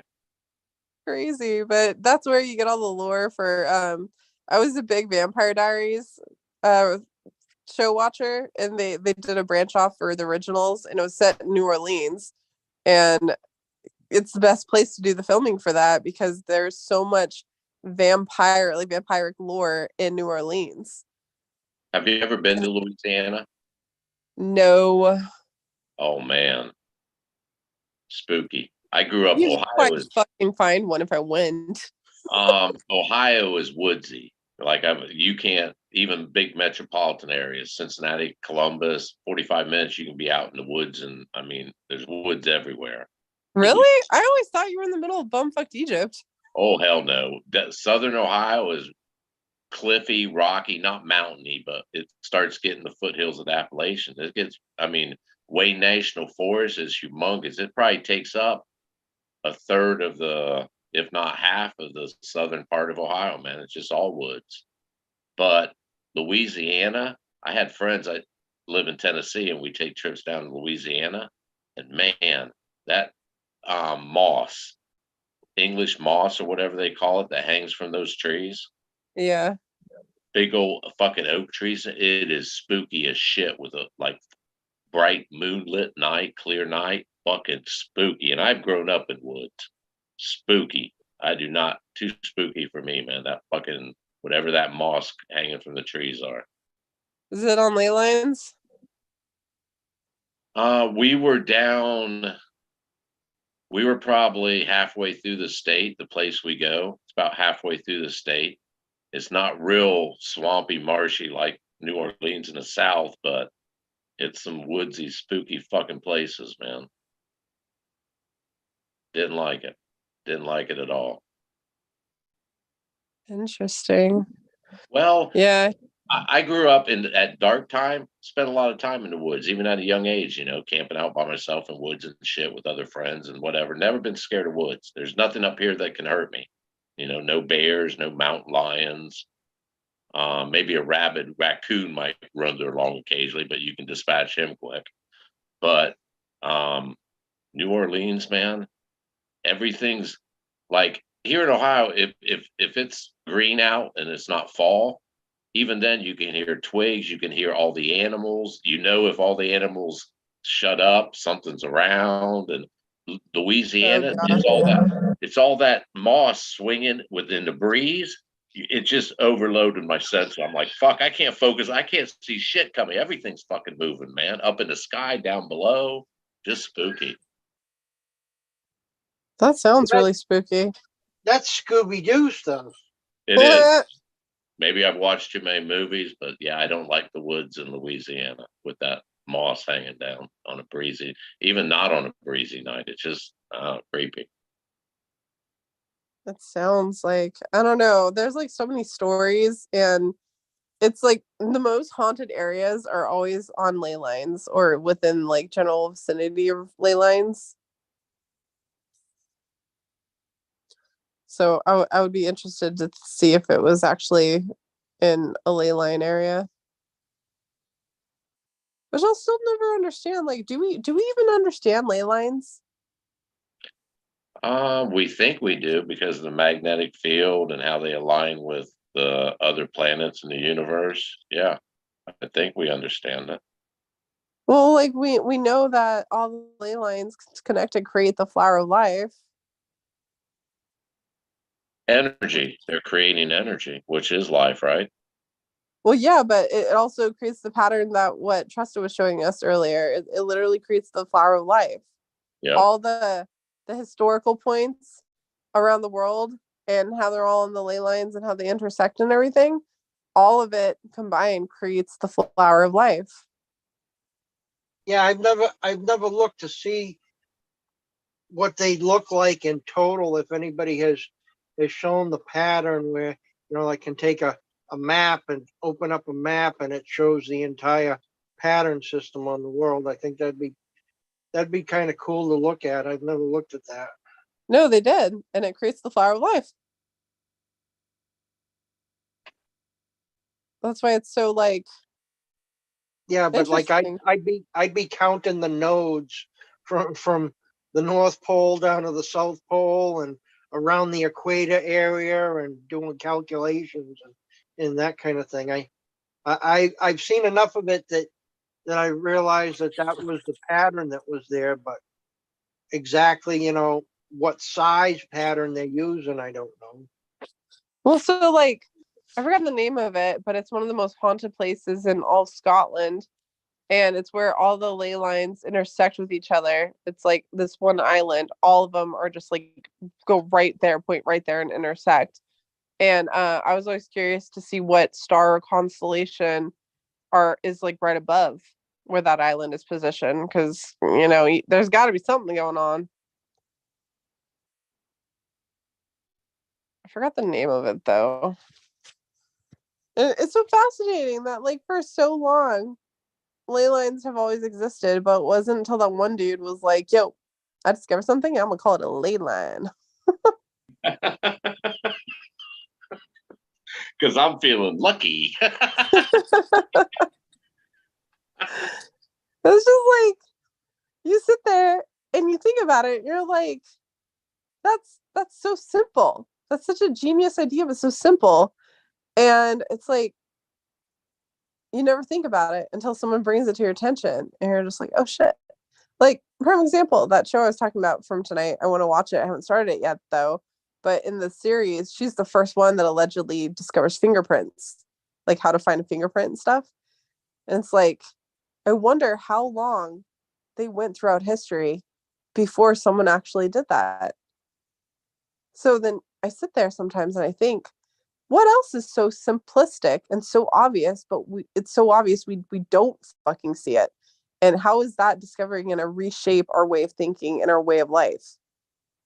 The Forrest Fenn poem. Fuck no, not again. Get me out of that. That's what Forrest said. Forrest said when the song comes out, most people are going to say, why didn't I think of that? Yeah, true. But like, think about this. You got a spoon, you got a fork. One day someone was like, fuck, I don't want to use both of these. I'm going to create a spark. I don't know. I think the Chinese might have come up with that thousands of years ago. Probably. But it's like, what else can you just sit and think about and combine? Like, just like someone created the cartoon Cat Dog. Okay. Like, what can you sit here and just smoosh together and it will just revolutionize how you do shit? Well, that guy David Adair that I've talked about before, the guy that started out in Ohio and he ended up going to NASA as a kid and designing a nuclear rocket engine, and that guy there, as an adult after he got out of the service, what his job is I forget the exact wording. He takes technology that NASA creates for outer space and he repurposes it for the regular commercial market for different usages and has become wealthy doing that. Huh. It's not his original ideas, but it's all public knowledge kind of stuff that can be used. And he just shows industries how they can utilize it for their advantage, or the industries contact him. But that's how he's become rich. Well, see, that's what I like sit and I just think about sometimes, because there's this woman who was like, glasses look stupid just as glasses. So why not, instead of having the handles where the glasses are, have chains with crystals that fucking hang at the bottom that go around your ear. So it looks like a necklace at one point, and in the other, it just is like really stylish glasses. And that went viral. People wanted them like hotcakes. And it's just like another idea. People who do the biking or whatever, and they're always like doing biking racings.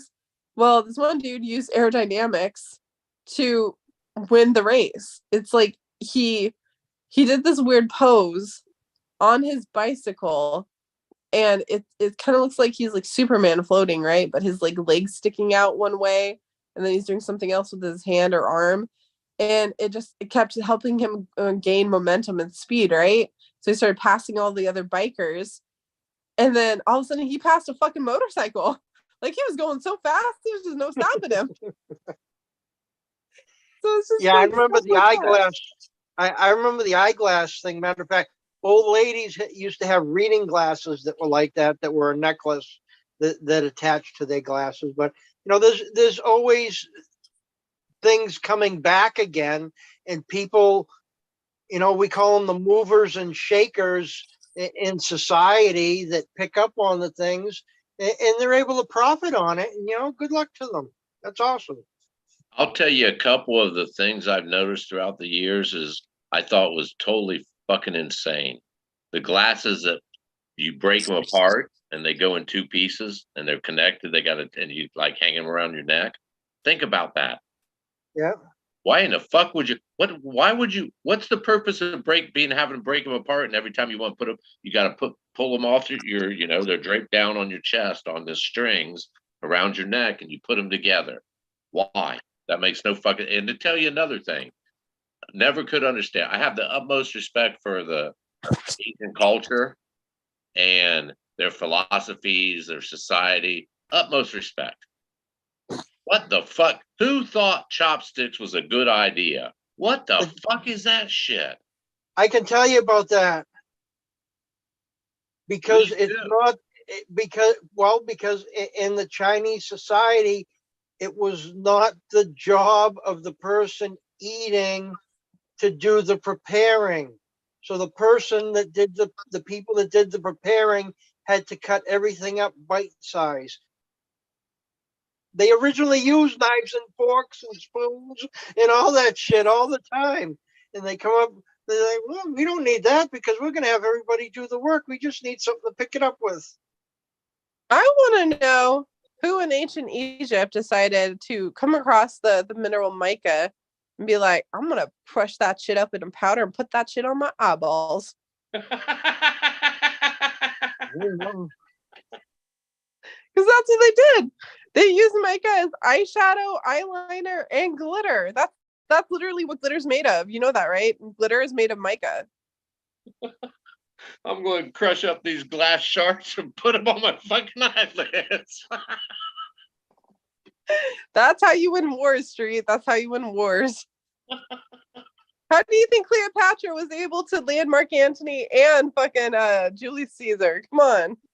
That woman, man, I met the most fascinating woman. She puts glass shards on her eyelids. I'm gonna roll with you tonight. I can't wait to take her home to mom.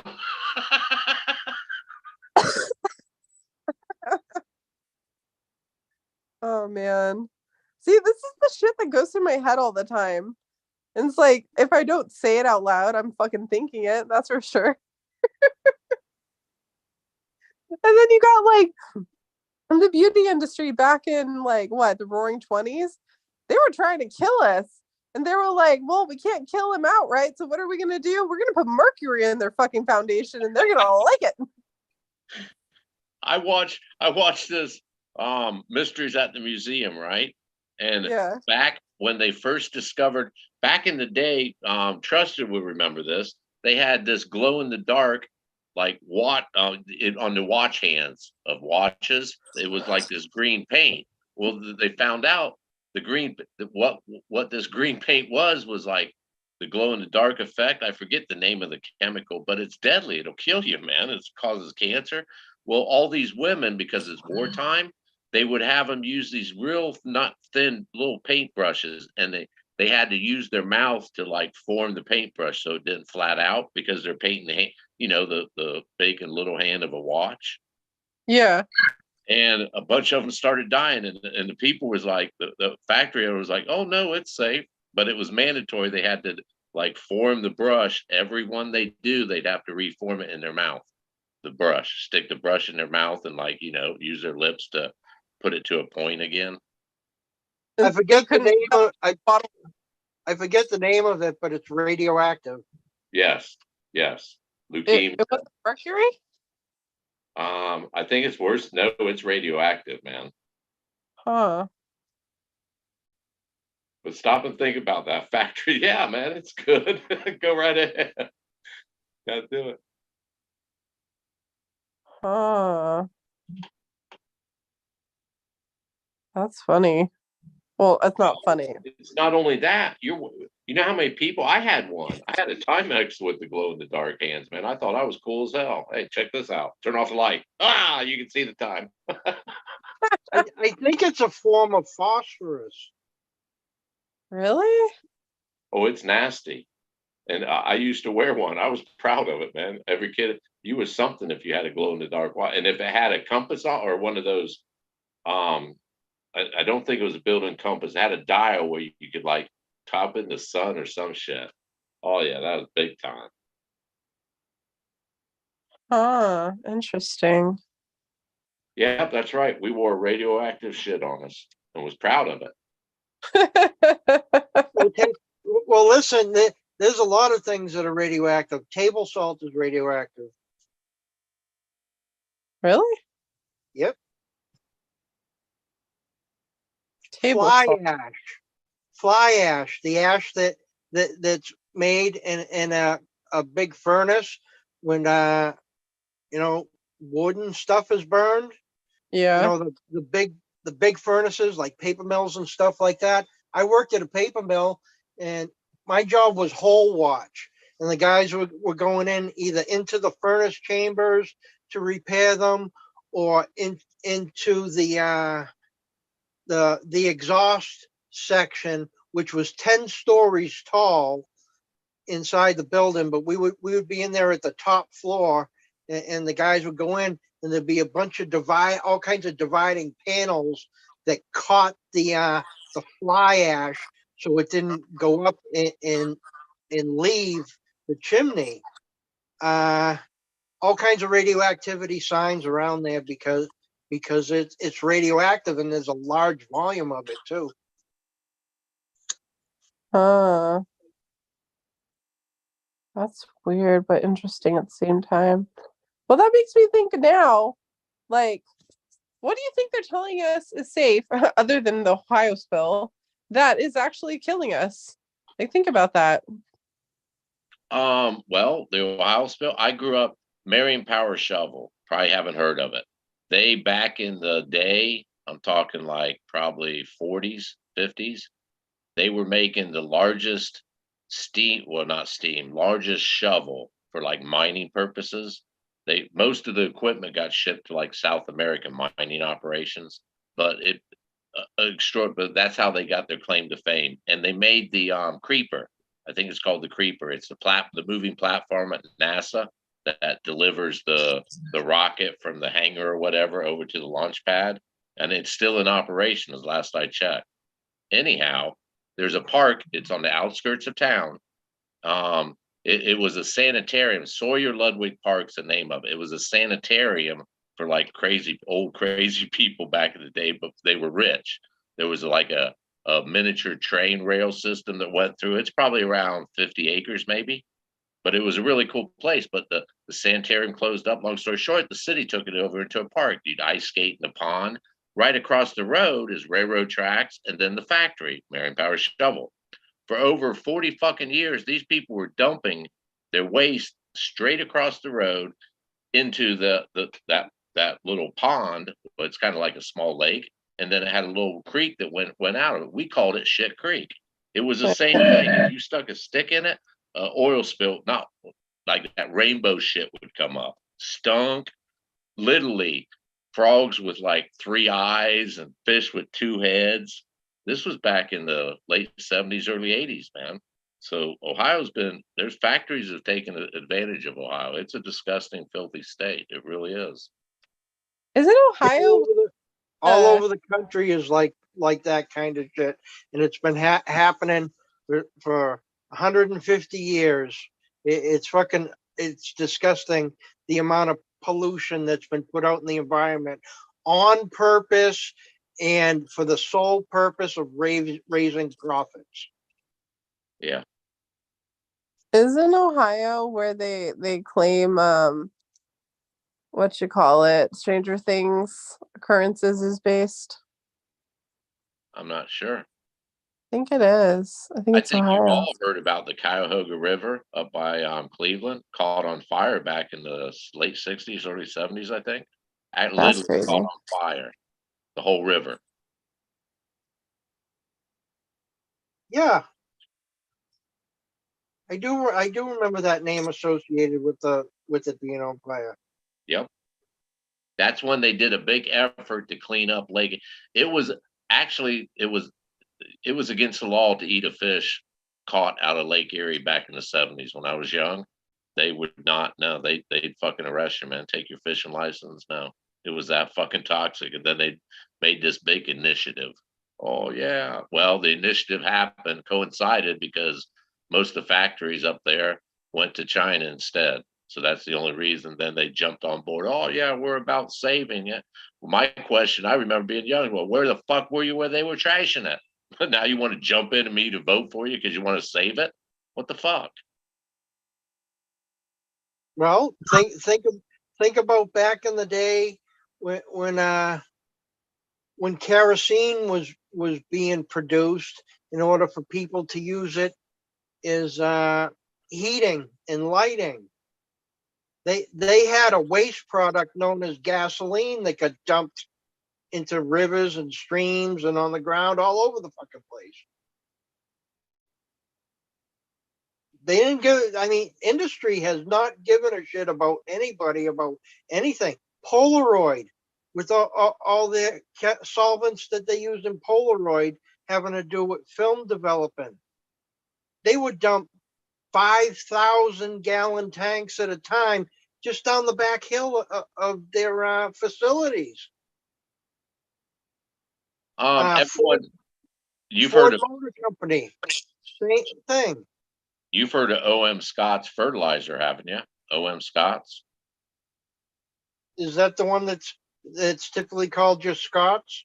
Yeah, Scott's fertilizer. Yep, that's headquartered in Marysville, Ohio, probably around 30 miles from here. I was a security guard there when I was young.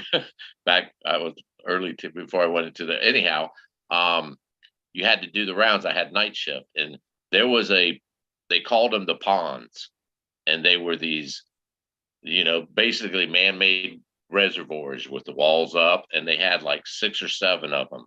And part of the gear you had to wear and they had like 2 keys you had to hit, through the air. You had to literally get out of the vehicle because it's a huge complex. You got to travel in town. One trip around's like 15, 16 miles. Anyhow, at these ponds, you had to get out and walk these planks in between them and hit a key to make sure, this one pump was on and blah, blah. They literally gave you an oxygen. I'm not talking like a respirator. I'm talking one with an oxygen tank hooked to you to get to that key and I'm thinking, this can't be fucking good. It's just out in the open. There's no roof over it. It's just these huge and each pond, I forget how many thousands or I don't know how many thousands of gallons was there total. They were just humongous. It was probably about two, maybe 3 football, 2.5, 3 football fields worth of these ponds of this toxic fucking waste shit. And their theory was it was an evaporator system. It would evaporate into the air. And that was during the time that they were not required by law to give you copies of MSDS sheets on what this chemical is that you're walking near, that is in close proximity of you, that you have to wear this equipment. And that's the irony, or I shouldn't say irony, but that's a point with what has just happened recently in the community of Palestine, Ohio, is the local government is not handing over documentation to the public of exactly what are these chemicals that got spilled. They're required by law to do these things. If you're subjected to a chemical from a company, they're required by law to let you know specifically what that chemical is and give you a safety data sheet. Clearly, people are being subjected to that fucking chemical. Yet the local government isn't doing a fucking thing, or the state government doing something to uphold that. This was probably early 80s, probably, yeah, late 70s, or yeah, early 80s, 80, 81. They had internal MSDA or whatever sheets. They had internal ones for like fire and all that. If a fire broke out, they had certain, each building or area had its certain what was there normally locate, what chemicals they had for internal firefighting. So if something broke out, they could tell the fire, yeah, what chemicals over there. All right, blah blah blah blah, to check the flammability and explosion. But like for employees, no, they weren't readily available. They were in the security office. Yep. See, nowadays they're supposed to be readily available for any employee that is subjected to this chemical or is working with the chemical. Well, this train wreck, this current one, it's beyond a shadow of a doubt whose responsibility is whatever train system was carrying it. They're fucking responsible for it. They're responsible to have the documentation, yes. Well, they're responsible for the cleanup. Our government is responsible to make sure they do the cleanup and do it properly, satisfactory, not half-ass it. I don't care. Oh, it'll bankrupt us. Tough fucking shit. That's a part of business, man. Suck it up. Absolutely. That's where corruption comes in. Yep, sure does. Happens. When the local government is saying, not the local government, it actually was in Pennsylvania. I think it was the governor of Pennsylvania that said that it was perfect that they lit it on fire. Well, for example, this power shovel thing, they were like the largest employer, and I'm talking this power shovel complex goes for like 2 miles along the train track, building after. I'm talking huge fucking buildings. They were manufacturing some shit, and they had the government so far in their pocket. GM Fisher Body, it went to Mansfield, but it's like huge. It would have almost equaled the employment. I'm talking probably close to 10,000 fucking employees. Huge complex they were going to build here. Power Shovel shut it down, man, through the government. They shut down all types of. I couldn't tell. There's a whole laundry list of companies that wanted to come here because of our rail system. We're a major junction, north, south, east, west. We have rails going from Marion, Ohio. You can ship it anywhere in this fucking country, and you can go to the Great Lakes and put it on a boat. You can take it down south. I mean, it's just massive transportation to get your product out. Fucking Power Shovel kept it all out, man, because they didn't want the competition. They didn't want, well, we'll pay you 50 cents more, come work. And then we'll give you 75. It's sick, man. It's sick. And that was back ever since probably the 50s when they got 50s, 60s when they got rich and big. It's corruption. Yeah. Corruption is rampant everywhere, and nobody is willing to call the people to task.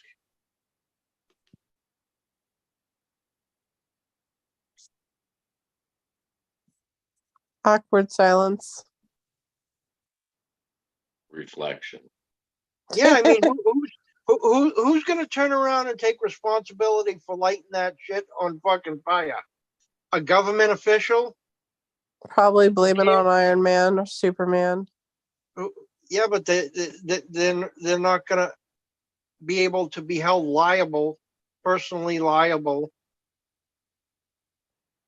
Well, I'm lucky because where I'm at in Marion, it's more northeastern of me. I think it's well over 100 miles, but the air here, the air current comes from the west, southwest normally, unless we get a cold snap come in like an Arctic blast that comes from the north or northeast. Luckily the air's been coming from the south, so it's blowing up towards New York, upper Pennsylvania. It'd be the northwestern tip, and then go, depending on the airstream, I think it goes straight into like Buffalo, New York, and all that. Can you imagine how much money the friggin' public official is going to get, or what kind of great job he's going to get in the future for lighting that shit on fire? Because the lawyers for the chemical company and rail company got together and said, if it's lights on fire, it's going to be cheaper to clean up, but we're going to be responsible for what happens. If we get the local government to light it on fire, technically they're responsible, but because they're government employees, they will not be held responsible. Get that man to do it. Well, Were there any casualties with that oil spill, or not oil spill, chemical spill? I don't know. Besides nature and all that, as far as human, I don't. I know a lot of livestock, a lot of like the small chicken stuff like that, ducks, goats, sheep, whatever, like smaller. I don't know about cows. I'm assuming if it's wiping out chickens, they evacuate. No, I don't mean like after the spill itself. I'm saying when the train derailed. Oh, I don't know. That'd be interesting to find out. I don't know. Because you know, when there's conspiracies and cover-ups, there's always mass casualties. Oh, there's going to be uncounted casualties from that one particular incident that will never be able to be proven or documented, which is exactly what the lawyers and the corporations want. Yeah. But they're going to happen.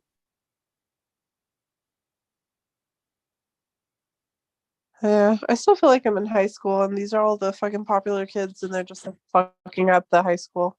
Can't do anything about it. We just got to sit back from the bleachers and watch. Well, that's where the training begins in high school, yes. Yeah, that's unhinged. I don't even think about that because, yeah. It's a fucked up world we live in. It really is. I mean, I understand it though, because everyone is just unhinged. It all started because your mom taught you you're an asshole if the dolls don't talk. Well, see, that's good you were able to discover that. You had an epiphany. Like, what if it triggered me so much I walked around with the doll and presented the doll to people, waited for it to come alive, and it didn't. I'd be like, asshole. I got a saying that I take from an old coworker of mine, the one that I bought the Air Jesus shirt for, and he would say, "If I was supreme ruler of the world, this shit wouldn't be happening." You know, I think I actually used to say that when I was a kid. I used to say, like, if I ran the world wouldn't be in chaos. Does that mean I've got a pinky in the brain mentality after all? Yeah. Well, see, the problem is implementing anything. Even if any of us or any single person was supreme ruler of the world, to have done what specifically that they want done is a huge fucking task because the corruption's still out there. Well, yeah. Prime example is you have people that join the law enforcement wanting to do good, and they end up being in there so long and seeing so much fucked up shit. By the time they get to the top of the food chain, they're the ones causing all the fucked up shit to happen. They become the very thing that they promised to destroy. Well, yes, that certainly does happen. The world is quite the conundrum. I mean, that's how political parties get started, because any one person can't fucking do it. Anybody needs a team that they can trust at the top level. When somebody becomes a president, not only do they need a vice president that they can trust, they need an entire cabinet of people that they can trust. And those people have to be good enough to lead the people that are below them and monitor them. And shit, as we know, in a corporation, it doesn't fucking work. It And in doesn't work, governments, period. it doesn't work. Huh? It doesn't work, period. It's never going to work for anything. Oh, it will work. Will it? It can work, but it doesn't. I mean, the parties that we have will never do it. Well, if our past is any indication of these, I call them house cleaning periods. Oh God. The Bible speaks about one of those house cleaning. First off, you have to clean house and unfortunately eliminate a lot of undesirables, what we'll call them, quote unquote, undesirables. The first image that came to mind when you said clean house is the scene from Practical Magic where they all lock brooms and they do the dusting of the evil X that they turn to dust. They're like ashes to ashes, dust to dust. And they're just like, clean house, girls. It's just a fact. It's an undeniable fact. It's happened time and time again. Repurification, whatever you want to call it, man. You can it's went by many names. I think it's called Noah's the flood. It's called all kinds of shit. Well, historically speaking, and this is great news, that one of the classes of people that are the undesirables that have to be removed are the lawyers. Every time the lawyers got to go because this is going to be brand new. We can't have the old lawyers. Hunt them all down and get rid of them. I mean, I think it's quite. That happens. I think it's obvious that the world's ending right before our eyes, but we could just continue staying in denial. Or you can become part of it. How? There's nothing going to be left to become part of. Well, judging by the events that are occurring, at this particular moment, the average innocent person are the undesirables to the group that's doing the exterminating. Huh. I've been waiting for one of my daughters to send me TikTok photos of. It's a picture of the devil's face in this smoke plume from Ohio. I'm waiting for it, man. Why don't you just Google it? Nah, she likes sending me strange shit. She'll find it. It's out there. I know someone's made it by now. Oh, I thought it was an actual picture. Someone's gonna create it. Oh yeah, they always, just like the Twin Towers. There's that video going around of it's actually the devil's face coming out of the tower on the first explosion. Pardolia. Okay, and it's the same speech underneath it. This is God's wrath. Run to God. He's punishing you, heathens. Okay. Gotcha. Huh. What would you do if the world was ending? Like, if it was your last day on Earth, what would you do? Wrestle a fucking bear? No. What would you do? Pay back some debts. What does that mean? Take care of loose ends. Oh, fuck. Don't make sure I'm never loose end then.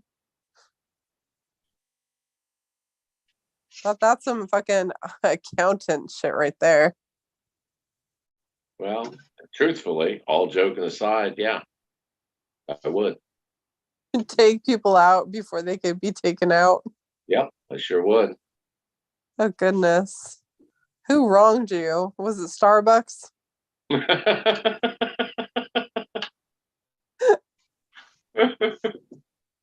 Granny, Starbucks was in the conspiracy.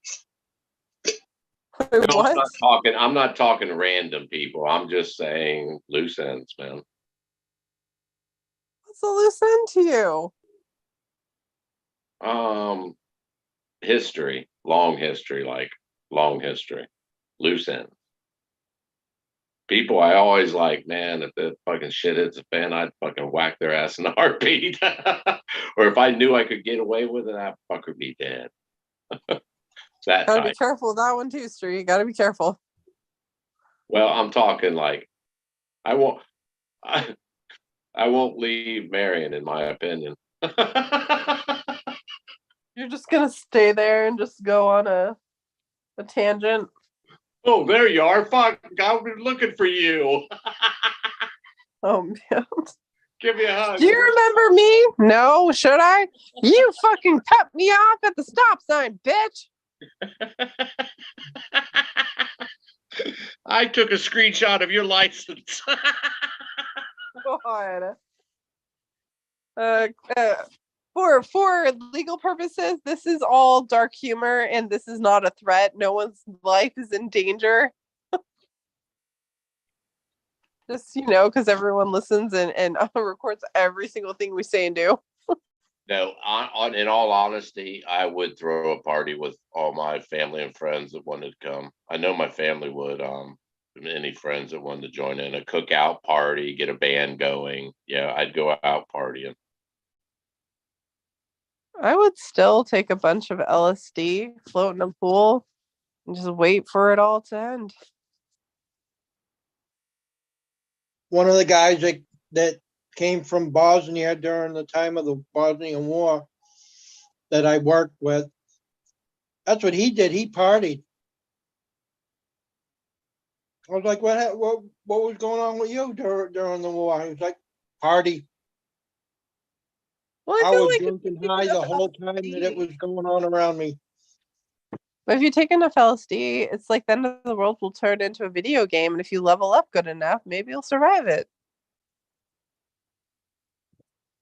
Nah. Nah. Who'd want to survive that shit? No. I mean, what do you think the people of Pompeii did? I don't think they even had warnings. Yeah, they didn't even have a warning. That the initial blast was the heat. The heat and the ash, man, just fucking incinerated them, basically. Burned them to, I mean, their pain didn't last long, man. That's just so crazy, though, because, think about it. Earth, wind, air, fire, right? And water. So, we've already done water. Already done fire. For all we know, there's probably air too. So the only thing left is fucking earth. Yeah, actually, this past week I posted on my community page the link to the movie Threads, which was from 1984. Anyhow, it's probably the most realistic nuclear war type movie, and it starts off with an invasion of Iran. Oh. And just recently we've had attacks that were put out in the public that have happened in Iran, which I believe is Israel doing it because they're the ones that really want to get them. But yeah, that's the beginning of the big nuclear war. Iran, Israel, United States, and Russia. Well, what makes me think? I don't know if you've ever seen the videos going around of so-called captured aliens and stuff, but they say that aliens are us in the future, right? And they're trying to come here and stop us from destroying the planet with our fucking world nuclear war.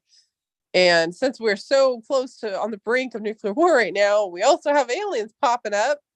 I would give some validity to it. Just a little bit. People that survive will look like aliens.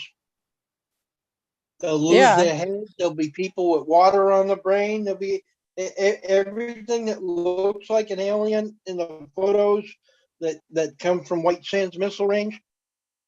You'll see the same fucking shit, but it's human beings and it's because of radiation, and that's what they were experimenting on there. Yeah, I believe it. I mean, I already lost part of my hair. It's like if you keep getting the virus coming back and mutating, eventually we're not gonna have hair anymore. No more hair. No more hair. I mean, that would be. It's kind of pointless to have it anyhow, really. That serves us no purpose anymore. Just humiliation when you go bald. I'm not gonna lie, I do avoid bald men when I'm looking at dating apps because I'm like, I ain't gonna fucking deal with one more high maintenance bald dude for the rest of my life. Well, trust me, I don't think there's a man out there that likes being bald. It freaked him out. It's like, fuck, this sucks, man. Shit. Yeah. That. No, it doesn't bother me at all. Maybe it doesn't bother me. I'm just trying to avoid a little bit. I don't know. Maybe it's just because if I had to start dating another bald dude, it would just remind me of all the bullshit. Well, I'll tell you what, if I ever had like a blind date or whatever, or like got on one of those dating sites, which I never would, but yeah, that's a mandatory. She's gonna have to have hair. I don't like bald women. You need hair. That is Man, some women look really good bald. no, I'm talking like thinning bald. Like, man, if I met a woman and she took her hat off and had a horseshoe baldness, I'd be like, oh shit, this ain't gonna work. We'll eat dinner, I'll pay for it, but yeah, this ain't gonna work, man. I won't laugh at that because I just got my hair done and I do not want karma to bite me in the ass again. Nope. You know what's really fucked up though? It happens to them, especially when they have alopecia. I've been seeing videos of that, like up and stuff. It's so heartbreaking to see. Well, extremities, arms and legs, fingers, they can be missing. They don't have to have all of them, but hair and hope 2 eyes, definitely 2 eyes, man. 1 ear, I can do with 1 ear, or yeah. But your ideal date is a pogo stick with eyeballs.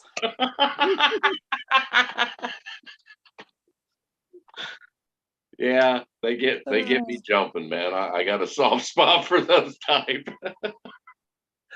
Oh, Jesse, I would love to see that in writing on a dating site. I'm not asking much, but here's my checklist. Bro, do you know what's on my profile? Just try and take a guess. Just take a guess.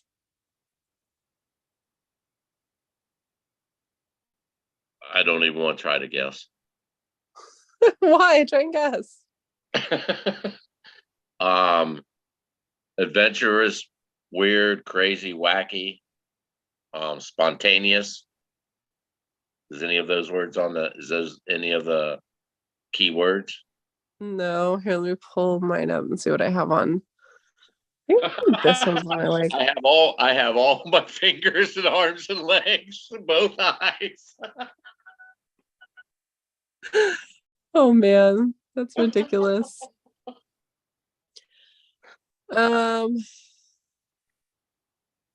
Wait, can I even look at my profile? I'm gonna go a different one. I don't know what this is. I think this one should be viewable, right? Right. Shit, I can't even find my profile anymore.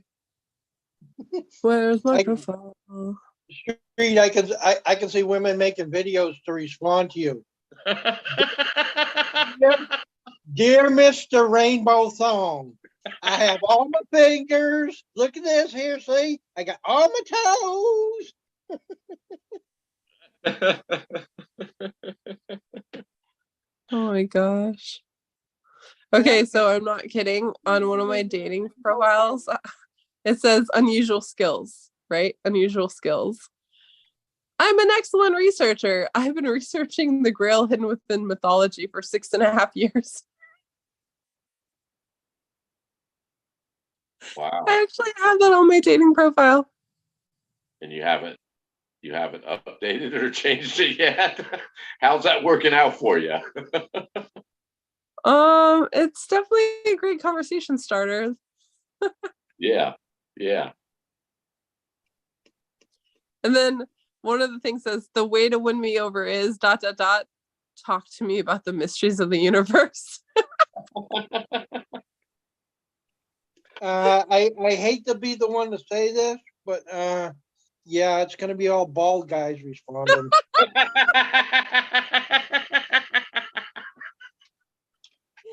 Oh man. That's funny. That is funny. Thought I had more information on here. Maybe it's the other one. Let me see. I don't even entertain these anymore. It's more of a like, do I need a laugh for the day? Let's see who's trying to match with me. Profile. I don't know, but there's a bunch of people speedily typing to get those keywords in. And now searching the interweb. It reminded me, I went on a blind date back, man. I was probably in my late 20s. Went on a blind date. Course. I was excited about it. And sitting to dinner, it's you do that, how you reach out and bond and you're giving it personal information and just out of the blue, man. We're still on the salad. We haven't even got to the main course. She just looked up from her salad and said, I think it's important I share with you. It's no big deal, but and she built it up like it's something really crazy. I'm like, oh fuck, just took a weird turn, and we're only on the salad, man. She's like, I'm colorblind, but I'm kind of it kind of bothers me. I'm like, oh, perfect. I'm black and white blind. We make a perfect couple. And she just looked at me like I was stupid. Like, what? I'm like, I'm black and white blind. She's like, I've never heard of that. And I played it off. I'm like, oh yeah, I don't like talk about it. It's pretty embarrassing. But yeah, I said, hell, you can see for me and I'll see for you. And she's like, and she was believing it, man. I was like, God damn.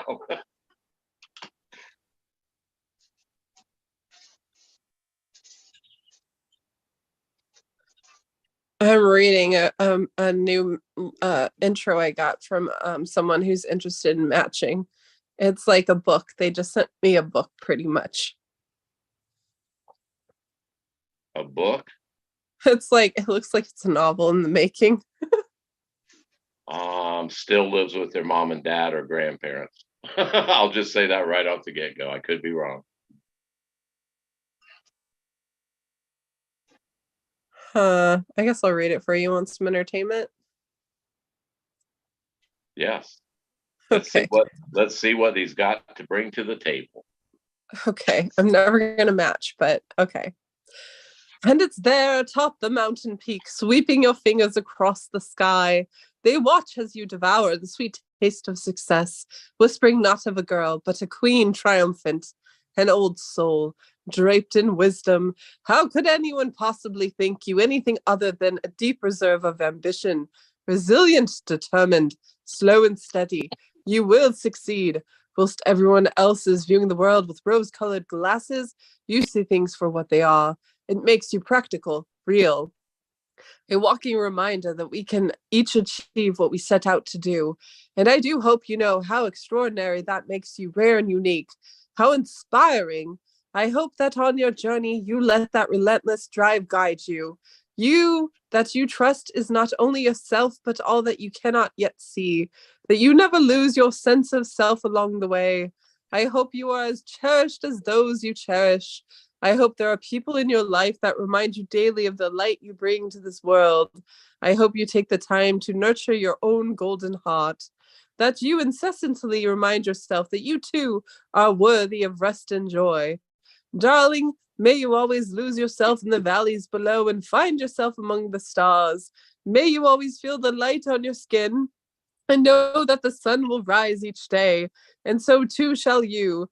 Right now, someone is grateful for the impact you've had on them.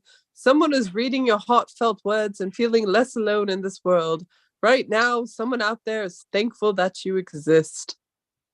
Yeah, Candy, that's a 70-year-old man in a wheelchair in a nursing home catfishing you. Read it right Yeah. Yeah. What did I just hear? That was supposed to be somebody that sent you a message? Yeah. Yeah. What the fuck? Nah. Nah. Next. What? What's is that old that? saying? Swipe right or swipe left? What's one? What was that one thing where you, if you don't like him, you swipe a certain direction? Left. Yeah, swipe that left. We're not even going to put a pin in and table that one. No, man. You're being catfished by a 70-year-old man sitting in a wheelchair and nursing home. Oh man, that was kind of funny. What'd chat say to that one? Is chat still around? That's the real question. I haven't been. My phone went dead and I never plugged it in. Let me see. Oh, Lucky's still straggling in.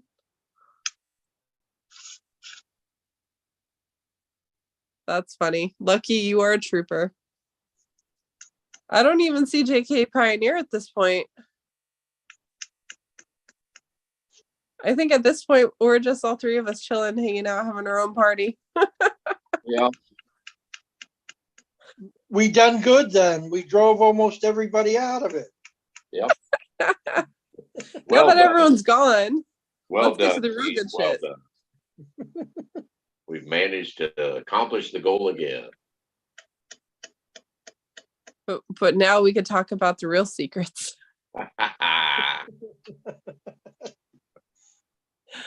Okay, you gotta admit, what's one of your secrets, Street, that you have an entire warehouse full of peeps? Secrets of the chase or secrets of my life? Secrets of the chase. Secrets of the chase. Secrets of the chase. Man, I got a lot of them.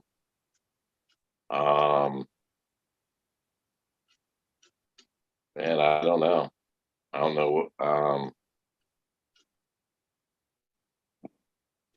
Tell one of yours, man. Let me think about this one for a second. You got to marinate on that one? Yeah, I do. I don't think I really have a secret of the chase. I'm trying to think. Well, I came up with one I feel comfortable I can release. I came off as I've always played that I'm not who I say I am. And ironically, everyone believed me.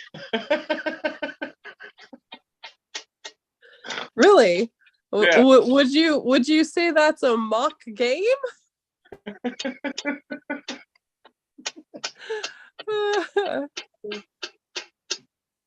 What about you, Tristan? I don't know, but if there is, there must be a good reason for it. Yeah. I can't think of any secrets that are entertaining enough. Huh. But I also can't remember half the shit, so I'll go down rabbit holes of research and then it's like, oh, I already found this 2 years ago and I forgot about it.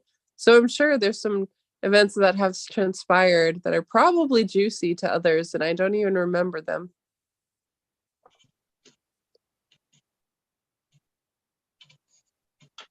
Yeah, no. That's kind of the thing about secrets. You know, I don't like other people telling me their secrets. And I usually tell them that straight up. Please don't tell me a secret because, you know, something, I'm going to feel really bad when I go around telling everybody because I forgot that I said. Oh, man. That's usually enough for them to not tell me a secret, I'll tell you. That's actually what I chalked up to Stranger Things. Oh my God, what was the name of the killer from Stranger Things? I was like watching it and I was like, I think he picks his victims based on secrets. If you have a secret, like a dark secret that you're harboring, that's how he is able to get a hold of you, like control of you. Vecna. There we go. Vecna. Well, here's another one. I've told people I said were secrets weren't really secrets. I'm guilty of that a lot. I've done that a lot. Double dipping on the secret situation. I've purposely spread false rumors about myself a multitude of times throughout the years, just to see what type of an asshole I have in my friend group. Because if it comes back like after you spread the rumor, if it comes back from someone else, they're the fucking asshole. Yeah. Yeah. That's always a fun one to do. It is. I've been doing that one since high school. And I must say, I think I'm the one that's got the best creative trashing secrets about me in comparison. And I mean, don't forget, I had an entire Facebook forum dedicated to how much people hate me.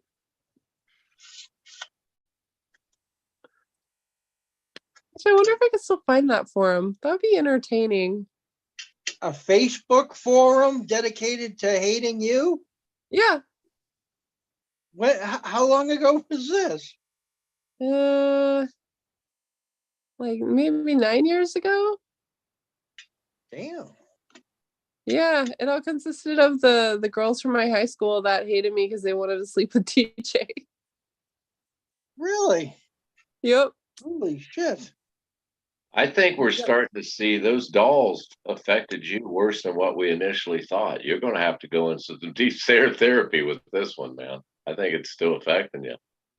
Why? They hated me because I was with DJ. It wasn't me they hated per se. It was the fact that they wanted to get rid of me so they could have DJ. So you gave them a platform to do it. Oh, I didn't create it. They were the one that created it. Oh, I thought you meant you created your own hate site. I'm like, damn, man, this doll. Oh God, no. No. Wait a second. So you know who these people are? Yeah. So you should give him a call and say, hey, guess what? Stud's available. He's all yours. What makes you think I didn't already do that? Of course you did. You do know that when you view someone's Instagram, especially their stories, it'll show your account that you viewed it, whether you're like a friend or not. And the moment we broke up, those bitches' faces were the first ones to pop up on my picture. Wow. Yep, they've always been lurking. 16 years later, lurking in the shadows. I've already got wagers. I bet $100 with my friend Heather that it's gonna be Amanda Reed who fucking marries him. Amanda fucking Reed. That or Karina, Amanda Reed. My who else was obsessed with him? Oh, there's this one girl, this one chick. Fuck, what was her name? She was a twin. She was always obsessed with him. Sonia. These are all girls he already slept with too. That's the funny thing. Although my friend PJ, not DJ, my friend PJ, he's a real OG. He told me the story about how Amanda tried to seduce him, and he said he was not in the mood for a hookup with a balding, like a man that looked like he was balding with a fake toupee on the, like, worn on the side or something, like worn the wrong way. You said that about a woman? Yeah. Wow. Yeah. She's that hideous. Oh my goodness. Wow. Yeah. I mean, it's bad enough. So the first real, I guess you could say, boyfriend I had was Aaron Black, and I don't even count him really, but he was like the first one, right? Well, she ended up dating him and she had a kid with him, right? But it's not enough that she's got Aaron. Then she wants DJ. Like I started dating DJ, and it's like, yep, she wants DJ next. And it's just so funny because I'm like, I think you're obsessed with me. But she's always been, I think I called her a tropical hermaphrodite bulldog. Oh, shit. Yeah, that's what I used to call her because that's what she looks like. Tropical hermaphrodite bulldog. Bullfrog, not bulldog, bullfrog. Wait a second. What's her number?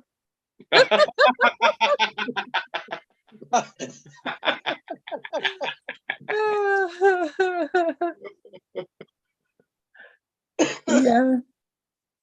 It's funny too, because like, I'm in the LA kind of like Inland Empire area, right? So you would think these girls would be like fucking drop dead gorgeous, phenomenal model looking bitches, right? No, no. This is like Chernobyl meets the Ohio chemical spill on a Saturday night after hours. I can't even think of the right words to explain it. I can't even explain it to you. I can. Go for it. Lagoon creatures on parade. Okay. Actually, you know what? I did use that as a reference once. I said the something creature from the Black Lagoon. So that's pretty spot on. That's pretty close. I'm like, I feel like justified being able to talk like this and say stuff like this to them because they made my life hell back in high school and they still are pretty much assholes. So yeah, I could sit here and say this shit and not feel bad about it because it's like a fraction of what they've done. So, and at least I'm funny when I do it. Because they're crazy. But yeah, betting wager. He's gonna end up with like one of them in the end. Oh, speaking of, okay, so I saw on TikTok today because there's this one creator I watch that it's called like the BS we see on TikTok. Have you ever seen that one pop up street? No. You love that one. You gotta look for that one. The So only time I see TikTok is when one of my daughters, she's hooked on TikTok. She'll send me links practically every day.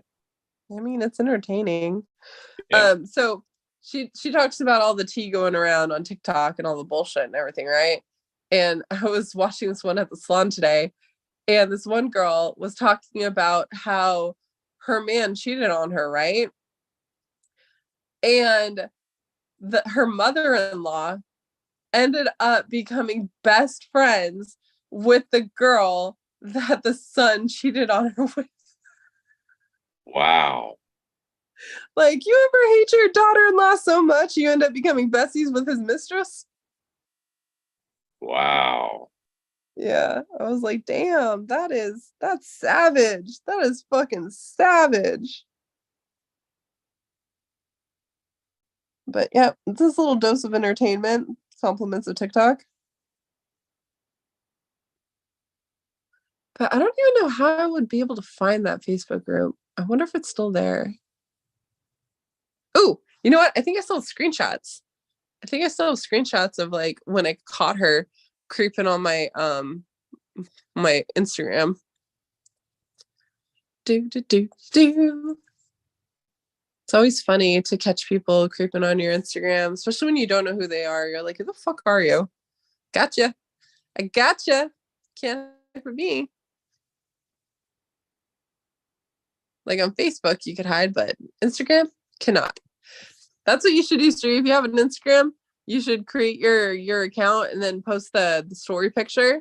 So anyone who clicks on it, it'll show you who's creeping on you. Yeah, I don't. Like I said, I keep getting these notifications. Someone just friended me or subscribed to me or whatever on Instagram. I don't have an Instagram account. Never have. That's weird. Yeah. I don't think I've ever gotten that. I'm not sure though. Happening quite often. I think in the last week I got probably about 4 or 5 notifications. I even shut it off. I shut the notification. They wanted me to log in to shut the notification. No, yeah, I couldn't shut it off. Maybe I'm slow, but I couldn't shut off the notifications. They still I coming. couldn't shut it off. I can't take it off. I can't take it off. No. Maybe it's just a fake login that's being sent to you to steal your login information.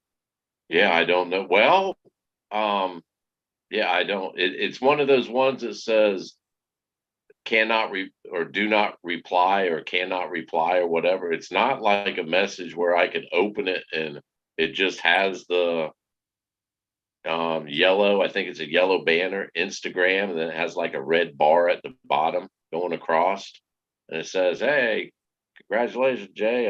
And it's always these women's name. That's Like, not Instagram. yeah, the little bell. It's got like a little face that looks like a bell with eyes on it or something, or a ghost or something. I thought it looked like Oh, a bell. that's Snapchat. That's Snapchat. Oh, all right. My apologies. Snapchat. Sorry. Wasn't Instagram. It's Snapchat.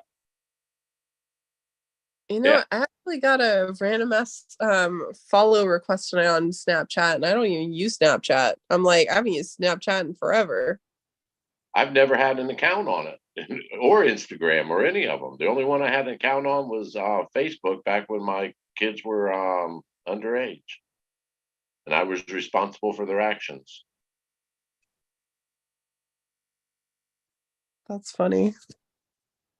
Now I'm curious. I gotta click and see who tried to add me. Who's trying to add me in the land of Instagram slash or wait, now you got me calling Snapchat Instagram. Fuck. I could have swore it sounded comfortable. Instagram. You're right. It is Snapchat. Now that I think of it, yeah. Guess who just subscribed to you on Snapchat? Someone named Jacqueline just subscribed to me on Snapchat. I don't know who the fuck this is. What was the name? Jacqueline. Oh, I thought you said Jack Clean. I'm like, what the fuck? My name's Jack and I'm clean. Oh man. Nope. You definitely hide bodies. Wait, I got some weird shit. Added me, Jacqueline, Delilah Singleton, Gianna Roach, Jayla Haynes, Liliana O'Donnell. I don't know these people. Who the fuck are these people? Pandora Oldham? What? I don't know a single one of these people. What the fuck?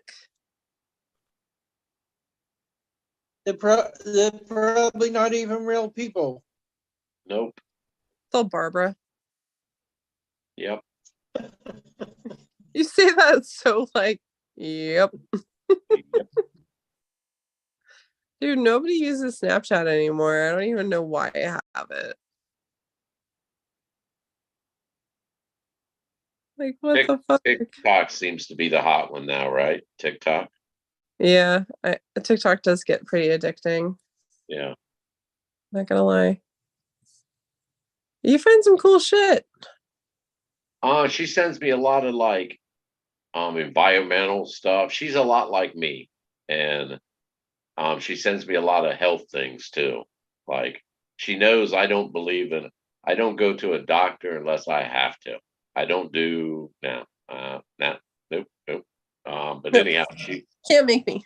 Yeah, I don't believe in pharmaceuticals, not unless I'm going to get high on them. Then I'll buy those on the street. I don't need to go to the doctor for them. But she'll send me stuff like for substitutes for baby aspirin, and which was kind of interesting. I had heard about it before. Cayenne pepper. Like, yeah, you get my age with 81 milligram baby aspirin. Eat it every day.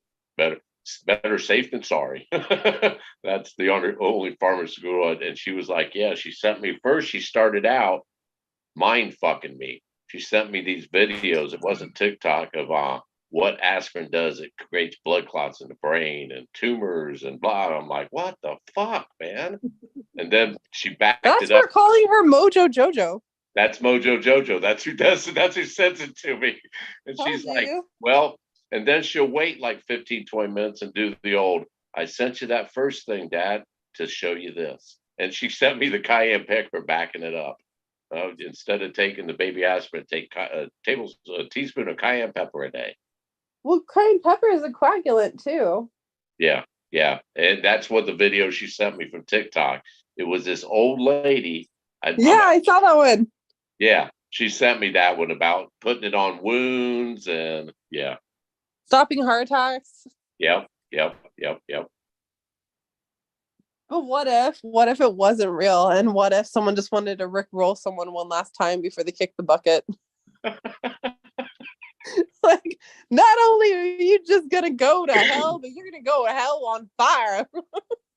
Well, I Pepper? researched. She piqued my attention, so I did look into it. I'm like, oh, that's worth. I might try it. I mean, didn't she say though you need to take like a small teaspoon and put it in their mouth? That's fucking cayenne pepper, bro. Yeah, yeah, Just a small, tiny, tiny fucking dash of that shit will have you sweating. yeah. Well, it helps circulation. That's what that sweating. Anything hot, like hot peppers and all that. That's why you get hot, because it increases your blood flow. It thins your blood out. Yeah. Not like outside topic. I think they call it topically put. If you got a cut, you put cayenne. Yeah, it will help coagulate the blood. But if you ingest it, it thins your blood. And if you put in someone's eyeball, you're an asshole. And if you snort it, you'll be high all day. You're gonna be in high all day. You're gonna be shitting on the pot all day. Oh man. Cayenne pepper. You know, I actually used to add cayenne pepper to my sweet and spicy egg recipe.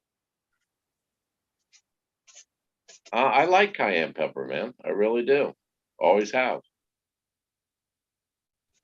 But like, have you ever added it to eggs though?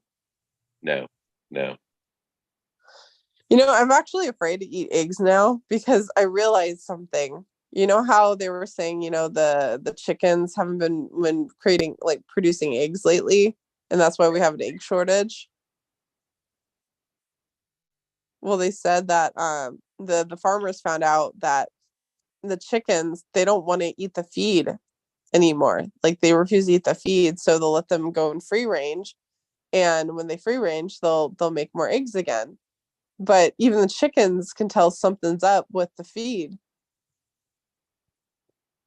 It's probably like that we talked about before. I think it might be similar to that mad cow disease. They might be crushing up actual dead chicken parts or bones or something, and the chickens are like, "Nah, man, I'm not a cannibal. I'm not an animal."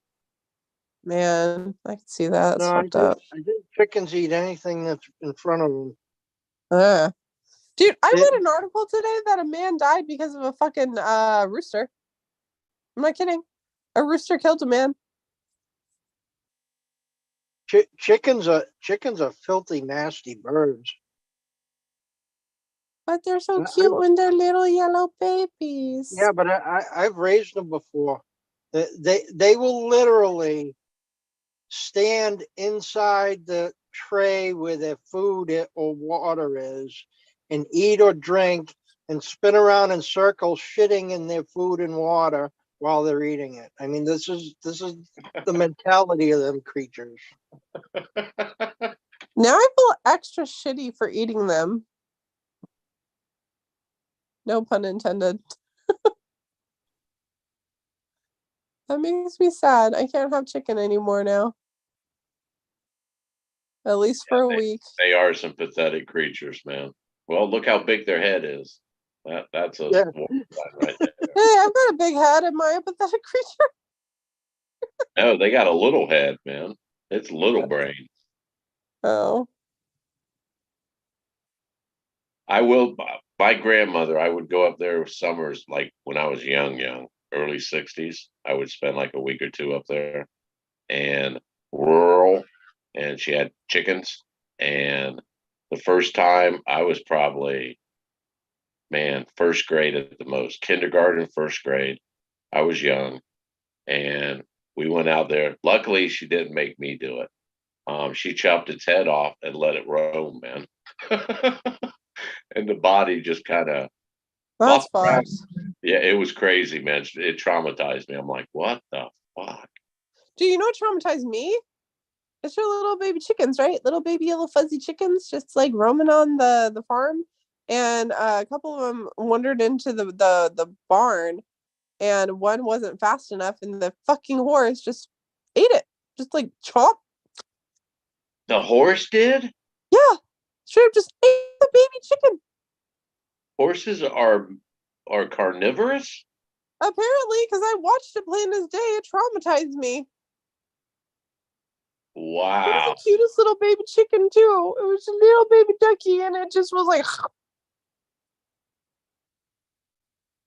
And I'm like, bro, that baby's mama is a shit mama. How are you gonna Yeah, let your babies wander into that fucking hellhole? I Like, think the strangest the strangest farm animal to slaughter is the goose. aw, how about we The just not goose slaughter any of them? to eat them. No, I don't want to. It makes me sad. You going vegetarian? I mean, sometimes I try. Well, the goose, I'm an five empath, minutes dude. after 5 minutes after their head's whacked off, they go for their last flight. What the Oh fuck? shit! Seriously? I kid you not. I was at the pastor's house across the street from mine, and me and my oldest son and him and his son, we all went out to the barn and we got a goose and laid it out, and the pastor chopped its head off, and he sprained his shoulder, so he went inside. So his son's staying out there with me, and he's holding the goose by the legs, and he says, "This thing's gonna fly in 5 minutes." I'm like, "What are you talking about?" That's so He's like, messed up. "Yeah, a goose. If you cut a goose's head off, 5 minutes later it will fly again." So we stood out there for about 5 minutes, right? And nothing was going on. We started walking back towards the house. Didn't that fucking goose start flapping its fucking wings so bad that the kid's hand was up in the air? And if he let go of that thing's feet, it would have flew across the yard. I'm going to start a new family tradition on Christmas, Don't man. you All dare. the family together, and I'm not going to let them hold it. I'm going to say, nope, this is a new family tradition. We're all going to sit around. I'm going to wait, and we're going to watch it fly off. It's like, all right, grandkids, go get it. Oh That's man. fucked up. I'll get video of it. Luckily, we live in a day and age of video. I'll get video of it. Nope. Nope. That's fucked up. You guys better be joking. A headless flying goose? I would, yeah. I'd like to see that video. I am not lying. I seen it for real.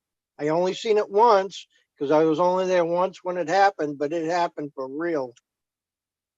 I'll I put the need to go headline cuddle of my the lobster. well, I'll put the headline in the video. The world's coming to an end. Headless flying geese. That's messed up. Um, I've told the story over in the Philippines throwing Alka-Seltzer up to the seagulls. What Now, the fuck? yeah, that's hilarious, man. What the fuck? They They explode. they can't process it. No, they explode. Why would you do that? I was young and drunk in the Philippines, and it seemed like it was like a side game that a bunch of the people did. That's messed up, man. That's messed up. It I've heard wasn't. of it. I never done that. Yeah, it wasn't traumatized. Man, there was like hundreds of them. It was like a routine. There was hundreds of them, and they were just gobbling the shit. And they were like, just wait for it, and didn't tell me what was going to happen. Wait for it. My mind, my imagination was like, I don't. What the fuck we waiting for? Then all of a sudden, boom, and they'd start nose diving. Man, they were falling everywhere. You had to run for cover. It was crazy. That's fucked up, man. Yeah, I agree. You know, one time when I went to this one, I think it was like call centers, I was applying for the job there. They had me sit down and do like a kind of like a questionnaire thing, right? And one of the question was, which one's more important? And it had like a whole list of things. And it said like humans, babies, all this other stuff. And it said animals. And I put animals above humans. Did you get the job? Fuck no. No. But I'm like, honestly, like, I would rather save an animal than a shit human. Not unless it was a call center for Petco. Touche, touche. I'm just like, I don't, because animals are so helpless and innocent. And it's so fucked up to see these like asshole people. Like, me and my cousin, we will turn into a fucking psycho ravenous bitch if you leave your animal in a car. Like, I've seen my cousin literally break windows to save animals. She's like, I don't give a fuck about your window. Like, Animals are so innocent and helpless. Yeah, well, I agree. People should not be treating their pets badly, and there's really no reason to be being torturous to farm animals.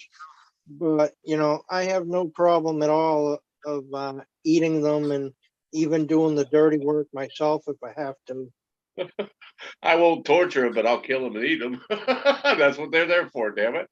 It's messed Yeah, up, man. I mean, there are some pretty screwed up practices in that industry that I think create sick-minded human beings. Do you Uh, not want to hear it?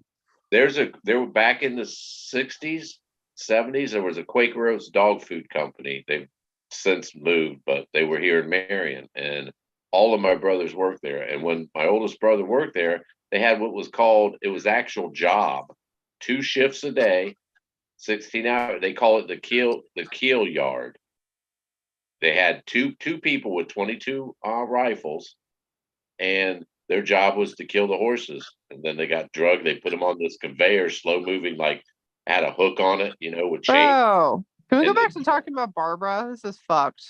well, he told me, my oldest brother said it was the old timers because it was gravy work. I mean, it was easy work, and everyone wanted the job, right? And I'm thinking, wow, that's pretty fucked up. And anyhow, they would take bets and like they would wane them and like see how long they take bets. Like a bunch of people from other departments would come in and lay the daily bet how long the horse is going to live. That's sad, man. That is really fucking sad. It shows the world we live in. That just makes me sad. All of this just makes me sad. Now I feel like I need to go out and adopt a furry friend. I can't, but I want to. So instead, I'm sitting here right now cuddling my stuffed fucking lobster. Thanks, you guys. Happy to be of service. Is that Larry the lobster? I don't think I named him yet. I don't know if I'll name him. He is the last thing I have of my past. It's okay though. It's okay. Although I feel like one day I'm gonna snap. I'm probably gonna beat the shit out of someone with this damn stuffed lobster. You never know. You never know. I will admit, okay, tonight's streaming made us sound just a little unhinged. Well, good. We've achieved our objectives tonight. Then. Yeah. Now you can take us down with Peep Army. Yep. Although I think mine is just, reminding me that the animals don't come alive to talk to me.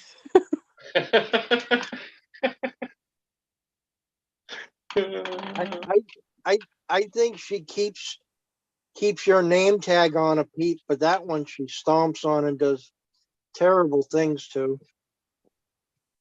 She's got one that she squished to fold in half, so it's a dent head. Yeah, she abuses that one and molests it on a regular basis, I'm sure. Ew, that went dark fast. Ouch. Ouch. That went dark very fast. Yes, it did. No, thank you. No, thank you. I'm sorry, I should have clarified. I'll just use the word abuse because the word molest seems to take just a certain connotation that I didn't mean to make. Nice recovery. Nice recovery on that one. That was textbook fashion. Yes. Well, no, I mean, if you were to read things and laws, for example, do not molest the animals in a certain region, they're not talking about what it is that the average person they mean and leave them alone. Don't bother them. Dude, word verbiage. I'd have to question the area and where this law is at, man. What part of Where's this from? Is this like southern states or is this like all states? Is that including farm animals or domestic or what the hell's going on with these animals? No, usually the regulations will just say no molesting of animals allowed. Like when you go to Yellowstone, you're not supposed to molest the animals when you're there. Well, you're shit out of Lex Street. Yeah, that blows my trip, man. Shit, never mind. Yeah, As a matter of fact, you're supposed to keep a certain distance away from a bear, or you're doing something illegal. Well, if I get caught, I'm just going to say, hey, man, I've been trying to stay 100 feet away, but she won't fucking leave me alone. She just keeps following me. It ain't me, man. It's her. She's the problem. Yep. I think buffaloes too. I think buffaloes on the list that you're only supposed to be within a certain distance. If they get closer to you, you're supposed to move away. I mean, if they get close to you, you're not going to move because there's good luck. That's scary. Buffalo, moose. Wasn't it an elk that dislocated Shadowcaster's shoulder or something? Yeah, I do remember hearing that. It was like an elk or a moose. Elk, I believe. Might be moose, but I think it's an elk. If no one's ever seen an elk in person, they're fucking huge, man, with those antlers. Yeah, and those are pointy fucking antlers. Not like, well, even a moose is kind of a no, they're elk are dangerous. Damn. Maybe I should go for an elk instead of a grizzly. Maybe I should maybe I should go for an elk. Maybe you should try. Okay, tell the bear to meet you, and then tell the moose to meet you, and then have them cross paths and see what happens. And I'll jump in the middle to break it up just in case a ranger sees it. No, I was trying to break it up. I don't know what they started following me, man. It's not my fault. I didn't instigate this. What did you call this, sir? Oh, I call this the chase. Oh man. We're on a good one tonight. Well, I do know, and I use it a lot, is the older and balder and grayer I get, the crazier I can act in public, and no one even fucking question me. And when they do question me, I always use the A's card, man.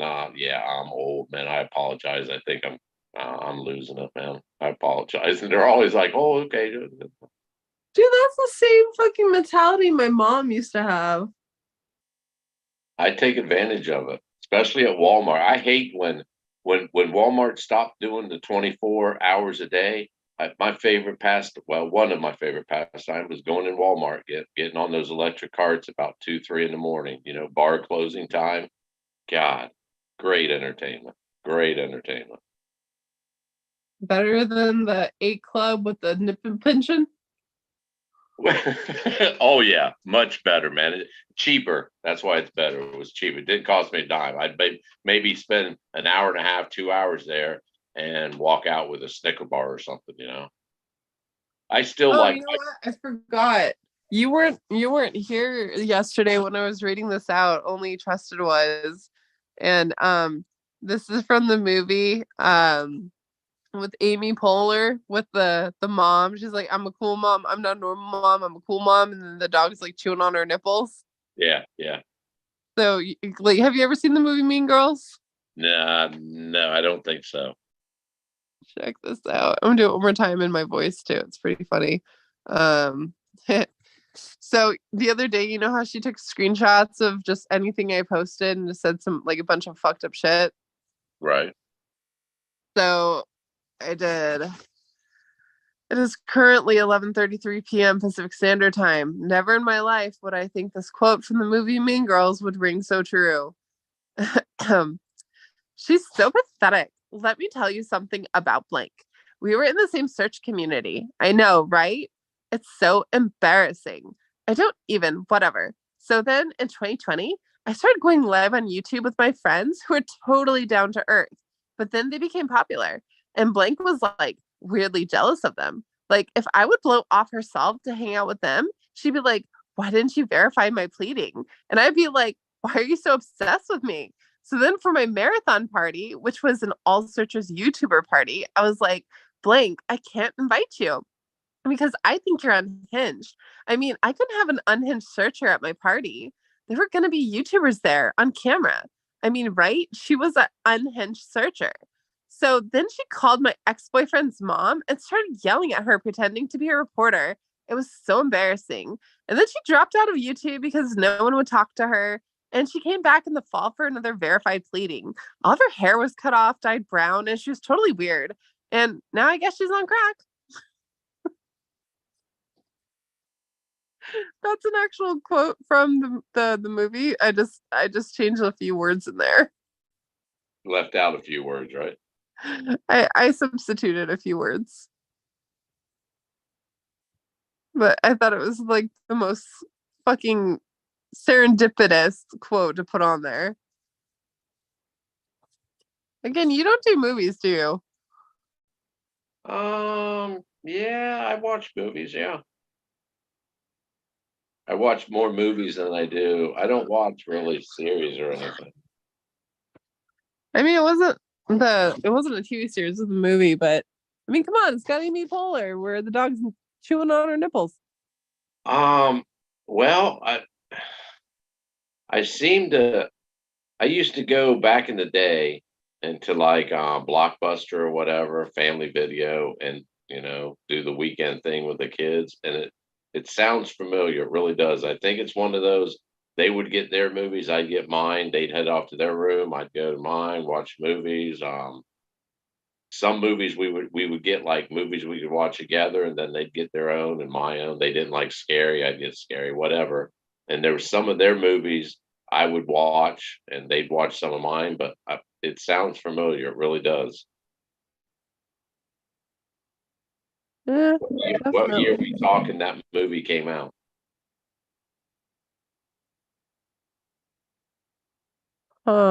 Trying to think. Like, It was definitely 2000s, I think. yeah, early 2000, 2004, 2005, early 2000. For Mean Girls. Yeah, Let me Google it. it does sound familiar. You've mentioned it a few times before. It sounds familiar. I remember Lindsay Lohan. I remember a group of Mean Girls and Lindsay Lohan was in there. It's 2004. Okay. Yeah, I think I don't remember watching it, but I do. Yeah. Well, there's a good chance that's on YouTube for free. Yeah, true, or it might be on Netflix. I mean, it's a classic. It's a really good one.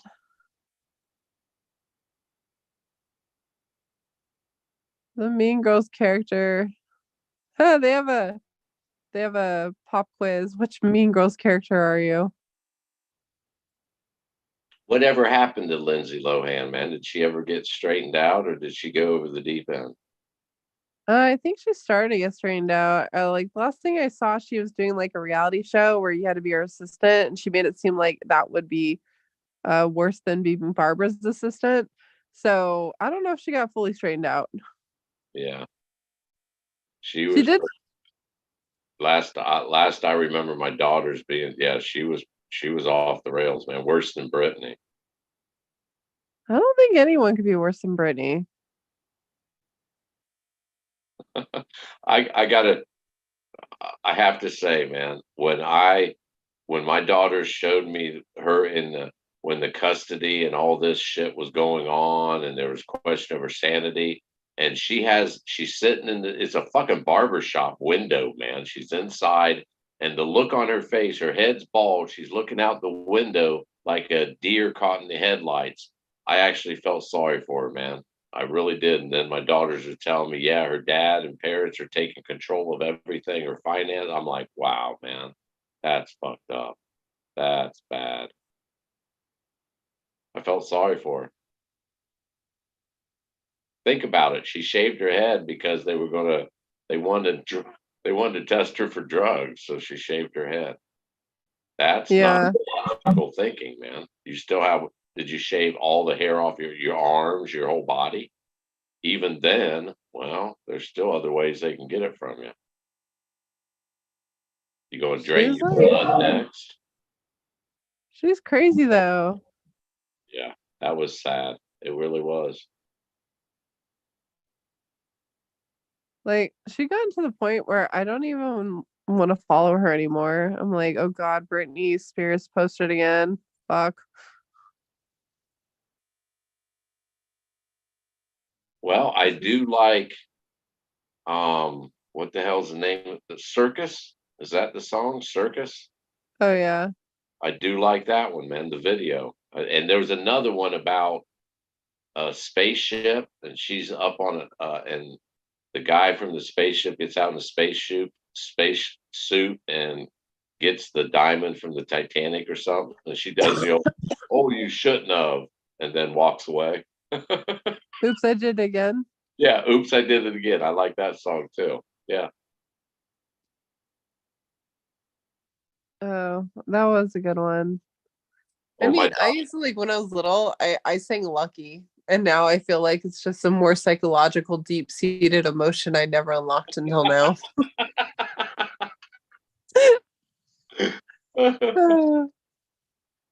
It's like one of the lyrics, she is so lucky, but why does she cry? If there is nothing missing in her life, why do tears come at night? Yeah, Oh and man. you've seen bonded to that song, huh? Yeah, that needs some work on that one. I mean, it was just a song I learned and I never understood or cared about the lyrics. And then now it's like I'm finally a grown ass adult and I understand the meaning of life. And I'm like, oh fuck, man, that's just deep.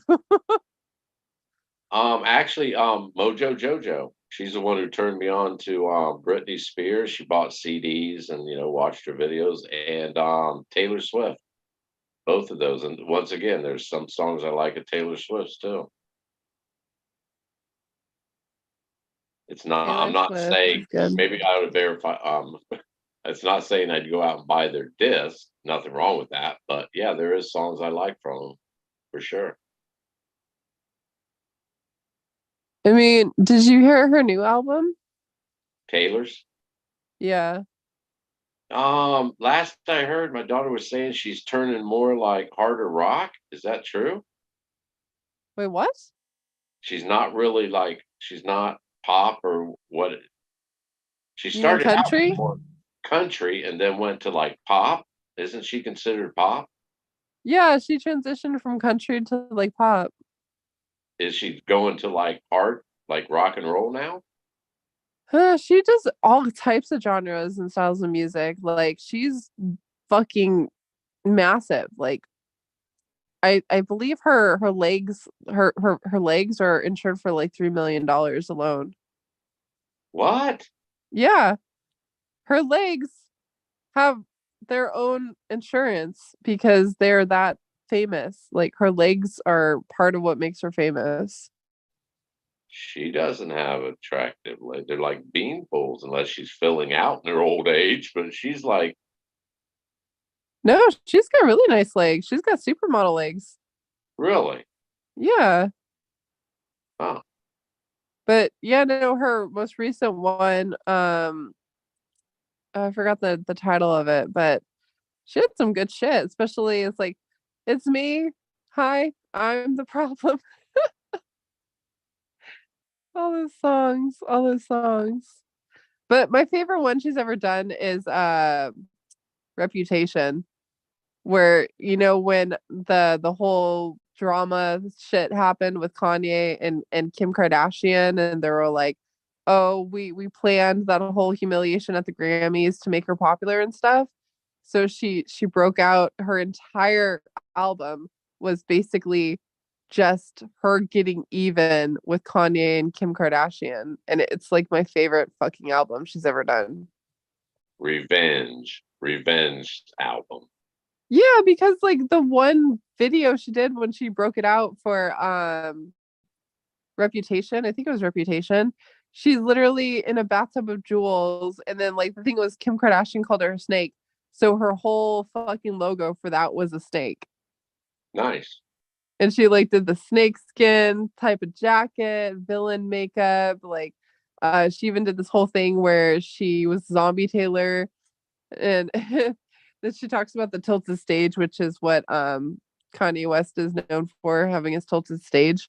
She's like the queen of getting back at people, like the queen, because she, Scooter Braun, he's the dude that also is the what you call it, the record producer for Justin Bieber.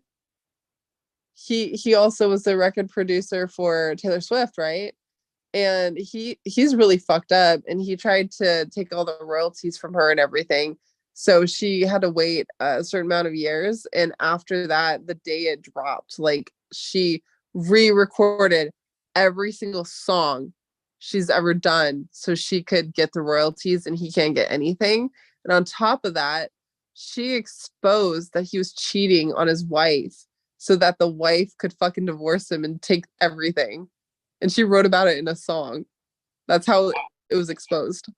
Good for her. She's the best. It's funny. She's like eyeliner sharp enough to kill a man. Some good lyrics. I don't know. Her new single, or her new album, it's pretty damn good. So if only I could have Taylor Swift mentality. Barb would be in a corner. It does seem pretty happy-go-lucky, man. Like you'd want to be around her. You'd feel good being around her. That's the impression I get from her. She's pretty happy-go-lucky, it appears. If not, she sells it off the good. I mean, isn't Barb under the impression that she's the gatekeeper of the chest? Yep.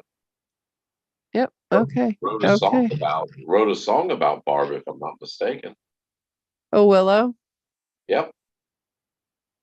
Yeah, that's the only song of Taylor Swift's I've never heard. Can't say I relate. Yeah, I called her up. I said, can you do some more songs for Barbara? Can you throw the name Preston in there? Can you really, beef it up a little more? Be more specific, please. Oh man. You know what's funny though? Is like Taylor's name actually made it into a lawsuit. You guys knew that, didn't you? Yeah, I mean that's real crazy town right there. Yeah. Maybe Taylor Swift's the one that's gonna present to her the chest by popping out of a cake instead of Shiloh. Oh, go to Serenader. Oh my god. I told Shiloh, I was like, you know what we call you? We call you what did I say? Bubbles Casanova. Like, someone cut me off, please. Oh man. Oh no. Oh no. I'm already in trouble in Discord. Don't know what I did, but I'm already in trouble. They're saying, when Candy reports back to Shiloh, please include Brit Chaser started all of this. Like, what? What is going on over here? I don't know, but Brit Chase is willing to take the blame for it. Use it for all it's worth. Right? I'm just still trying to figure out though, like, I do know there's some conspiracy theories thinking that Taylor Swift is actually a clone of this one famous satanic worshiper's daughter. Have you seen that one? No. The stuff people come up with is unbelievable. It would entertain you just for the fucked up rabbit hole it takes you down. Uh-huh.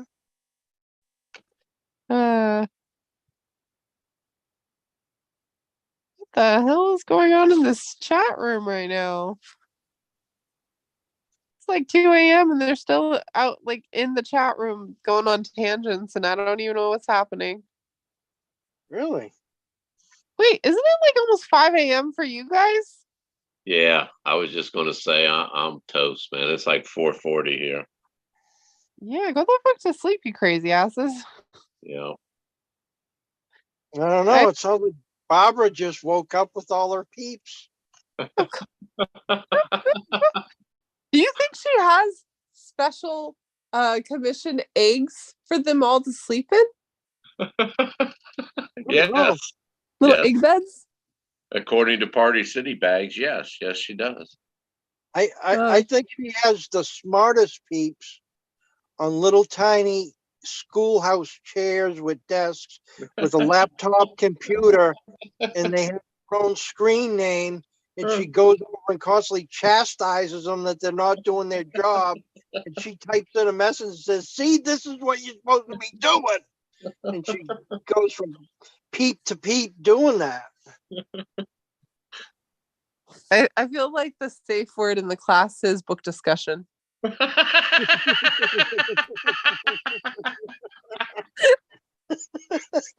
Please stop. Book discussion. Book discussion. I can't.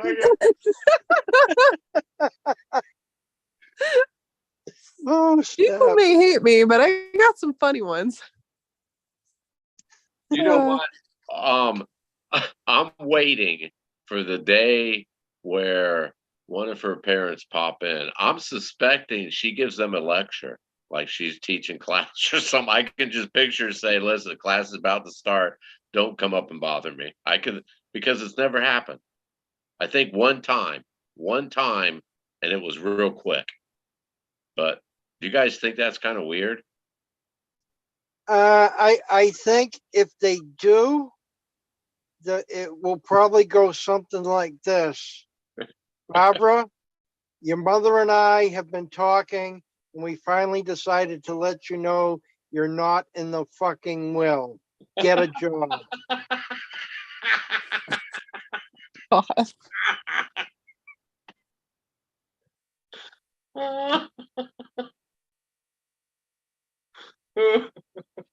You know, I could tell you They from slap a high five. experience. They slap a high five. They put a big grimace smile to the camera for us. Thumbs up. Well, I've just become curious with it, man. I'm kind of, maybe it's because I'm getting bored or something, but I'm getting really curious about that, man. It seems very odd. The peeps? No, What? the parents never popping in, checking. Oh God. That's where you gotta tread carefully. Yeah. That's not in my vocabulary. If I'm going to tread, I'll not treading carefully. I'm going to tread drastically and boldly. Okay, before things escalate, in regards to that whole "you're not in the will" thing, I can speak from experience that I pissed my mom off so much one year that she really did write me out of her will. I'm not kidding. Really? And yeah, I swear to you. She was so fucking pissed at me, and I don't even remember what it was. And she was like, "You're out of my will, blah, blah." And it's when she had a bunch of money and stuff, right? So I was like, whatever. But the day that happened was also the day DJ dumped me, and I got fired from Blackheart, and I went to the bar down the street, right? And that's the night I got punched in the face so hard I flew over the fucking balcony fence. Wow, that was a highlighted day, man. That was monumental in your life. Yeah, it was pretty funny though. I was having a pretty bad day, and on top of it, I got punched in the face because I wasn't wearing my glasses, and I thought I recognized someone. And in order to see them, I had to squint really hard to the point it looked like I was mad dogging them. Wow. But yeah, I've been there. I've been written out of a will before. Wow. But now the commentary is this: the twist of fate is now she has nothing left in a will to fucking put anyways. Oh well, it's okay. Good times. But I mean, I'm sure Barbara will have plenty of pie and peeps to leave behind in her will. Yeah. Plenty. And necklaces. Plenty. And necklaces? Yeah. The little name tag necklaces that go around the peeps. Oh, why don't we just go to the extreme and get the matching fucking socks and outfits too, color coordinate for the days of the week? Yeah, that too. And the necklaces, the tag parts made out of just cardstock, and the necklace is made out of paper clips that she painstakingly puts together one on another on another. You should have done Cheerios. It would have been less time consuming. Or what were those other ones? The Smarties? Yeah, the necklaces. Yep. Yeah, she should do Smarties because she's the only Smartie in the chase. Oh, I used to like those necklaces as I was a kid. Smarty necklaces, those are Me cool. too. I always ate them. I about died. All joking aside, I about choked to death. I had a beard. I was a pirate one year, Halloween, and the necklace. I'm like, shit, I can eat this while I'm still like. Anyhow, I was eating it and started eating the beard, and I guess I don't know, high on sugar or whatever, and about gagged on the fucking beard hairs, man. I was freaking. I couldn't. Yeah, I about died. I don't like necklaces. They scare me. Candy necklace you can eat? No. I wasn't really gonna eat it. Yeah, I remember we went from eating Smartie candy necklaces to everybody wearing puka bead necklaces. Yeah, the brown ones. Yep. Yeah. I had the matching wrist one too, wristband or whatever they call it. Yeah. That was everywhere. Yeah. I feel like we really gave her some fucking material for later this morning. Yeah. That's what I was going to say. Well, I think I've incriminated myself enough. I should give the haters something to work with for at least 2 days. Oh, you gotta go power nap because the moment she jumps up to go live, you gotta record that shit. Yeah, I do. Okay, crazy fuckers. Time to go to bed.